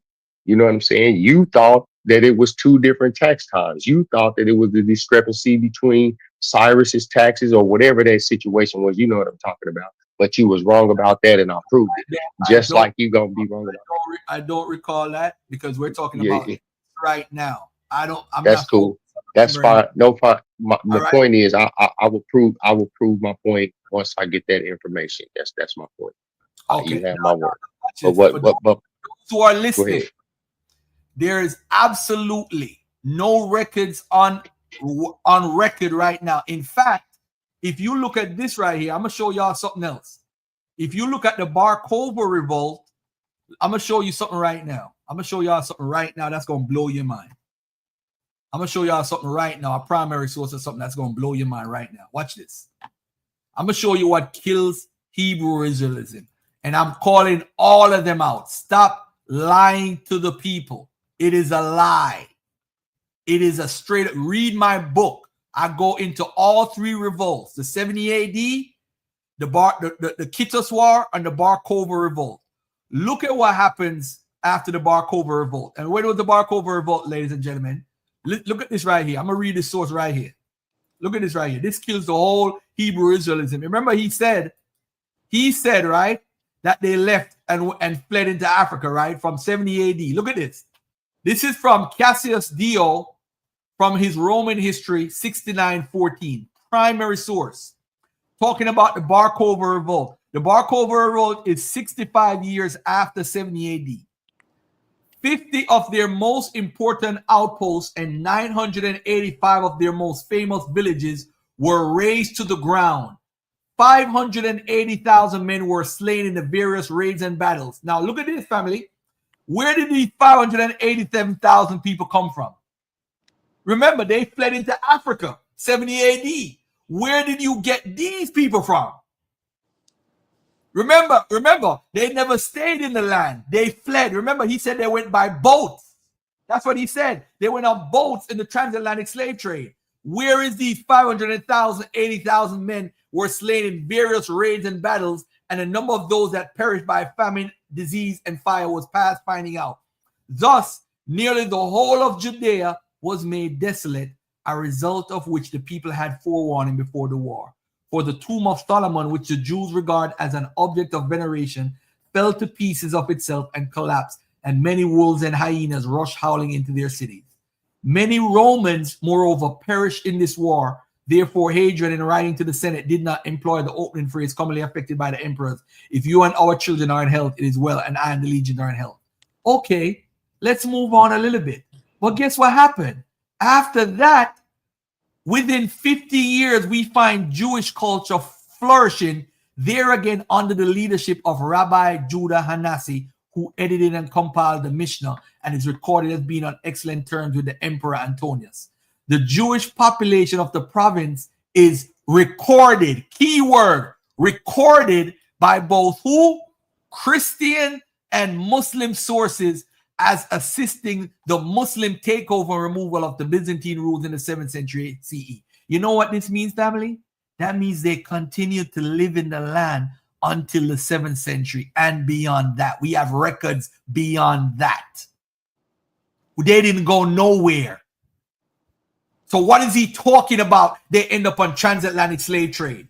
How? When they've been living in the land. Look at what Homeboy just said. Usual. They lived there until the year 2000 or 1936. You have records of them living up until. This is what killed Hebrew Israelism. This is how. Are you done? Bro, come on. You know I make everybody talk, beloved. You see, how can they be fake? How can they be the fake Jews when they've lived there the whole time? First of all, what date was that war that you put up there took place? That's the Bar Kokhba. That's 135 AD. 132 to 135. 135 AD.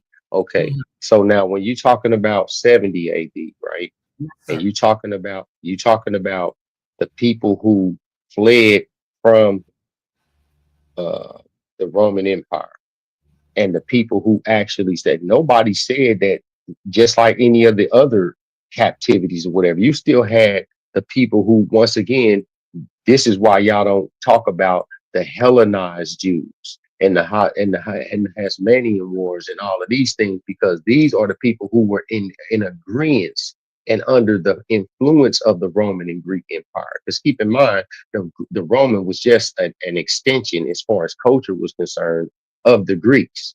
These were all Hellenized Jews that stayed there. Notice that when you read that insert, it said that he was in good standing with the emperor. So what are you talking about? All Jews whenever you had Jewish republic. No, don't interrupt him, please. Don't interrupt him at all. Go ahead. I talked the whole time. No. Israel, I want you to talk freely. All right. Now you made a point. You said, Garfield, let me ask you this, right? The Jews that remained in the land, right? There is records that said they moved to Pella, which is in the northern area near Galilee.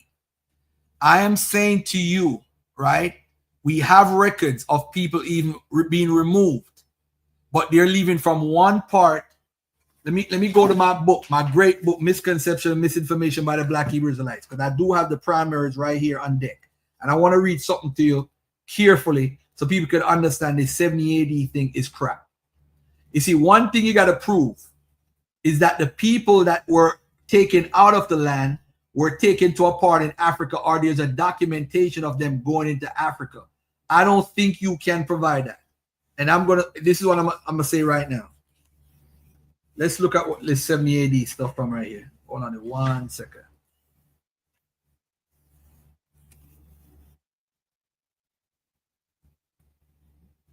After 138 of the Common Era, Jewish life and culture in the land of Israel revived on Roman terms. Hebrew literature does not show how fully its existence and development were owing to the Pax Romana. Synagogues and rabbinic homiletics could not have flourished in the latter half of the 2nd century CE, and the Mishnah could not have been edited without Roman tolerance. It was created by rabbis answerable to and protected by the Roman government. Some credit for the Hebrew revival goes to emperors Antonius and Marcus Aurelius, both exceptional men. In their reigns, Judah Hanasi grew from early childhood to middle age. Edward Gibbon, in his book, The Fall and Rise of the Roman Empire, grossly exaggerated when he called their united reigns possibly the only period in the history of the world during which the happiness of great people was the sole object of government. Still, after the persecutions and massacres of Jews during the reigns of Nero, Vespasian, Titus, Domitian, Trajan, and Hadrian, the new policies and attitudes of Antonia Pius and Marcus Aurelius brought the Jews palpable relief. The Galilean Jews, as well as the Jews who survived in other parts of Palestine, withdrew spiritually from the empire immediately after the Bar Kokhba revolt. As indicated earlier, they kept their distance from the Greek civilization which surrounded them and to some extent influenced them, and recoiled against Greek education, particularly rhetoric, which was essential in public life. So that does kills your whole argument about those Jews were Hellenistic, because they withdrew from that life to Galilee, where they were near Havana. That's no, but let me disprove. Don't you interrupt. just cut me off, Garty. You just interrupted me. Bro, didn't I tell you could talk the whole time, or you said go ahead? So let me finish, No, bro. I promise you, I'm gonna let you talk. I promise you. You said that these people were Hellenistic. Yeah, a lot of Jews were Hellenistic, but we don't want to. What we don't want to do is we don't want to generalize and call all Jews one Jews. We don't want to do that. One group of Jews that do everything. What I'm trying to prove to you is that the people, by the time of Antonius Pius, the empire had passed the peak of its military strength. Rome's strategic aims changed to the Jews' advantage. The conclusiveness of the Jewish defeat served an object lesson in the empire. Never again in Roman history was there a revolt of such seriousness within the empire. Based on the historical records of the 70 AD, Kittus War and the Bar Kokhba revolt, it is evident that the Jews remained a significant proportion of the population of Palestine right through the vicissitudes of wars and invasions. Over time, the population no doubt followed the patterns of other populations throughout history. They generally adopted the religion of their rulers and intermarried with the various peoples who came through over the centuries, with Arabs, Crusaders, Turks, and others. The conclusion: more Jews lived outside of Palestine during the Second Temple period than within Palestine. So it's estimated that 80% of the Jews lived within the Roman Empire outside of Palestine. There was no mass Roman exodus of Jews from Palestine. It didn't say inside the Roman Empire. I'm gonna ask you again, bro. Just wait until I'm done. If you need to write down and remember, go ahead. But let me finish. I'm almost done. More Jews lived outside of Palestine during the Second Temple period than within Palestine. There was no mass Roman exodus of Jews from or exile of Jews from Palestine as a result of the Roman. There was a loss of political sovereignty around the 1st century AD. An estimated 5 million Jews lived outside Palestine, about 4/5 of them within the Roman Empire, but they looked to Palestine as the center of their religious and cultural life. Diaspora Jews thus far outnumbered the Jews in Palestine even before the destruction of Jerusalem in AD 70. The source for that is the Encyclopedia Britannica. Here are some bullet points. The Romans allowed Jews to live in Palestine, and there was constant traffic between Babylonia and Palestine. Jews were banned from living in Jerusalem and in Judea by Hadrian. The Hadrian exile, this is the exile that we have on record. Hadrian exile was nothing more than an internal exile within the land of Israel. We know it wasn't called the land of Israel at the time, but we're talking about geography right now. The Jews from Judea went elsewhere within the land of Israel. Jewish settlement thrived in the land of Israel after Hadrian. In other words, the Jews suffered in Judea during the Hadrianic persecutions, and things rebounded when Hadrian died, especially in other areas of the country. They were not thrown out of the land of Israel, quote unquote. They were thrown out of one province of the land of Israel. They went into exile into other parts of their ancestral land and not from it. The source is Israel Jacob Yoval, The Myth of the Jewish Exile from the Land of Israel, a demonstration of ironic scholarship, common knowledge. Winter 2006, pages 16 to 33. And I yield. So what I was saying is the reason why I brought up the Pharisees and the Sadducees and asked you, did you know what the main difference between them was, is from a political standpoint. Political standpoint, I'm not too sure, but I know with the Sadducees, I think they didn't believe in the resurrection, but the Pharisees did believe in the resurrection, or vice versa. One of them. Well, yeah. So yeah, that's more on the spiritual side. But what I was getting to is that the Pharisees was more conservative about the law, and the Sadducees were more open to the Hellenistic way of life. But and so there was many. But the Pharisees did adapt some of the Hellenistic stuff. But continue. Go ahead. Continue. Yeah. So you had many internal Jewish wars, throughout that whole time period. But my problem with everything is they're saying that that none of these Israelites fled into the continent of Africa would go against biblical biblical writings, which is what we go off of before anything. I'm going to ask you this, Israel Bound, and the floor is yours. Go ahead. Do you have explicit record outside the Bible that documents them? I do have records of them going to Africa, by the way. They were actually taken to Africa. I do have records of that, but in a certain context. And what happened is they were kicked out of Cyrene. Hold on. They were taken to Cyrene. But when they were taken to Cyrene, they were kicked out because Sicarii wanted to start a whole nother war. And the Jews, the Israelites that went there, snitched on Sicarii. So everybody was ultimately kicked out of Cyrene. All right. This is my point, though. When they went to Cyrene, they were under the rule of the Romans. They were still surrounded by a Roman government. So they were still under quote unquote captivity, as you would say. What I'm saying to you is the records of them fleeing from Israel and going into Africa and then ended up in Egypt and going into West Africa. I have not seen any records of that. Okay, so what I'm saying is that by Egypt, I'm more focused on them going into North Africa in general, but we also have biblical records that the whole, not whole meaning 100%, but I would gather that to be the majority of the tribe of Levi went into Africa.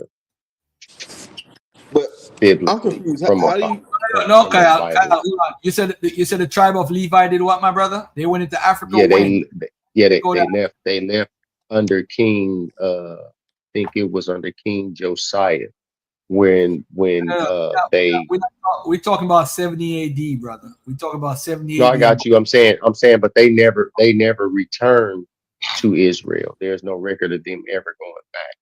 Okay. So I'm saying we're talking about ultimately Israelites in Africa. No. I'm not concerned about Israelites going because this was the whole elephantine conversation. I don't think it's the best conversation to bring up to me because I'm very well versed in elephantine. Because elephantine had examples of women preaching and teaching in the synagogue, and nobody I know that believe women should be teaching anything. So, and those people, they didn't even know what Passover was as far as what it celebrated for. Who are you talking about? The people in Elephantine, because we have documentation of them in the 400 BC of when they had a temple. I'm talking about the Philosophians. I'm talking about the Philosophians. I'm not talking about Falasha Jews. Falasha Jews, there's no records of Falasha Jews in the BC era. In fact, in Ethiopia, and there's no records of Ethiopia actually knowing the actual Bible or any traditions with the Bible before BC. In fact, we have the Ge'ez records from George Hadke that goes and combs it through a South Arabian mindset as far as the Ge'ez and how it comes about. They don't know the Old Testament before, probably before 4th century AD. They don't know. We have, and hold on. Just to deal with the elephantine, the Ethiopian conversation, we got to be careful. The whole Ethiopian traditions, we should take that with a grain of salt. But continue though. I want you to finish the point. So my point is that obviously the scriptures say that the Israelites would be scattered into the four corners of the earth and by different methodologies. And so I read so much stuff, man. I done read so many books, I'll pull that information where I got that from. They didn't All have right. anything because, of course, we all had. Can you see the screen? Yeah, I see it. All right, go ahead. Finish your point. I don't want to interrupt you. My bad. No, Finish it's your good. I just wanted to touch on that, you know what I'm saying? Because at the end of the day, when people say that, because you can't have it both ways, you say that, okay, we can't trace your Israelites by DNA and this, that, and the third, but then you say we can trace them by direct lineage from this. Like, you can't say that and then still say that, oh, well, they can't be these people because they came from this spot. None of that makes any sense. It doesn't definitively prove anything. Okay. Hey, I suggest for Black History Month, support your brother Garfield, buy his book. It will help you to grow into what you believe as far as the Bible is concerned for Christians and for Hebrew Israelites and for non-believers. It's one of the best books you could ever read to get a better understanding from a historical perspective and why there's a failure. Like this is why Hebrew Israelisms fail. I'm going to tell you why. When I asked the brother said he has on record, and he said, okay, not on record completely, but he has on record. There is no record of this whole movement of slaves or Judeans going into Africa. And that's why I brought up the Bar Kokhba revolt to show that at 135, you had a substantial amount of Hebrew or Israelites in the land at the time, and they were killed. Over 500,000 is documented.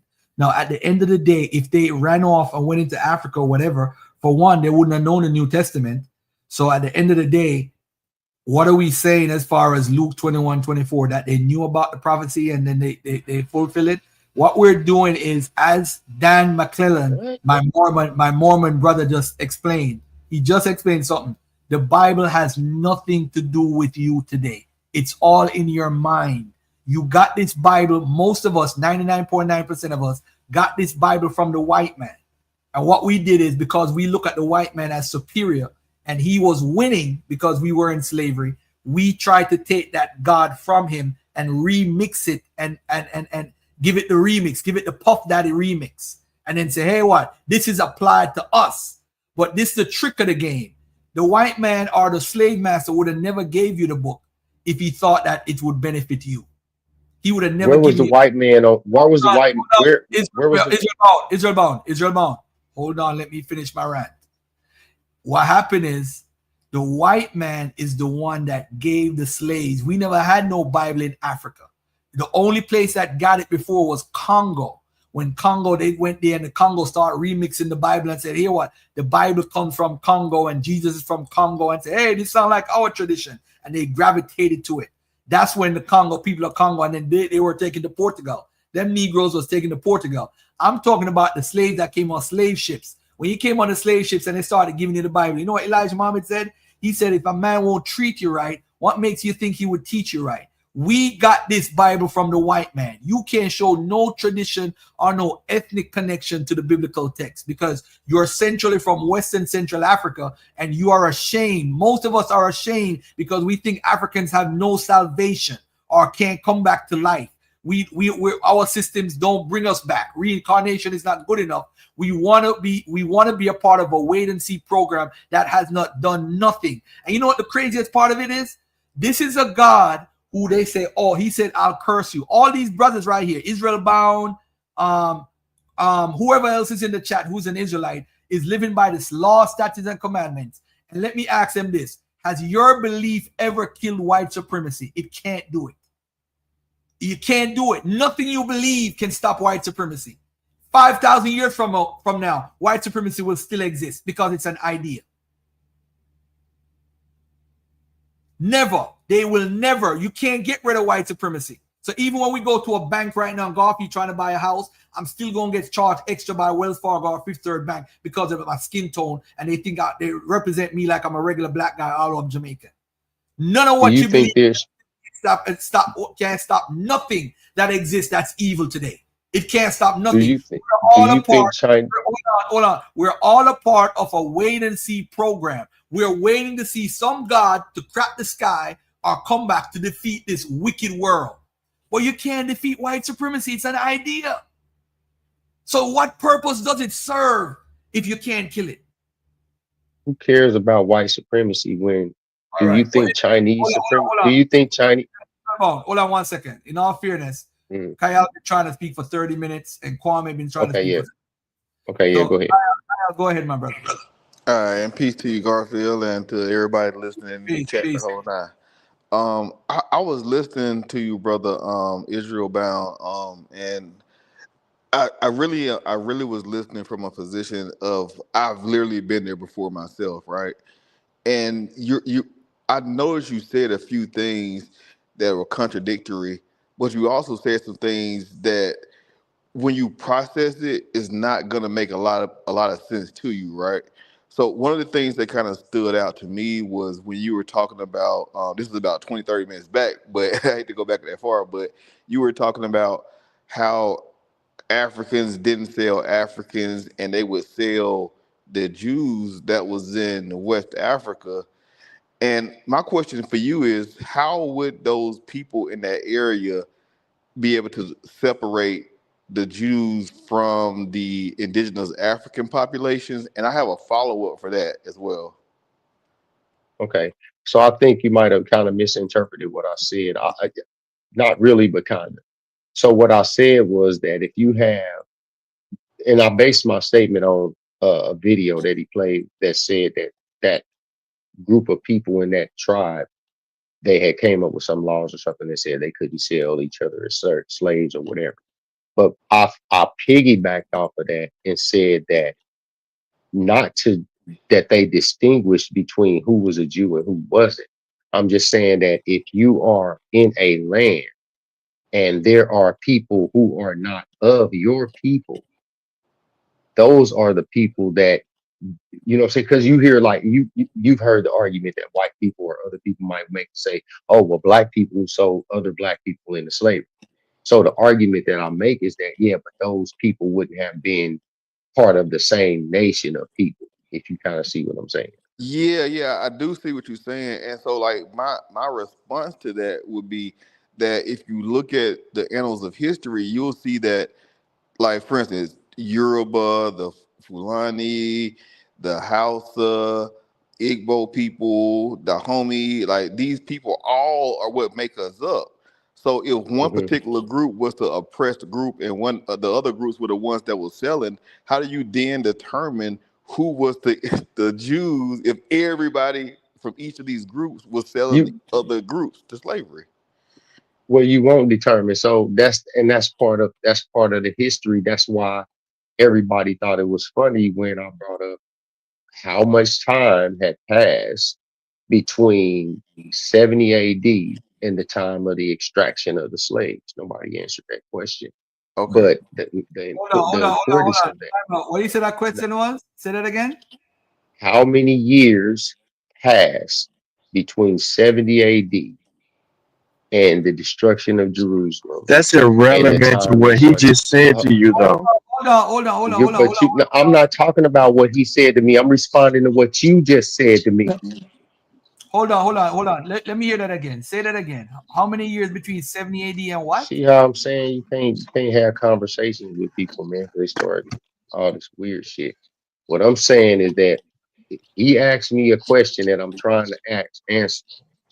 And then I brought up the fact that I earlier asked, like he brought up a conversation from 30 minutes ago, which I don't have a problem with. But during that conversation, I asked how many years passed from 70 AD until the time of the extraction of the slave, because that's pertinent to what I'm about to say to him right now. That's why I asked that in the first place. Roughly about 1,400 years. Okay, is that So good enough? 14, that's fine. 1,400 years, we'll say, give or take.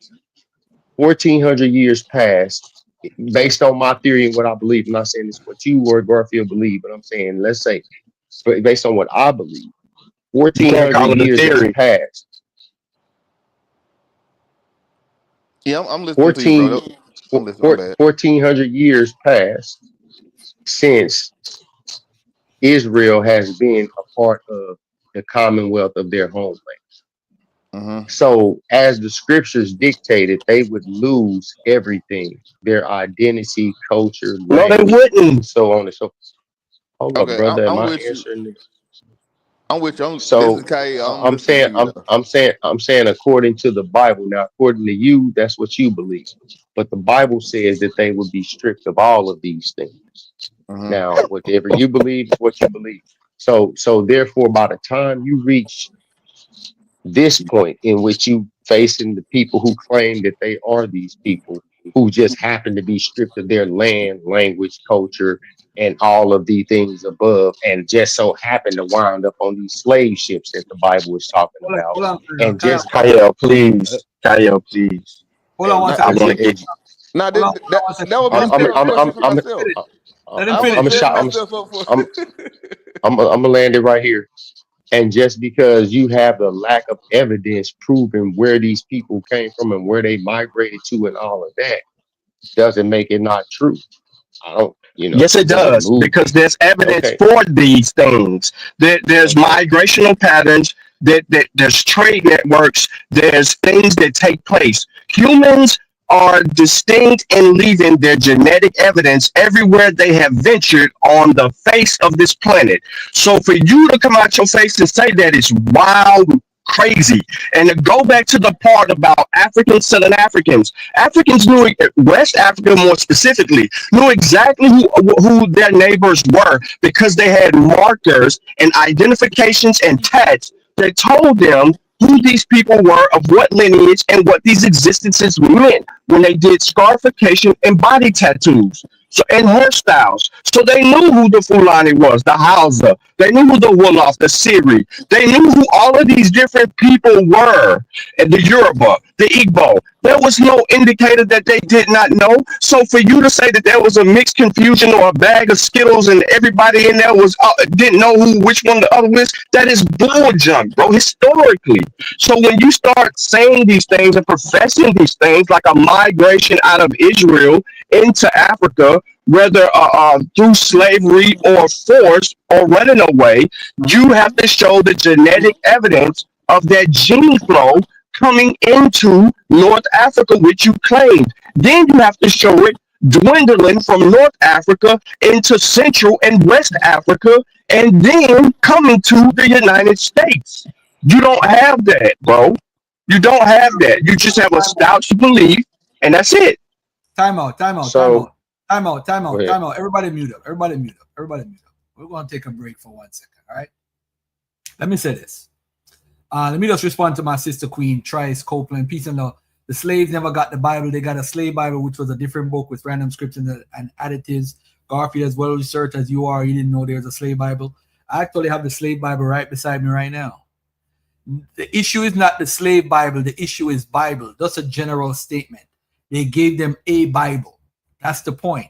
That we were introduced to these scriptures by these folks. We were normally folks who follow Western Central African spiritual connections as far as what we follow. If you look at this right here, and I got to show this just to make my point even bigger,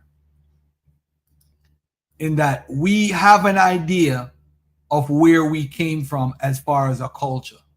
And this is what I am proud of. It don't matter if I was a part of a kidnapped victims. It don't matter. This is my map that I love. These are the central areas where we came from, where most of the slaves came from. Of course, you have some from Zimbabwe on that side of Madagascar, but these is where the main source. As a matter of fact, Western Central Africa, Congo, and all these areas right here is where most of the slaves in the transatlantic slave trade came from. All right, so these are the areas we came from. We didn't come from Israel or Arabia, as what some of these oral traditions. So what we need to do, family, we got to do better. But I do want to make a point that the failure of Hebrew Israelism is that 70 AD is a part of their structure where they said the Levites, the Levites, Benjamin, and so forth, and Judah would come from. But I want to show you guys something real quickly, right? Is it this influence of the 12 tribe chart is very influential. And the reason why it's influential is because if you look at Simeon right here, family, look at Simeon. Simeon is within the geographic boundaries of Judah, but yet still we argue that they are one of the tribes that's a part of the northern tribes. Does that make any sense to any human being that's watching? This is what these. I said that a long time ago. This is why it fails. It fails. It fails totally. Look at Reuben. Reuben is to the east of Judah. How is it a part of the northern area? This is what people don't understand. Does Asher, Naphtali, Zebulun, Issachar, what do they have in common with history and the Canaanite tribes? You see, these people were never connected to Israel. This is why when you read certain prophets, they don't mention certain things. If you read the Exodus edition, 6 of the tribes is not even mentioned in the storyline of the wandering tribes and all that stuff because they weren't a part of the story yet. You read a Bible, you don't know where it come from. You don't know it. So we arguing. The brother made a point though. Israel Bound made a great point that it said that we would have lost our whatever our identity. So this is my conversation to everybody that says, hey, they lost their identity, right? I'm gonna pull up something on the screen so everybody could see for themselves and see how crazy. Hold on, King J, you want to say something? Well, how did they lose it though? Hold on. I was going to say that sounds like any point of Hellenistic period of Hellenized Jews. They all lost their language, their identity, hence the period of Hellenization. Yeah, but they will, the Hellenistic Jews. No, Hellenistic doesn't mean willingly. That means that they're like us in America. You know how you were born and you're speaking English, and we lost our identity. That's the same thing would have been then. They were born into that, raised into that. That's why they had the 72 to come to give them some sort of a Hebrew Bible to their collection. That was later. That was later on where it became like. But you can't show evidence of this happening, bro. Evidence of what? I can't show evidence. I can't show evidence of the Sumerian Septuagint. No, hold up. I'm saying. Hold on. Everybody stop. I wanted to show this right here. Let me just present this, and then I could shut up for the rest of the day.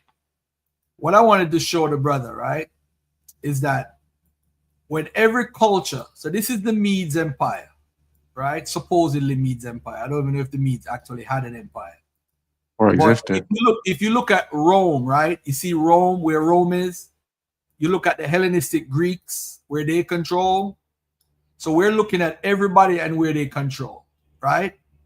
Look at the Assyrians. Wherever you see the green, the light green and the dark green, that's where they control. All right, this is the Assyrian Empire. Now, once the Assyrians took them to their area, they started to lose their culture. They started to lose their name. They started to name themselves differently. How do we know that? Because the records actually tells us this. This is not Garfield making up some random stuff out of the blue. Let me just show that as a let me just show this for the records. They assimilated into the culture. Here we go right here. So this is some of the deportees that we have. And what it's showing is that these deportees that were there, you start seeing letters being written, you start seeing words. So this is where they were taking the deportations, right? So you start seeing them changing their names and everything. So military personnel, you see them getting jobs over there in Assyria. So they start taking on the culture of Assyria. And you see their names started to reflect people who have been living in those areas. So you start seeing on the records, and we actually have it on the records, the primary sources of them changing their names to Assyrian names. They don't have Assyrian, they don't have what you call it names no more. They have Assyrian names. So we see all these records. So they're losing their culture and they're following whatever they're doing. So you're now applying it to yourselves here in America, saying, here, what this is us, when this already happened already with the Assyrian exile. It already happened, bro. But you can't see that because we want to take a picture. Me, Israel Bound, King J, Kyle, and Sean take a picture. I want to say, yo, you're blinking. Your eyes are blinking in the picture. We got to take the picture over. We want to see ourselves in the Bible because this is the book that the white man gave us. If you could trace your roots right now to an Israelite, then you could say, hey, I'm an Israelite. but you can't trace your roots back to this book, this Bible book, to nobody except the slave master. You can't do it. It was given. What did they lose? Garfield, show me them losing their culture. I want to see them losing their culture. Oh, losing their culture. What do you consider losing the culture? What do you consider losing the culture? He claimed that they lost their culture. Yeah, they did. Yeah, how you know they lose their culture? So Sean, are you familiar with the story of Meshach, Abednego, and how they changed their names to Belteshazzar and those instances when they became assimilated into their culture? That was in Daniel. That was in Daniel. That was under that has nothing to do with my question. What is your question? Culture ain't a damn story about a remix story that the griots and all of them just been doing forever. Culture, language, beyond folklore, music, staple what language food. did we speak before we got Folkways, mores, norms, traditions. No, hold on. I am asking the brother that said that y'all motherfuckers were taken from Israel into North Africa. What is that process like, losing something? You said you're far removed from it. So when did you lose it? When did you enter North Africa and begin to assimilate into a North African culture and then have that culture? What was that culture? And then from there into West and Central Africa, what was that culture and what does it look like? You can't show me this acculturation throughout a time period that you're claiming from spot A to spot B to spot C to spot D until ending up into the Americas. That means you're going to have an amalgamation of stories coming into the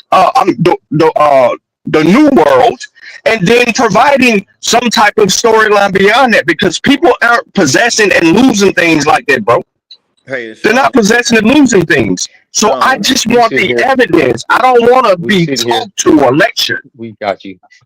We sit here listening to a nigga say that, how did you lose your culture and your language? And he can't tell you what culture or his language that he came from. He can. Yes, I can. He can trace his. Yes, I can. Yes, I can.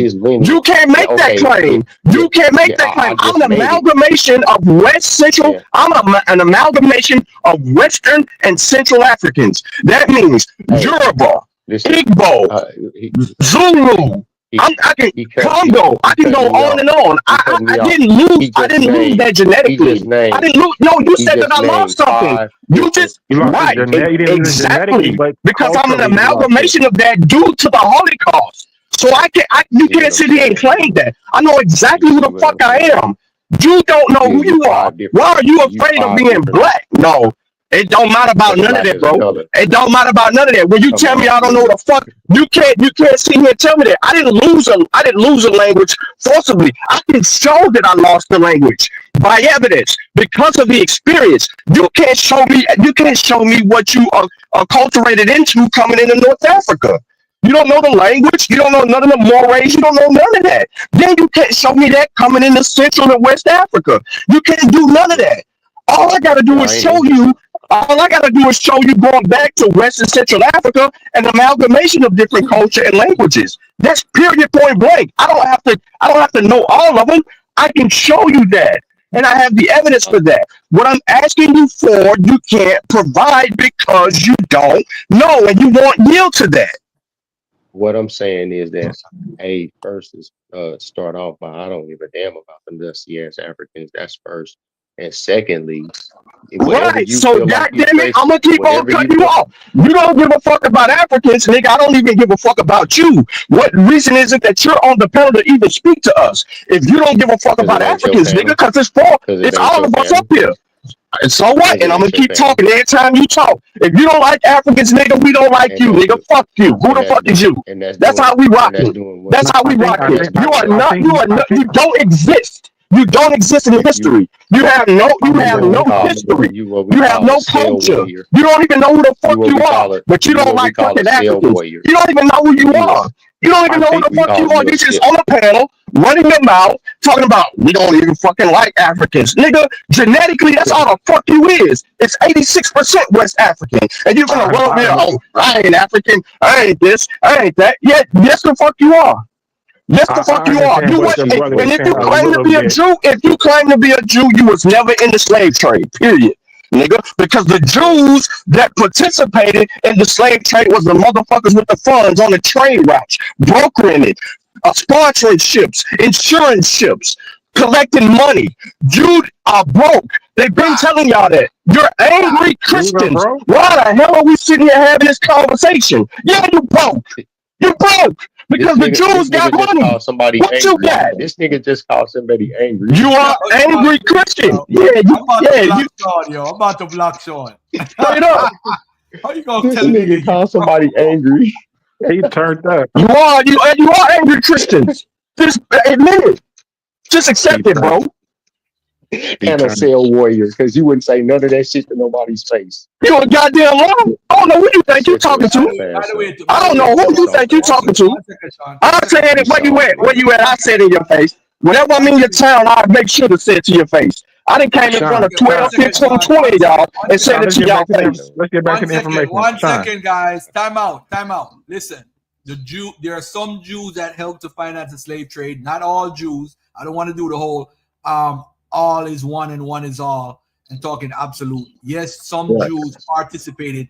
The ones in the west coast of Africa, the Luso Africans, the one that slept with the African tribesmen daughters, those Jews specifically became the ultimate middlemen that helped with the slave trade. So the Jews, let's be honest, the Jews that were in West and Central Africa, they were merchants. Yeah. They slept with African women and they participated in the slave trade.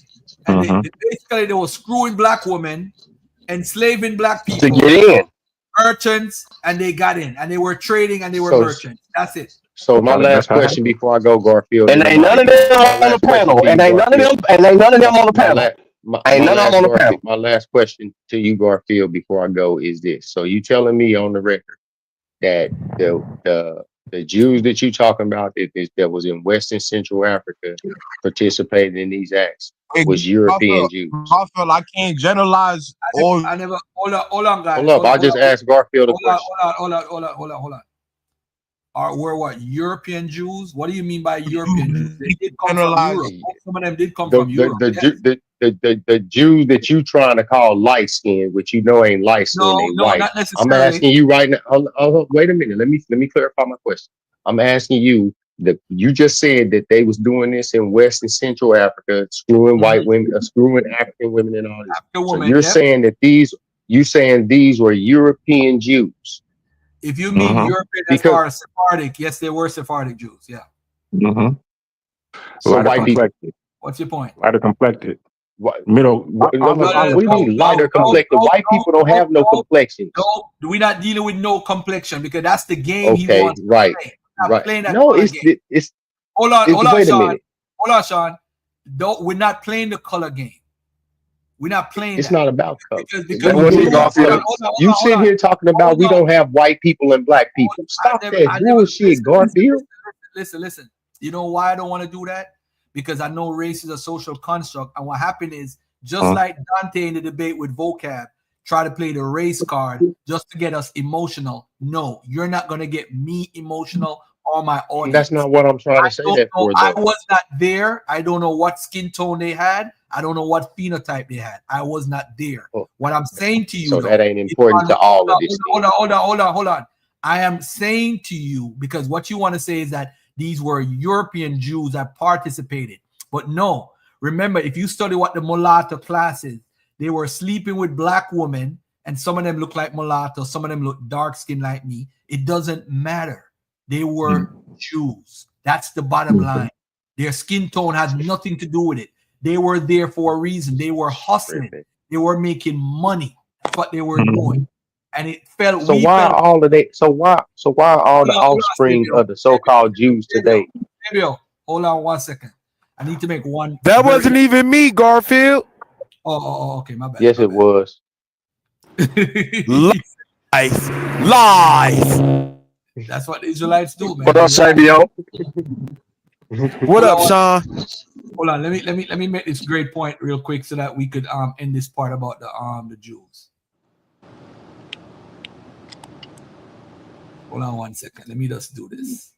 Let me just do this for the La Familia. So the Africans, they drew what the people look like, right? And when they drew what the people look like, let's take a look at what they look like to the Africans. Some of them, not all of them. Some of them look like this. Not all of them. All right. This is what they drawing and said what they look like.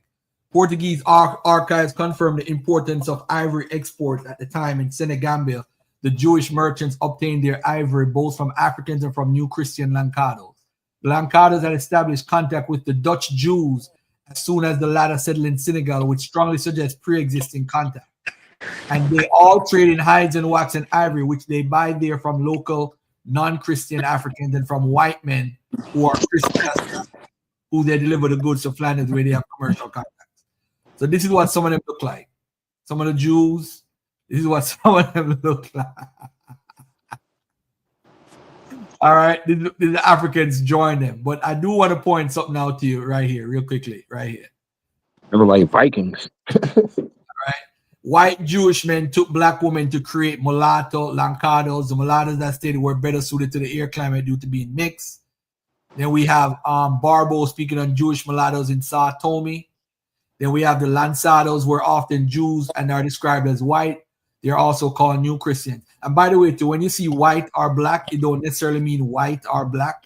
But the thing is, we're going to see this all over the records when it comes to Jews. Descendants of Jewish men and African women, mulattoes, now more Swazi, still on the Senegambian coast after furs are mixed in with black women.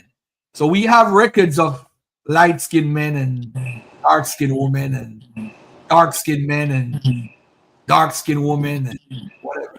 But it is what it is. But if you look at this map on the screen, this is the migration and settlements of the Spanish Jews when they were kicked out of Spain.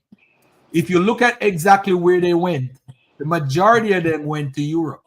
They went to Italy, they went to Rome, they went to Sicilia, they went to Greece, they went to Yugoslavia, they went to Hungary, they went to Slovakia. So you're telling me the separation or spreading out over the world of these Sephardic Jews is what? Is you, black people, Hamburg, Germany. It's that all of these people are black people going to Yugoslavia, settle in Hamburg, Germany. Some of them went to Israel. Some of them went to Lebanon. Some of them went to Egypt.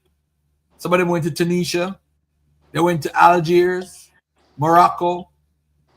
These are migrations. Nobody went. I thought none of them went to. I thought none of them went to Africa. Right here, this is after the Sephardic Jews left after 1492. This is their migration. Okay, but you think do you know it's a such thing as converts? Oh, so you're saying they are converts? Yeah, like these everybody just is dumb, well, yo. No. Well, technically, they all are. Everybody's a convert. Technically, hold on, wait a minute. Everybody, hold on. So everybody falls under Second Temple Judaism. Because this is why, this is why when the African tribes claim they come from Israel, they are practicing Second Temple Judaism, but claim that they're from before the exile of 722 BC. This is how you know it's fake.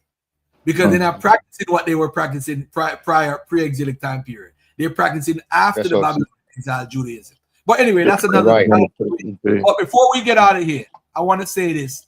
And by the way, too, before we go, let's look at some of these 13th century illustration of Jews. And can I ask my question about Hellenization in West Africa? Hold on a man. A Jew and a Muslim playing chess in the 13th century Al-Andalus.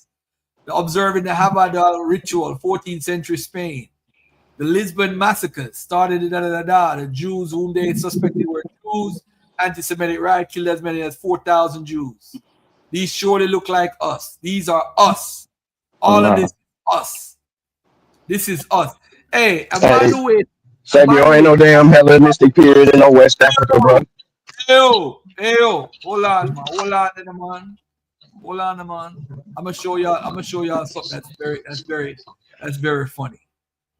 I want y'all to look at this picture right here. Hold on, let me see if I find it real quick. Hold on, let me see if I find it. I gotta find this picture, yo. Gotta find this picture. Hold on, family. Hold on. Yes, I think I found it. This is Walt Whitman looking all swarthy. This is the Sephardic Jews with a Negro. Look at what it says at the bottom. The Negro types.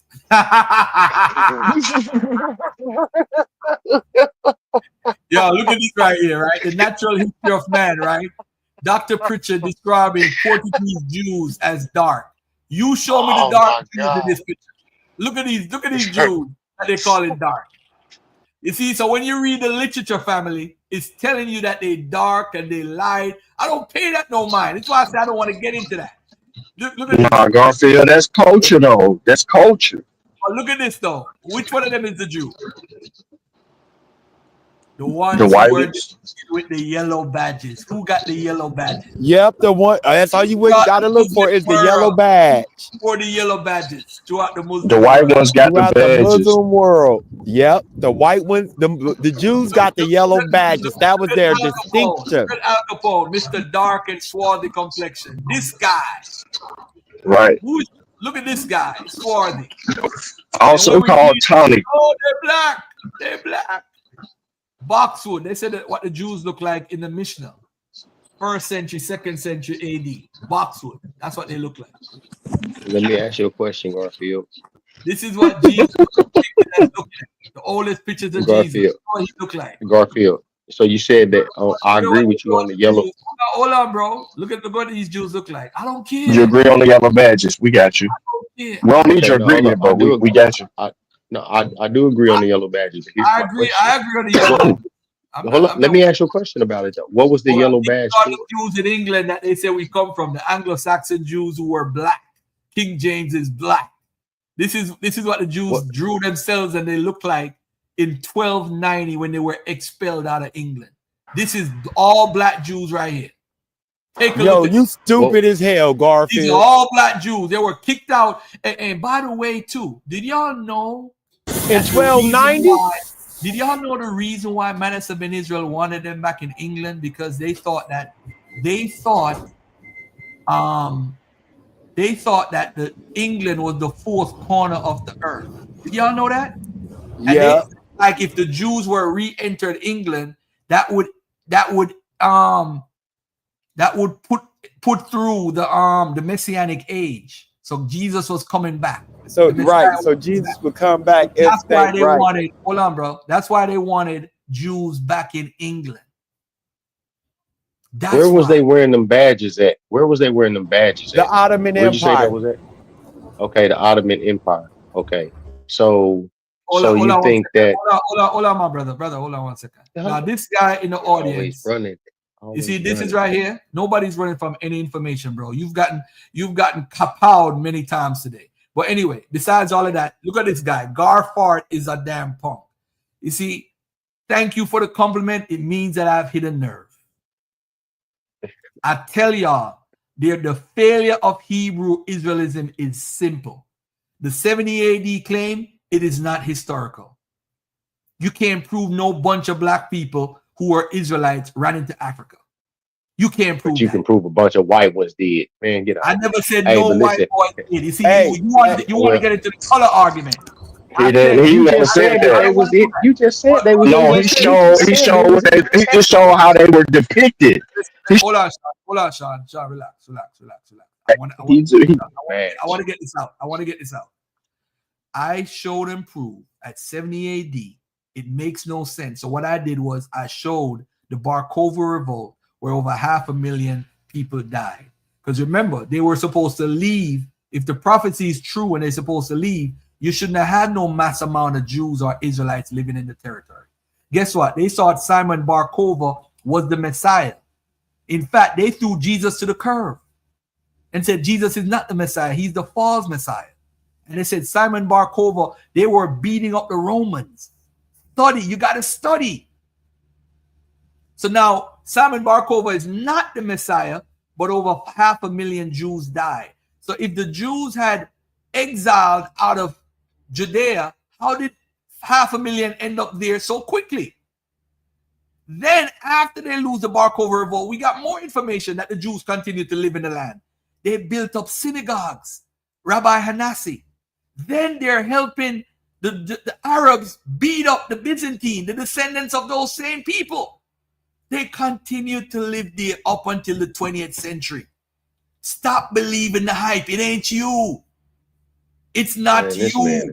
It's not you. And then on top of it now, you're trying to say that those people who never left are supposedly left ended up in West and Central Africa, and you can't prove no source, no records, nothing to show that they sneaked into West Africa. We have records of Sephardic Jews coming into West and Central Africa, sleeping with African women to be friends with African tribal leaders so they could be the mastermind behind the transatlantic slave trade. You want to claim those people? Go ahead. Have fun. The issue is any route you take, and that goes to anybody in the Hebrew Israelite community, the failure of Hebrew Israelism, you can't trace back your root logically. The only thing you have is the transatlantic slave trade. And I just read 3rd Maccabees 4 when we talk about them transporting slaves into Egypt. And I have actual Jewish literature from 2nd century BC also showing that the Phoenicians transported Jews or Israelites into Egypt, and they were slaves for Alexander the Great. Two examples of slaves. Hold on, bro. Write down what you want to say so you don't forget. Because I don't want to lose my thought when I'm speaking. I get thrown off easily. The issue is I could show and prove that exists as a narrative, that they went into Egypt as slaves. I could show and prove that with 2 examples, 2 primary sources. The next example is this. We do have people leaving, going to Assyrian exile. But the Assyrian exile, we have primary sources showing that the people that left Israel, whatever job they had in Israel is the same job they had in Assyria. Because all Assyria was doing is building up their empire by bringing up the greatest minds. This is why all the people in the army joined the Assyrian army. So if you were in the army in Israel, you joined the Assyrian army. That's why they went into Egypt on ships also. They didn't go as slaves. I'm not going to say that. But they would technically, I could make that argument because they would be under quote unquote captivity. So they're still going to Egypt as slaves. I could technically make that argument. That would be a 3rd example. The 4th thing is we have Judah, we have Manasseh, the king of Judah, going into Egypt also on ships. Ladies and gentlemen, listen, man. You got every argument they come with, Hebrew Israelism faith. You got who going where on ships? Say that again, my brother. You got who going where on ships? Israelites going on ships, going into Egypt on ships. Where? When? I read one earlier. I have another one from Jewish literature, and I have one with the Assyrian records. And I have King Manasseh also as a 4th example. Okay. And it said they on ships going into Egypt as slaves. No. I said that we could make the reference for the one that I read earlier, 3rd Maccabee. Yeah, it says they're slaves. Okay. Ships. On ships. So what is a voyage? Okay. All right. Cool. Okay. That's cool. So my whole thing is that what I was going to ask you. So what I was going to ask you, Garfield, was: are you telling me that the Ottomans and the Jews of that time period were phonetically identical? Repeat that question. I'm sorry. Say that again.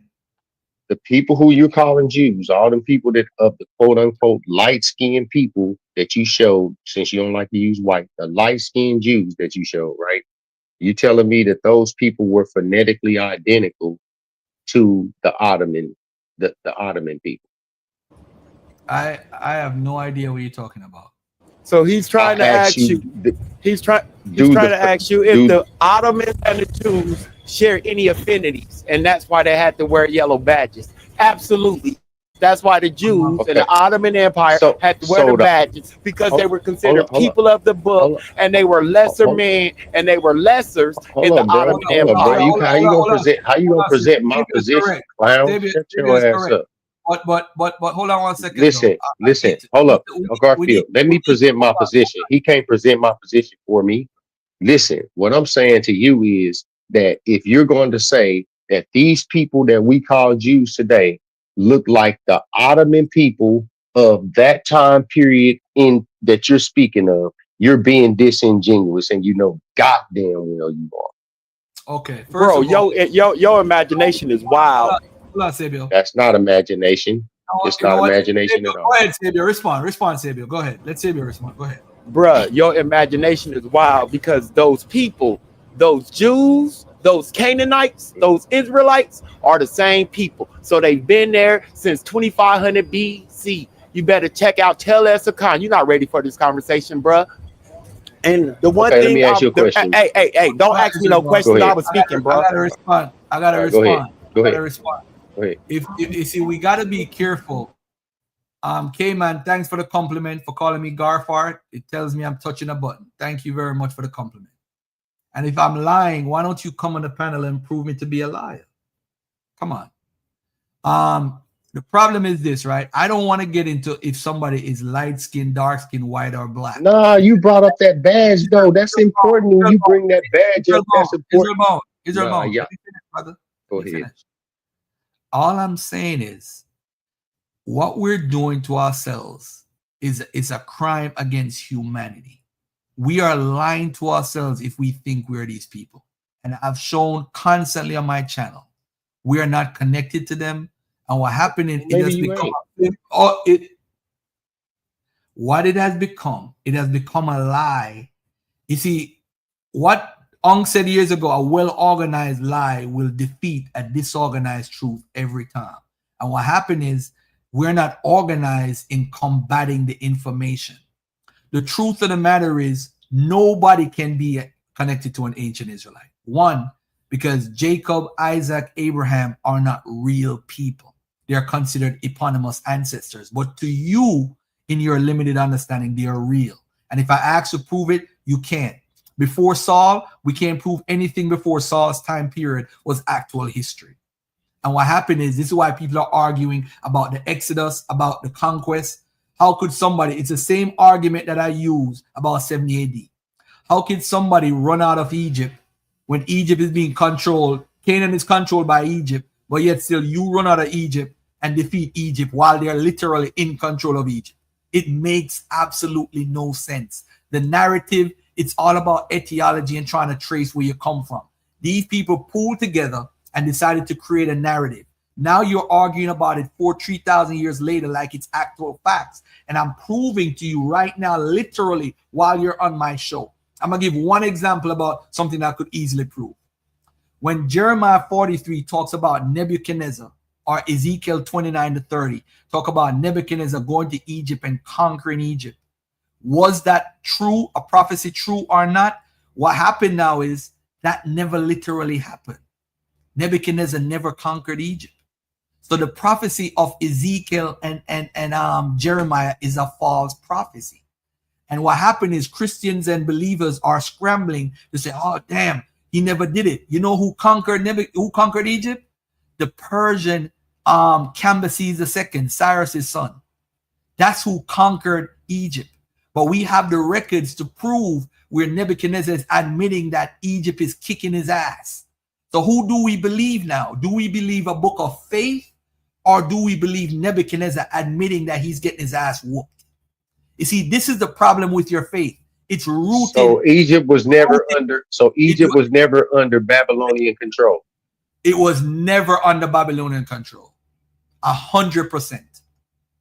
100%. But the truth of the matter is, with that alone, and I could show how there's several, how Daniel, Jeremiah, Ezekiel, and Isaiah have false prophecies, which would make Deuteronomy 18:18-22, if you actually believe that these prophets were liars because they came in God's name and said a lie. And you know what's crazy? I brought Russell Gmerkin on here, and he said, Garfield, Berosus repeated the same prophecy that Jeremiah said, and they got it wrong word for word. So literally, whoever wrote Jeremiah was familiar with Berosus, or Berosus was familiar with Jeremiah, because they said the same thing. Nebuchadnezzar conquered Egypt. And we know in history, it never happened. Cambyses defeated Egypt. Cambyses. And we have Amos II. Amos II defeated Nebuchadnezzar's army at the border, beat the crap out of them. and Babylon documents it. We gotta ask ourselves, if the prophet is lying, why should I take anything else in the Bible literal? It's all about people matching up history and think somebody's writing this retroactively and didn't know it wasn't Nebuchadnezzar, it was Cambyses. But because Nebuchadnezzar was so popular, they put Nebuchadnezzar's name like he destroyed Egypt. He never destroyed Egypt. And I yield. So I could prove false prophecy. That makes your book not the word of God, and said God and faith and all this stuff, and we these people. Nah, bruh. Nah. I could use prophecy alone and defeat that. I'm gonna take a deeper look into that. You know what I'm saying? I haven't, given any real, thought since you just brought that up. But I respect I'm gonna look into it. So the reason. Go ahead. So Sean, the reason why I asked about Hellenization in West Africa, that'll prove that we are these people of the book. If there was Hellenization in West Africa at any point, so I need one of these Warner Brews to tell us when was West Africa ever under Hellenization. One of these Warner Brews. Because the Bible is a hell. Hold on. Let me finish. I don't need you to ask me a question. I'm asking a question. I need you to answer my question. You can ask. Stop acting like a woman. Hey, I know who the bitch is. You. I know who the. I'll take both of y'all off a stage, man. Nah, man, that's about to go left. Let me just take y'all both off a timeout for a little bit. Y'all get timeout a little bit for that. Ain't nobody calling nobody no B word here, man. Relax. Nah, Sabio didn't do nothing wrong. He was just trying to get his question out there. He got called the B word. You gotta bring Sabio back and let him ask his question at least, off. Nah, but that was about to go. I know Sabio going to respond, and once Sabio responds, he got him though. Sabio asked about Hellenization in West Africa. The Jews are depicted prior as non-black. So these are the Jews. It is in England. Just for the record, how they look. They're looking beautiful as they should look. And these are the Jews documenting and doing their thing all over. Bankers and Sephardic Jews and all this stuff. Ah, boy, I tell you. Bring Sabio back. Let him answer his question, Garfield. I know. I'm going to get him up in a minute. The presence of Jewish Lankadas are of their descendants on the coast of Western Africa. 17th century text by Francisco de Lemos Coelho on the description of the coast of Guinea indicates that many Jews born in Portugal lived there, owning very large houses, went there to practice their religion because the kings of the country protected them, and in fact because they could not be punished. They also paid more taxes than the other whites, but they were resigned to do so in order to live according to their laws. They left descendants in this country resulting from relations with negresses who were Jewish like themselves, but thanks to divine mercy, they converted to the Catholic Church. Well, I'm trying to sign out, but more people start joining the show, man. Let me get Sabio and Israel Bound back on stage. Please, no calling nobody's no names while we're on stage. We grown people.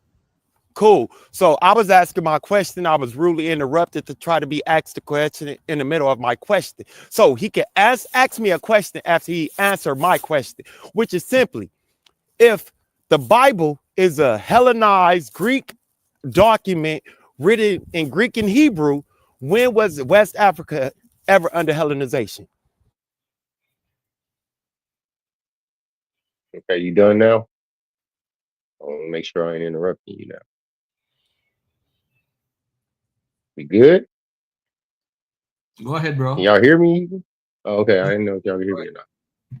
Hey, so I never asserted, well, I guess I get you saying that since we was not Hellenized in Africa under Greece, then that would prove that we not Israelites, because Hellenization happened within the areas of where the Israelites were at that time. When we talking about Hellenized Jews, that would have happened.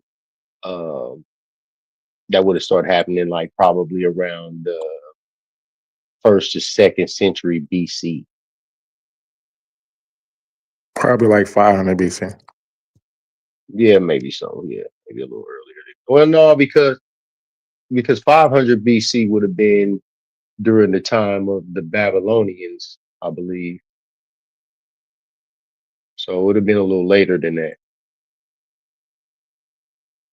Yeah, 400 and 300 is after Darius, after the Persian period. Somewhere, yeah, somewhere. Are you saying that are the dates that you're giving in the conversation you're having? Are you professing to that being the period of when Hellenization was in West Africa? Right there around the 1st, 2nd century BC. No, not in Africa though. Not in Africa. West Africa. There wouldn't have been Hellenization in West Africa. Okay. No, I was never certain that it was in West Africa. I was saying that the Hellenization happened in the Levant area, in the land of Israel, in the Levant area, up in that area where Greece had their influence. Yeah, West Africa. According to what historical source? That's historical, bro. Yeah, that's historical. No. So what historic? Okay, you're saying that Hellenization happened in the Levant region and area, right? Were there black people in that region and area when that train? Were there black people that looked like you that are here in America in the Levant region during this period of Hellenization? Yeah, you had the Moors, you had the Phoenicians, you had all kinds of The people Moors in don't come to the 1400s. The Moors was not in Israel in the in the 1st and 2nd century. Stop. Well, they say that they are. They say they are Moors, like Amorites, Amaru. They say that they are Moors. The Moors. We are not talking about Amorites. Bro, the Moors. Hold on, you're screaming, but listen, I'm trying to tell you, bro. Stop lying, King J. You're not that smart. The Moors are not Amorites. I heard King J, you're not that smart. But the point when I'm King J, you're not that smart. You one of the stupidest people I've ever met. Hold on, brother. They will tell you that that's where they come from. The Amorites, they're not. That's what they will tell you. No. The Moors are from Spain. The Moors are from Spain and Morocco. They would tell you that. Hold on, brother. They would tell you that they are indigenous to the land of y'all lost. Hey, y'all lost. Canaanite. Okay, so there's an error here, and I don't know if y'all are recognizing it historically. This is why when we have a conversation outside of the Bible, none of it makes sense, because what you just did based on a question that I asked specifically was that you agreed that there were people in the Levant area that looked just like us. Now, if those people were in the Levant area during this particular period in history, what came out of that? What came out of their existence? Why were they there? What do you mean? Okay. What were they doing in the Levant area during the Hellenistic period where shit's in shambles? Well, so that hold on. That population group would be a Semitic population group. Okay, so if that is a Semitic, what is the Semitic population haplogroup? So we can say, West African, we can say don't bring West Africa in it. We're talking about. We're comparing West Africa in the Levantine. So no, don't do that. You can't do that, bro. That's what we're doing, right? So let me say that original out of the West Africa is AOO, right? And then that turns, and then migration, we see the Khoisan in South Africa as A1, right? Now we running into DNA. Yo, this is getting stupid. The levels of stupidity are amazing. Sabio, stop, Sabio. Yes, we're running into DNA because the conversation ends the moment they assign a haplogroup to the people in the Levant region, which is not going to trace back to any one of these niggas talking on the panel. Oh, Sean, I'm aware of that. But see, the conversation was already done when they admitted that Hellenization wasn't in West Africa ever. The conversation was done. What are y'all doing? But how does that? Explain how so though? How? Because, you. So you said it yourself. Israel bound. You admitted that if Hellenization was in the Levant. If Hellenization was in Israel, nowhere in West Africa in a specific time frame, then we cannot be these Warner Brews that you claiming to be. You culture vulture. You punch yourself in the face, bro. Hold on. I found the people right here. Jews up in Saharan Oasis. Don Hunwick, I found the Jews. Come on, Israel Bound. You ain't got this book? Where No, I Israel don't Bound got at? that book, bro. Oh, I'm here. man, you could have come back with this book right here and kill them, man. Kill me and everybody in here, man. Come on, man. Come on, man. You ain't got this book right here? No, I can't really see it. Oh, man. The Jews in Talmudit was called the Rothschilds of their day. Y'all was rich. That's why This is what I'm going. This further going. money. This is where I'm going to. This is further in my point that we're dealing with converted Jews. We're not talking about the original Everybody's Jews a of convert. ancient Everybody's times. a convert. No, everybody's not a convert. Everybody. Oh, okay, I This get whole what thing you said. about ethnic Jews about coming from Jacob is a myth, bro. That's a myth. It's a Okay, myth. bro. You believe Well, it, fine, but it's a myth. It's a myth, bro. That's why okay. nobody can trade. You never hear Orthodox Jews or Ashkenazi or Sephardic saying, I go all the way back to Jacob. They don't say that. They don't say, we No, have a 'cause they tradition can't. that's been for the last 2,000 years. You never hear them say, oh, well, I'm not going to say you never. I'm not going to speak in absolute, but you hardly hear them say they go back to Jacob. They just spiritually, they Because do. they Nobody traces their because roots they back. know they No, they don't. That's they stop know. speaking for all people. Stop doing that. You No, keep what you say? What you think I generalizing said? everything for everybody. No, because you think because somebody's light skinned, they can't be a Jew. That's your No, problem. that's not what I'm saying. No, I was about to say that they don't trace that. Why do you think they don't trace themselves back to Jacob? Nobody does, except Black Hebrew Israelites in the West. Nobody does. Nobody does that because they understand it's their religion. They can't prove that. Listen, bro, we have Sephardic Jews, we got Ashkenazi Jews, we got Mizrahi Jews, we got Babylonian Jews. What about the Babylonian Jews who've been in Babylon for 2,500 years? Are they ethnical? Can they trace back to Jacob? Because I'm sure there are Jews. They have a better argument than you. I'm sure that there are Jews.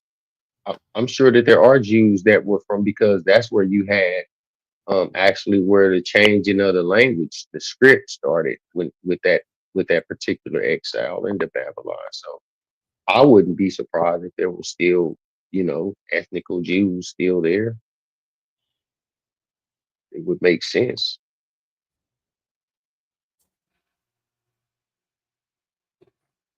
But either way, I don't see how Hellenization not being in West Africa proves anything. All right. Yeah, I understand that point. West Africa went through a process of Islam, coming through and conquering with the sword, but it wouldn't have been a Greek Hellenization. It would have been just Right. And Islam. then when you got to the Ottoman, and when you talk about the Ottomans and you talk about recent Israel all the way up to 1948, that place was in control by the Ottomans, I think, from the 4th century all the way to the 20th century. No, from the 14th century.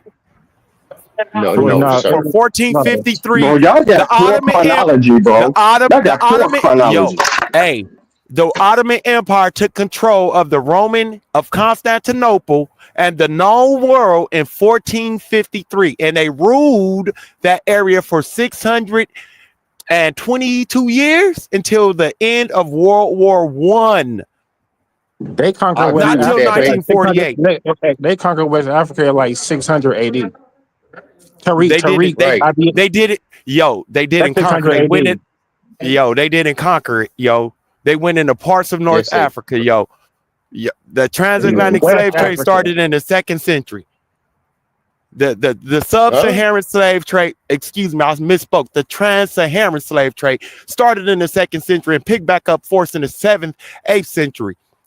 One of the first revolts y'all should have heard about was the Zand rebellion. But I don't think y'all familiar with this because y'all haven't studied these Moorish empires that y'all so-called know about. Y'all need to catch up. Savior, hold on. Hey, K-Man, this is why you're scared to come on stage, because the book of Joshua you're quoting from is actually a forgery that was made around the 16th century. So this is why you don't want to come on stage. You see, I make Israel Bound talk and King J and Sabio. I let you talk too, but you're scared. You're a punk. You hide behind a keyboard and yapping, Garfield, God fight. I want to get Garfield out of here. You see, this is the problem. You can't even study. The book of Jasher is a forgery.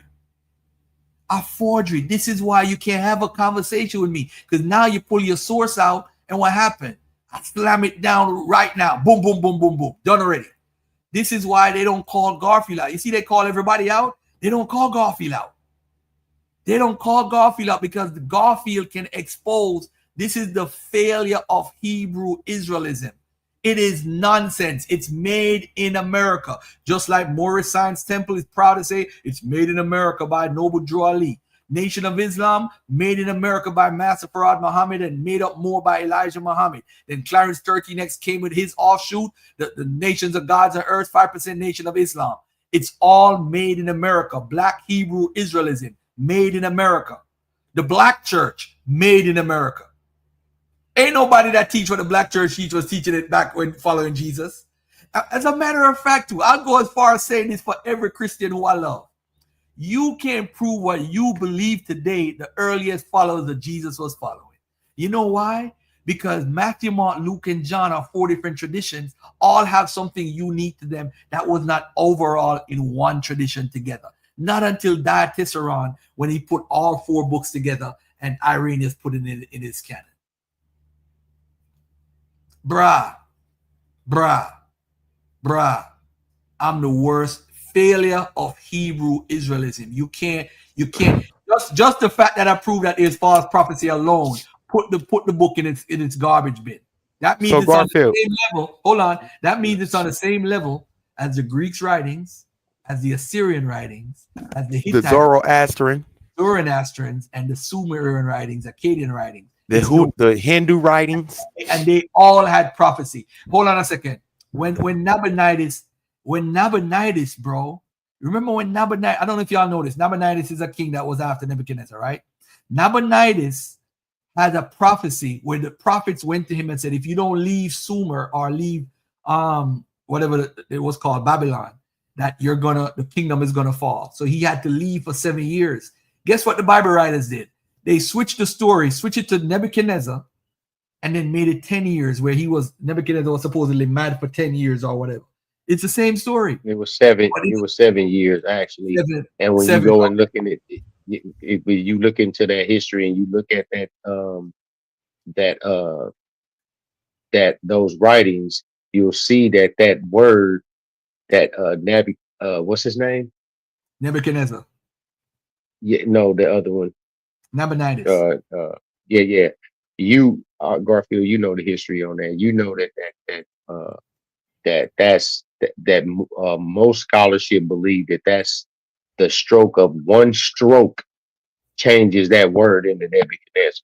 One single stroke. Don't tell the story without telling the whole full story. What in the world, bro? You trying to self-proclaim on here to try to justify your ignorance? No, Garfield know what I'm talking about. We all know, but that's irrelevant. That's not helping you prove what you were claiming earlier. Anybody want to debate? Bro, I just put that on. I just spoke on what he just mentioned, bro. I ain't said nothing about earlier. Anybody want to bet on which one of these is the right Ola Equiano? Anybody want to bet on this? On what?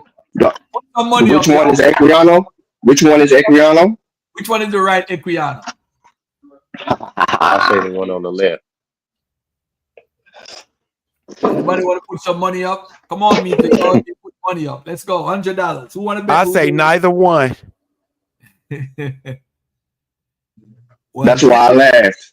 Yeah, the one on the left. The one on the left is actually the one from his art. More accurate than anything. Yeah, the one on the right, although the writer knew it wasn't the right. It's modern.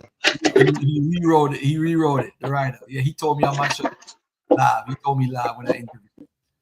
And this is his baptismal record, by the way, because he lied about a lot of things, man. Some St. Margaret's. This is the actual primary. See, Gustavo Vasa, a black man from where?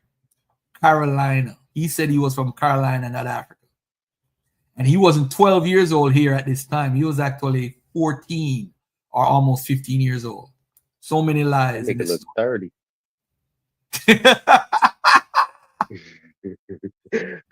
And then he admitted while he was free, and it actually aligned with the actual records of him being on the racehorse, whatever.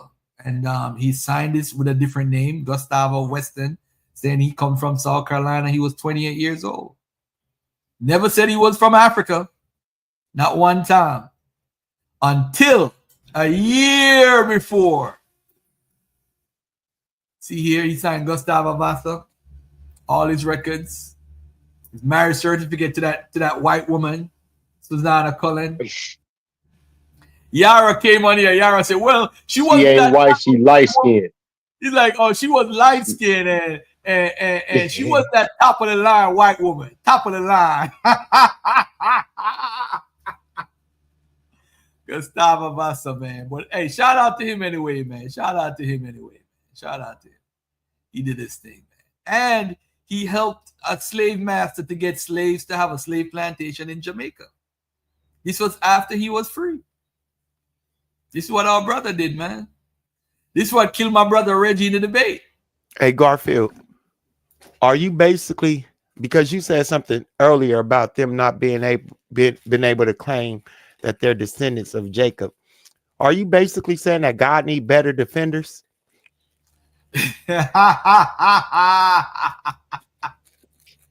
Yo, somebody mute up Savior's mic, man. He causing too much trouble today, man. Yo, why my man, yo, Sean, why your man Ola Equiana change up his autobiography? Why you took Igbo out? Come on, man. Tell us a secret, man. I'm an Igbo, and I'm Jamaican. You know what he was doing. Y'all already said what he was doing. I was born in Jamaica, man. I'm not going to change that for nobody. And all of a sudden, I'm born in Virgin Islands. I'm born somewhere else. Come on, Gustavo. Why you switch up on us, man? I love his story, though. I love his story when he said he dressed up like a white man. He said that the Jews, Abraham was white. And when he came to Igbo land, they turned dark.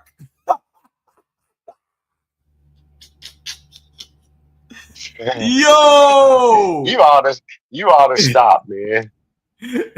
He said, I wiped my face that they might not know me. He just went up in court like a white man. Y'all didn't know that? My man went up in like a lawyer, dressed up as a white man. I don't know how he did that. And he thought white people was better than us. He said, look at this. I now not only felt myself quite easy with these new countrymen, but relished their society and manners. I no longer looked upon them as spirits, but as men superior to us. And therefore, I had the stronger desire to resemble them, to imbibe their spirit and imitate their manners. I therefore embrace every occasion of improvement, and every new thing that I observe, I treasured up in memory. This is why he helped his slave master brother to do what? To open up a plantation. Yeah. Yep. This is y'all Hebrew Israelite, man. Y'all could have him. I don't want him. Nah, let me stop. Ola Oda Equiana. It's because of him. That's why we here. I'm here. He's the reason why I'm in America right now. I tell you what, Garfield, I'm about to get ready to go into battle mode. See these Philadelphia Eagles crying for the rest of the day. Good luck to y'all. Ain't you from up that way though, ain't you? Yep. Hey, y'all know Equiana married a white woman, right? Oh, I did. Oh yeah, I did say that. Okay, all right. Yeah. What would Umar Johnson think? I got Kansas City today, man. You rolling with the city? I'm rolling with the black quarterback. No, you ain't. No. You want to put a little coin on that Garfield? Which one? I'm being spotted, man. Hey, let me tell y'all something, man. Where Reggie at? This is what killed Reggie and me in this debate, man. When I pulled it, they said, yo, Garfield, what do you mean by he owned slaves, man? I said, yeah, right here. Go to chapter 11, man. I said, Reggie, show us. You read the book. They none of them read the book, Sean. They be front like they read books, man. They ain't read no damn book. You know they ain't reading no books, bro. That's what I'm saying. They created the aboism. He said, he said he hated the fact that he had to go to England to help his boy build up his plantation, capturing other black men. And this is a guy who was a slave. Garfield, your long ass name killing my character limit. Maybe short that area. Yo, where Reggie at? We need to do another Equiana debate, man. He's like, I don't want that debate no more. Yeah. You don't.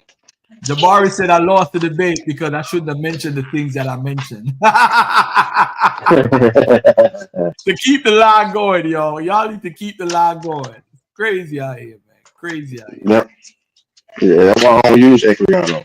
When the source come up and they refer to him, I don't use him. I got better sources. You got the source that says Dahomey couldn't enslave their own people? That was one of the rules they had as a kingdom, although he actually enslaved, I think, his daughter or whatever. Yeah.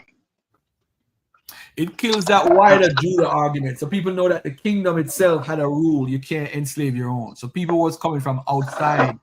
They was taking a lot of Yoruba people. That's why Brazil got so much Yoruba slaves. Why are you saying Yoruba like that? Yoruba.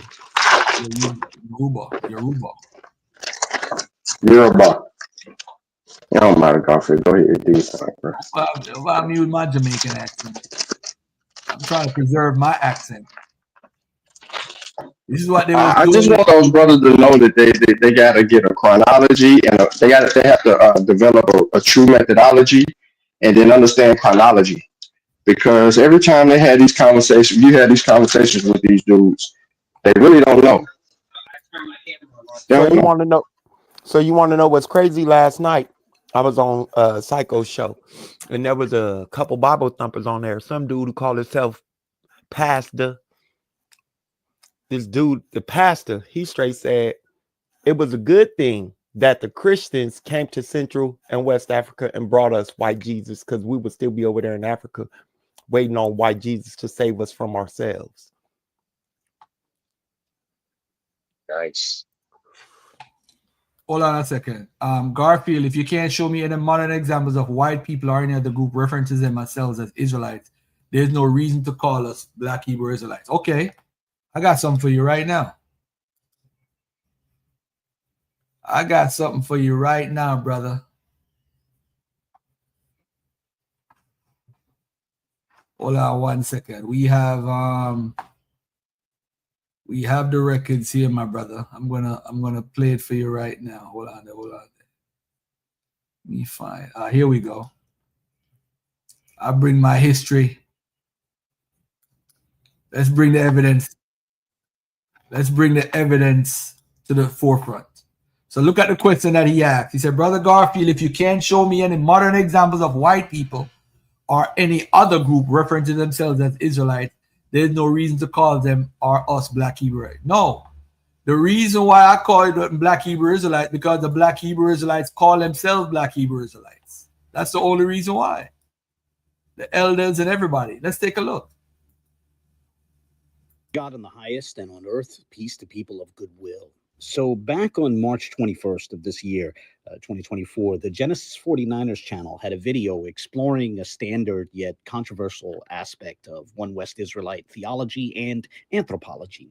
And about 13 and a half minutes into the show, Tazariach, a high-ranking member or captain of the Neo-ISUPK, posted a comment in the live chat, which they put on the screen. And his comment was objecting to their use of the phrase Black Hebrew Israelite, or its acronym BHI. You see, Tazariach claimed that this term is racist and is an attack on Israelites. Now, this sort of objection has been floating around for years, perhaps for over a decade, but it's still a relatively new one in the grand scheme of things, and it's an artificial objection as well. You see, it's pushed by men who are either unfamiliar with or not entirely honest about the history of the Israelite spectrum. Now, in the interest of charity, I'll assume that Tazariach was merely unfamiliar with the history of the term. But he's part of a group which seems to have a leadership which is not entirely honest about that history.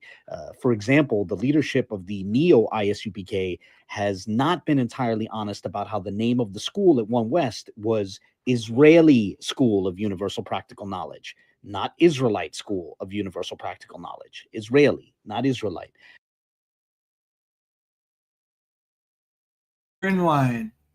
This is him. Yap Gang is brother Orthodox Moore and Yashub and Avery, and there's some brothers who love science. That's what they are. They love science. They deal a lot with DNA, but they love science, and they appreciate what science brings to the table. I want y'all to pay attention to something that happened with this. What I'm going to bring up, by the way, too. Check this out right here. The Neo-ISUPK doesn't have exactly the same name as the old school, but they lead people to think otherwise. But whatever the case, the point that I'm trying to make there is that while Tazariach may be sincerely unfamiliar with the history of this topic, his leadership might be familiar with it, at least the man at the top of his group. And for him to allow men under him to think like this is questionable, right? But I wanted to make a short video which quickly gets into the history of this phrase, Black Hebrew Israelite. So you see, it was the Hebrew Israelites themselves who introduced this phrase. For starters, Shalik ben Yehuda wrote a book back in 1975 titled Black Hebrew Israelites From America to the Promised Land. However, in the past, when I've brought this point up on social media, certain Hebrew Israelites who want to hang on to this polemic would object that they've never heard of Shalik ben Yehuda before. And, they'd say that for all they know, he might be an agent, right? Okay. So let me cite another example. Let's cite One West itself, right? And here I want to say that I personally remember around the time that Braveheart was in theaters. So we're talking like the mid 1995. So before the House of David split, in fact.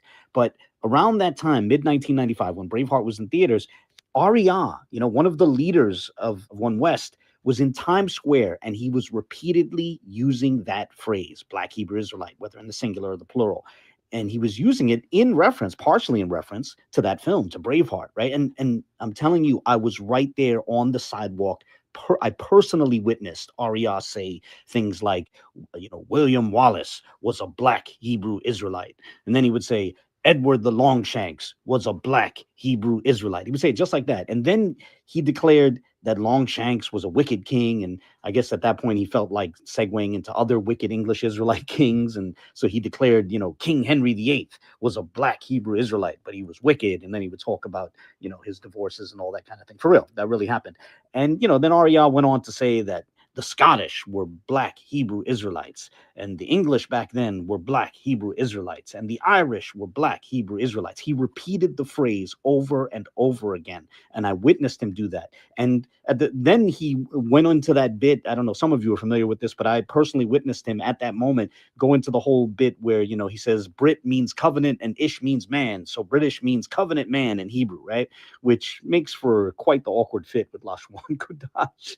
But whatever the case, my point in sharing that anecdote is that I personally witnessed Arya himself, a leader over One West, repeatedly using the phrase Black Hebrew Israelite or Black Hebrew Israelites, plural. Now, I understand that some might reject my personal account and say that, that they don't trust me, they don't believe me. Okay.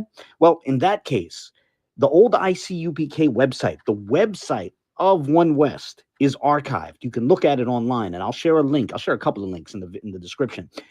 And if you go to their old merchandise page, that they had up in the 90s, you'll see that back in the 90s, they were selling a 2-volume book, a 2-volume set. This a couple of books that were titled, quote, More Amazing Facts About the Black Hebrew Israelites, end quote.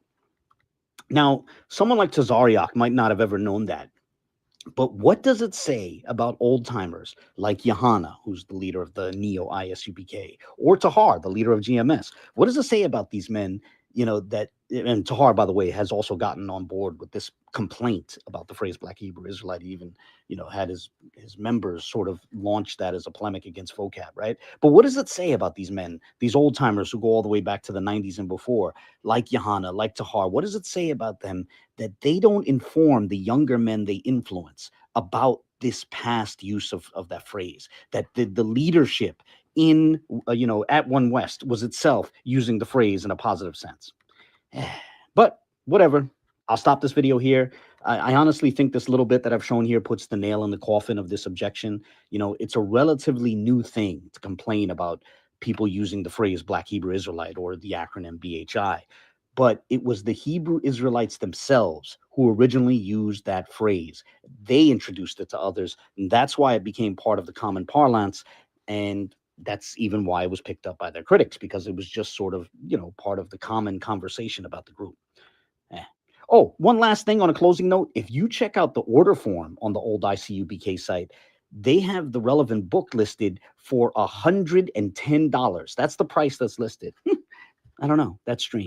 In the 90s, One West sold a book for $110, which was titled More Amazing Facts About the Black Hebrew Israelites. What?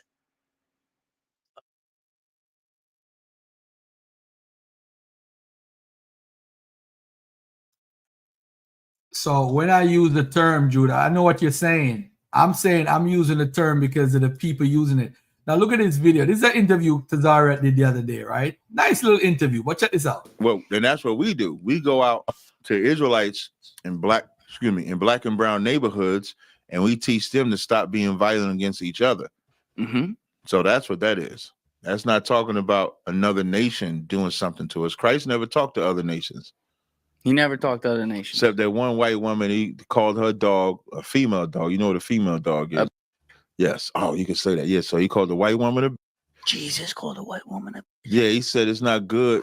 He said it's not good to take the children's bread and cast it to the dogs. Oh, Jesus. That's what he said. He called a baddie. Jesus was a gangster. You know, he beat. Excuse me, he beat.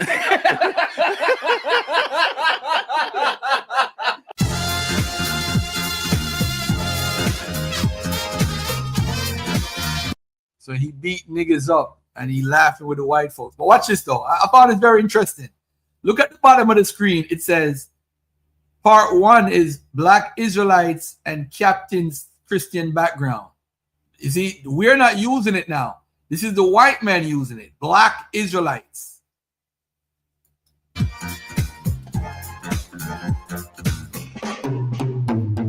Captain Tazariak. Yes, indeed. Look at the cup. What Mika at? Mika, look at the cup. Black Israelite guy, and it's pointed at Tazaria. We're using the term freely. It's being used freely. There's nothing wrong with the term. It's only wrong when people are pointing it out, man. Come on, stop it. Welcome to the show. You know, you one of the rare guys that say my name right. They usually say Tazariak. There's no E in my name. It's just Tazariak. You actually said it correct. Wow, I practiced it in the mirror like 100 times, so I'm glad I got it right. I appreciate it. I appreciate it, man. I'm glad you got it. All right, so we're gonna have a fun convo today. Definitely. There could be some stuff that gets a little contentious, but you're about that life. Definitely about that life. Yeah. So for the people out there who are unfamiliar with you, obviously in a minute I'm gonna have you. We're gonna go through your background and everything. Yeah, all right. Well, anyway, just for the brother, that's the reason why I use the name. Yep, Mika, we can't use the term, right, Mika? We can't use the term, but it's okay for the white guy to have a cup with the Black Israelite guy pointed at him and then write Blackies. I'm like, y'all are some funny ass people, yo. But before I go, man, Sabio, you want to say something to our King J? Because I'm about to start sharing some Instagram stuff. Yeah, I wanted to ask you and ask the Israelites before they join these panels, please ask their Savior, their God, to give them to lead them in these conversations, because y'all are doing a horrible defense of defending y'all God. Like, y'all be getting slapped around on every panel y'all go around. I haven't seen y'all present one solid argument for y'all God. Either God don't care, God sending y'all out there unprepared, or y'all just lying on God and God just sitting back laughing. If God's sitting back laughing, then tell God he got a hell of a sense of humor. Tell y'all God that he didn't let y'all down and all that. All right? Because y'all need help from him. Serious. All right, let's go.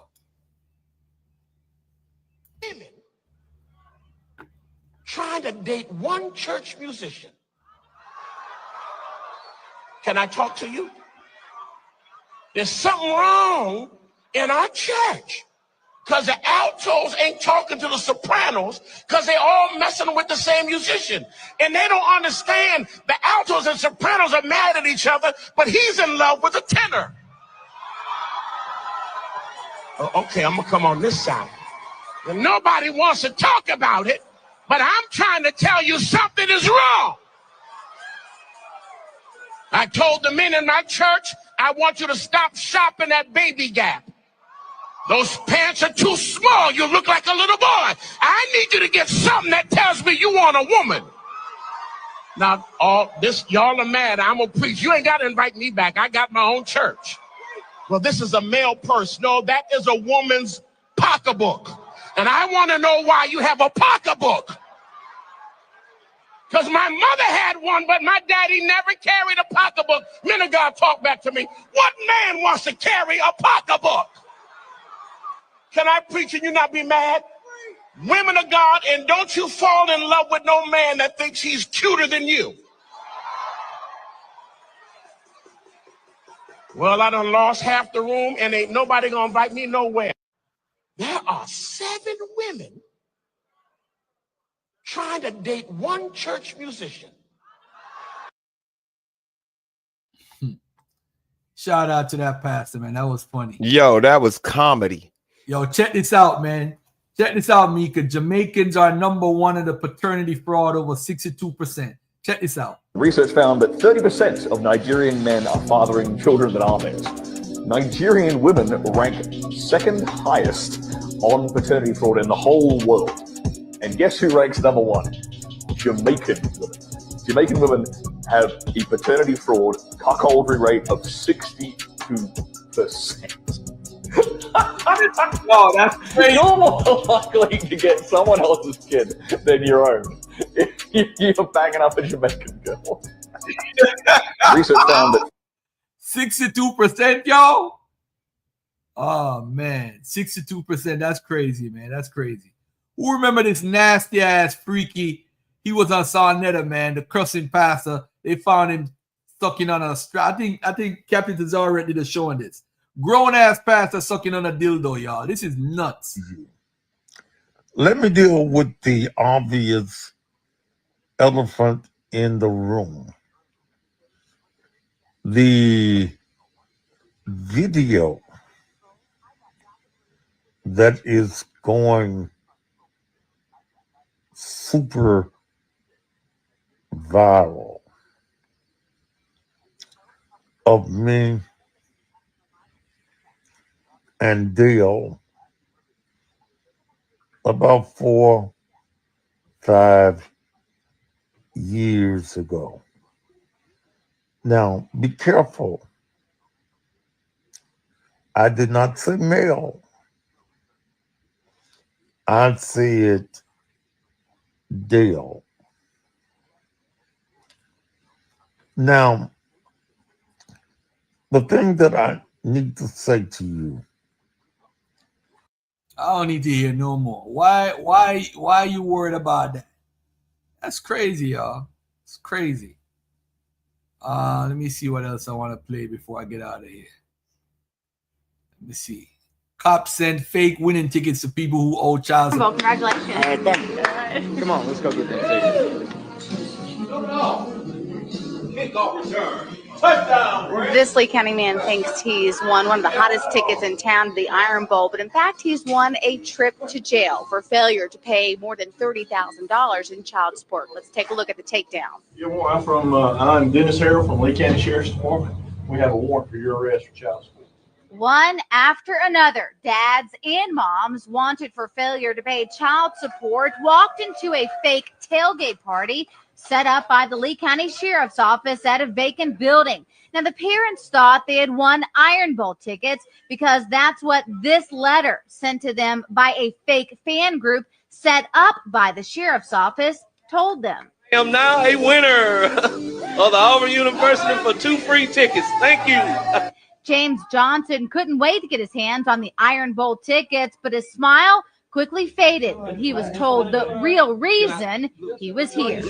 Well, congratulations. All right, thank you. Come on, let's go get that ticket.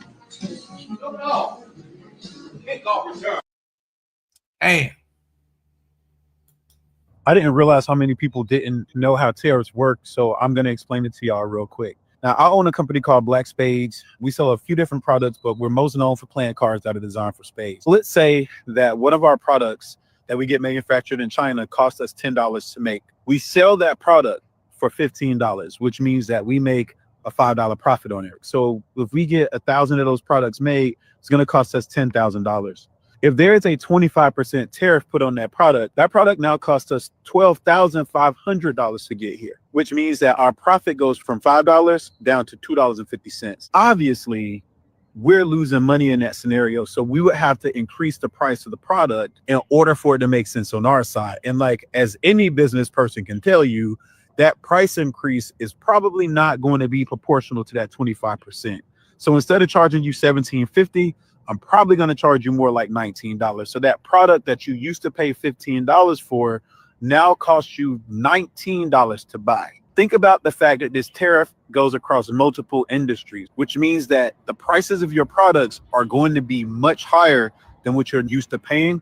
And this is across multiple items. The thing that is really problematic is the fact that Trump is talking about tariffs with China, Mexico, and Canada. China, Mexico, and Canada are the top 3 countries that we import products from, which means that a significant amount of what you buy is going to be affected. So if you voted for Trump for economic reasons because prices were too high, this is the absolute opposite. A tariff is not meant to be something that is paid for by the other country. The tariff is paid for by us, the producers that sell the product to you. The purpose of the tariff is to make it not appealing for us to go to our foreign suppliers. But even with that 25% tariff, a lot of times it's still cheaper to produce that product in another country. So it doesn't make us not want to produce there. It just makes it more expensive, or it makes it too expensive for us to stay in business. So if you didn't understand how tariffs works, it is not something that the other country pays. We paid that. We pay it. And so I hope that helps. I didn't realize how. So earlier this year, I had the great opportunity to go to Jamaica. Beautiful place. And I had a chance to perform. Watch.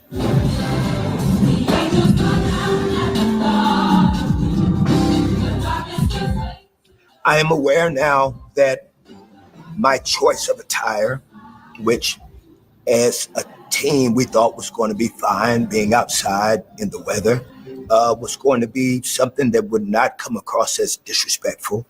And since I've spent most of my career dancing and moving around and jumping on stage, that I didn't know that I would ever do anything that would ever offend anyone in any community. But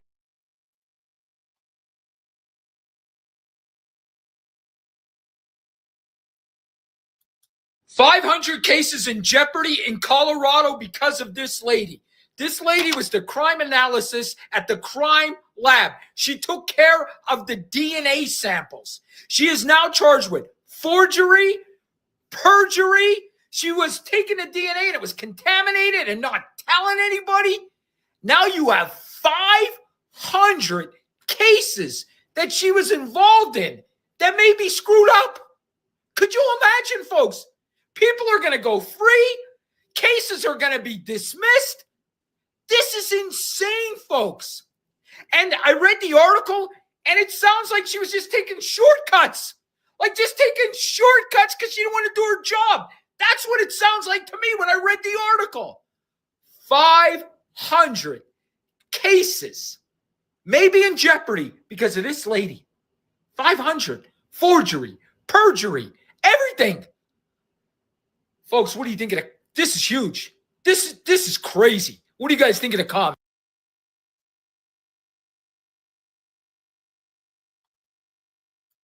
So what's the problem with preaching prosperity? First and foremost, one should ask, who's the one that prosper from the message? It's never the people. It's always the preacher. That's deep. They buy his cars. They pay his rent. They buy his houses. They buy his planes. They buy his yacht. The people don't prosper. The preachers put the people on a guilt trip and they make it. Just like psychology. Just that's all it is. It's religious psychology, religious propaganda. And they put the people on such a guilt trip that make them believe if you don't give an X amount of money, you won't be blessed of God, or God won't bless you. I don't want to serve a God that if I don't have no money, he can't do nothing for me. I don't believe God is that incompetent.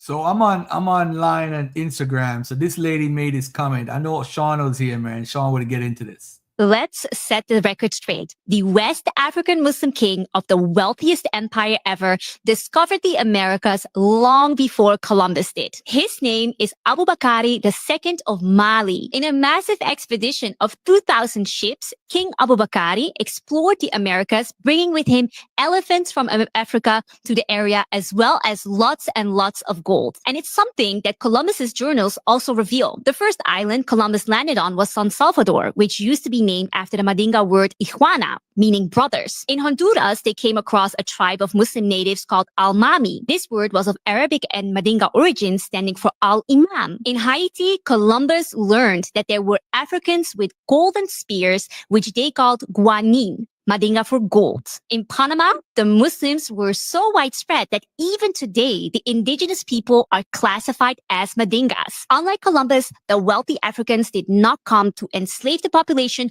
or plunder the land. They had come to trade and marry among the natives. Hidden libraries found in Timbuktu in Mali supposedly have more information about this. Unfortunately, the French-influenced government is making an effort to keep this incredible Pseudos at the highest, man. You guys have any questions before we move on? Anything you want to chat about? No, we good? Yes, sir. You think that like reparations should just go to like one like group, or like should it target like people that are in the same kind of like socioeconomic like group? Because That's an interesting question. What do you mean by that? well, like there are like white people that have like been disenfranchised like recently, like recently is the key. Recently is the key. The country like deindustrialized, right? So like a lot of people in like manufacturing jobs and stuff. Like, Right. But so to your question, I think you have to understand what the word reparations means first. So reparations, you are repairing something that you have broken. You are paying for something that you were supposed to pay for. I'm not saying that there aren't people living in America today who are suffering and are going through pain and strife because of what's happening when it comes to, the machines taking jobs, factories becoming industrialized, etc. But reparations is a specific conversation about a specific time in America, and that is Black people were slaves. You know what I mean? I've even heard people say like, oh, but there were some of the Irish who were indentured. Like, yeah, slavery. Look at the numbers, look at the time, look at the level of work. You could not work toward your freedom. For most Black people in America, this was a time when you lived and died as a slave. And so that's what reparations is about. And so I hear what you're saying, but I think that's a completely separate conversation that needs to be had about the now. Because if you are not careful, what you then do is you combine everybody's suffering into the same bowl, and you make it seem like all injustices have the same weighting, and they don't. Just like crimes. Theft isn't the same as murder. We don't try them the same way. And as much as there is a white person who's suffering today, I feel for anybody who's suffering, because I know what it's like to be poor. I know what it's like to suffer. I didn't come from a wealthy family. We struggled when I was growing up. But I also understand that there are levels of that suffering, And so sometimes white people, it does block a white person, because you go white privilege, and the person goes, I'm poor and I'm white. Where's the privilege? White people are like, I wish I could activate my white privilege. I wish I could do it right now. White privilege, give me something. I get that. I get that. Trust me, I get it. It is hard to accept that you have benefits because of the color of your skin if you cannot see the benefits that you have.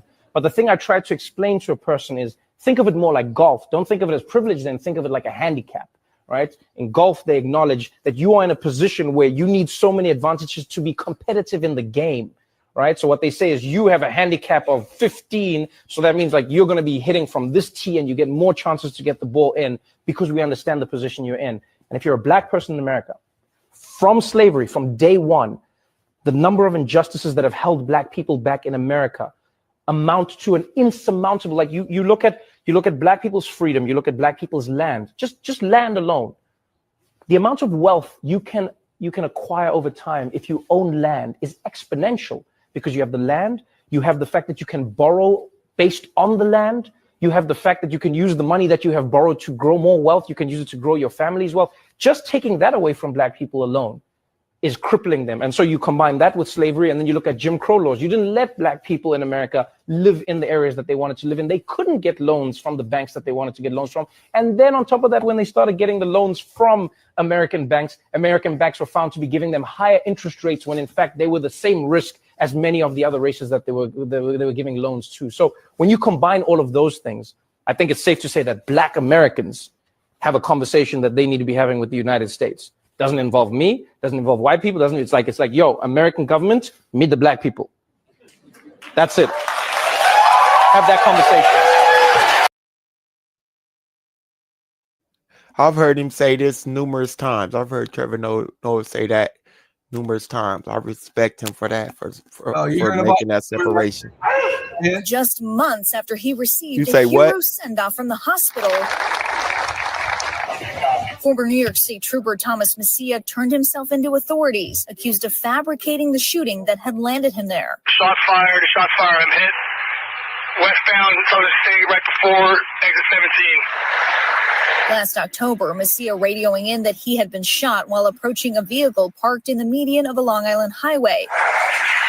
His fellow troopers temporarily shutting down the highway, searching for a suspect Messia described as black or Hispanic, according to police. Tom's assailant remains at large and is an extremely dangerous person. But police now say there was no assailant and that Messia staged the shooting scene to gain attention or sympathy for himself, according to charging documents, placing 22 caliber shell casings on the ground hours earlier, then shooting himself at another location before returning to the highway to call in the fabricated attack. The shooter that we were all looking for only existed in Messiah's head, in his imagination. Why did you do it? The 5-year state police veteran resigned on Friday and has been charged with falsely reporting a crime, evidence tampering, and official misconduct. After combing the scene of the alleged shooting for any shred of physical evidence, those searches all ended the same way. 9 shell casings, but no projectiles found at the scene. No tire marks. Not a single video that showed the Dodge Charger Messia claimed belonged to his shooter. His parents, whose home was searched late last year, were also arrested, charged with criminal possession of a firearm. All of them pleaded not guilty and have been released as they await trial. The Messiah's attorney, Jeffrey Lichtman, telling NBC News, this case is a tragedy that was caused by unseen and untreated mental health issues, and now an entire family is suffering for it, as they usually do in such situations. His selfish act wasted extraordinary resources across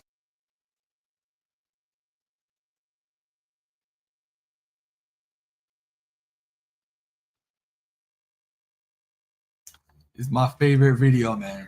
Assalamu alaikum, brothers and sisters. This is your pilot, Muhammad Ali Abdullah Ibrahim. We just want to thank you for flying Southwest. This is your last flight. All other flights are grounded after this one for the night. We do have Bombs on the plane.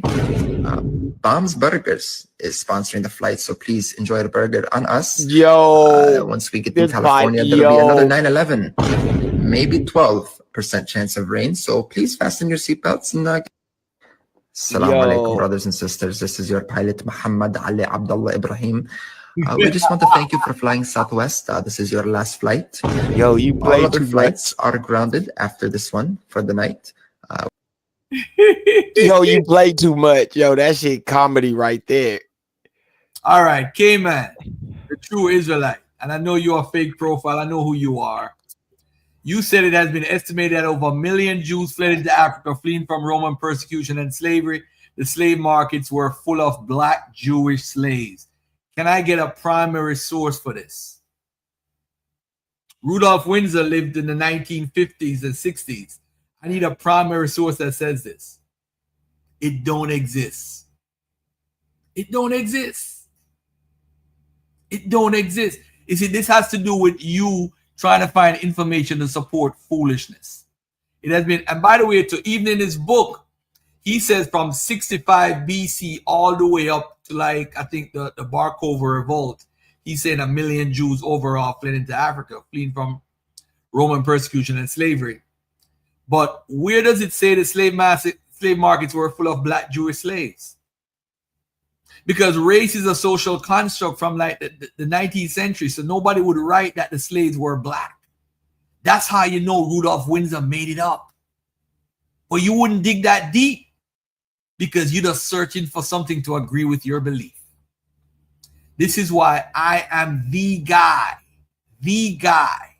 to destroy and point out the failure of Hebrew Israelism. It's a lie. It's just a lie. I mean, I'm thinking about it, but like, it's just a lie. It's just a lie.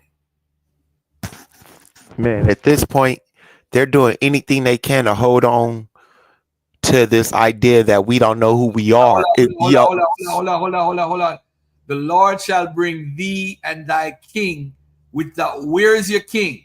Where is your king in Africa, West Africa? Unto a nation, watch this, unto a nation which neither thou nor thy fathers have known, and there shalt thou serve other gods, wood and stone. What did they do when they were taken to Assyria? They served other gods with wood and stone. And the god and the king was King Hoshea, who was the last king of Israel. You had no king in West Africa. You had no king in America. So it couldn't apply to today. Use common sense. It had to be back in the Assyrian time period when you had a king. That was the last king of Israel. The last king over the body of Israel, the nation, was King Hoshea. What are you talking about? I'm using your own Bible from Deuteronomy 28 and killing you. Yo, it's crazy, man. Yo, what it is, Garfield, and I'm starting to connect it all up. And it doesn't make sense, but in their minds it does. It has to do with this. Our identity was stolen. We don't know who we are. And because we don't know who we are, we have to be these people who they wrote about from the middle of the desert, because at one time everybody was melanated. So if everybody was melanated and the people over there around the African continent and that area are all supposed to be, and people migrated out of Africa, then that gives the Israelites some affinity or some connection to Africa. So that makes the Israelites us. So the book is about us, and we are the lost people. Mm-hmm. The real Jews are us. Why don't you show me Josephus saying that 1 million Jews went into West Africa? Show me that. Point that out. So that's what this shit connects back up to, because apparently we don't know who we are. And you pseudo Egyptomaniacs could get it too. Don't come over here with no credo mutua nonsense or Jews existed as far back as Angola. And get out of here, man. Anybody can be a Jew. It's a converting religion. Anybody can be a Jew. Anybody. I could be a Jew right now. I want to be a Jew. I'm gonna join a synagogue. I could be a Jew. You know what I'm saying? If I want to be a Jew, hey. But anyway, man, family, I'm out of here. This was nice. Over 6 hours. I hope y'all enjoyed and learned something. There's no evidence of any mass amount of Jews going into Africa and ending up in West and Central Africa. It don't exist. It don't exist. I've looked at all the sources. It don't exist. And if they left at 70 AD, how did 500,000 Jews end up dying in there in the Salmon Barkova Revolt? Barkova Revolt, right. Makes absolutely no sense. So when are we going to teach them about Yahweh being from Sair and Timah down in Saudi Arabia? No, I don't want to teach that. I was talking about that yesterday. But anyway, family, we out of here, man. Peace and love, man. I'm out of here. Garfield. All right, peace and love. Shout out to the people that contributed. Kyle, Usual, and Usual. Usual gave $20 twice. Shout out to him. Shout out to Kyle doing his $1.99. Kyle, Usual again, Usual one more time. They're loving the show. Show some support, family. This is your brother Garfield. I'll continue to do what I do. And Who y'all got, by the way? Who y'all got? Who y'all got? KC or Philly? I got the black quarterback. Who y'all got? All right, man. I'm out of here. Peace.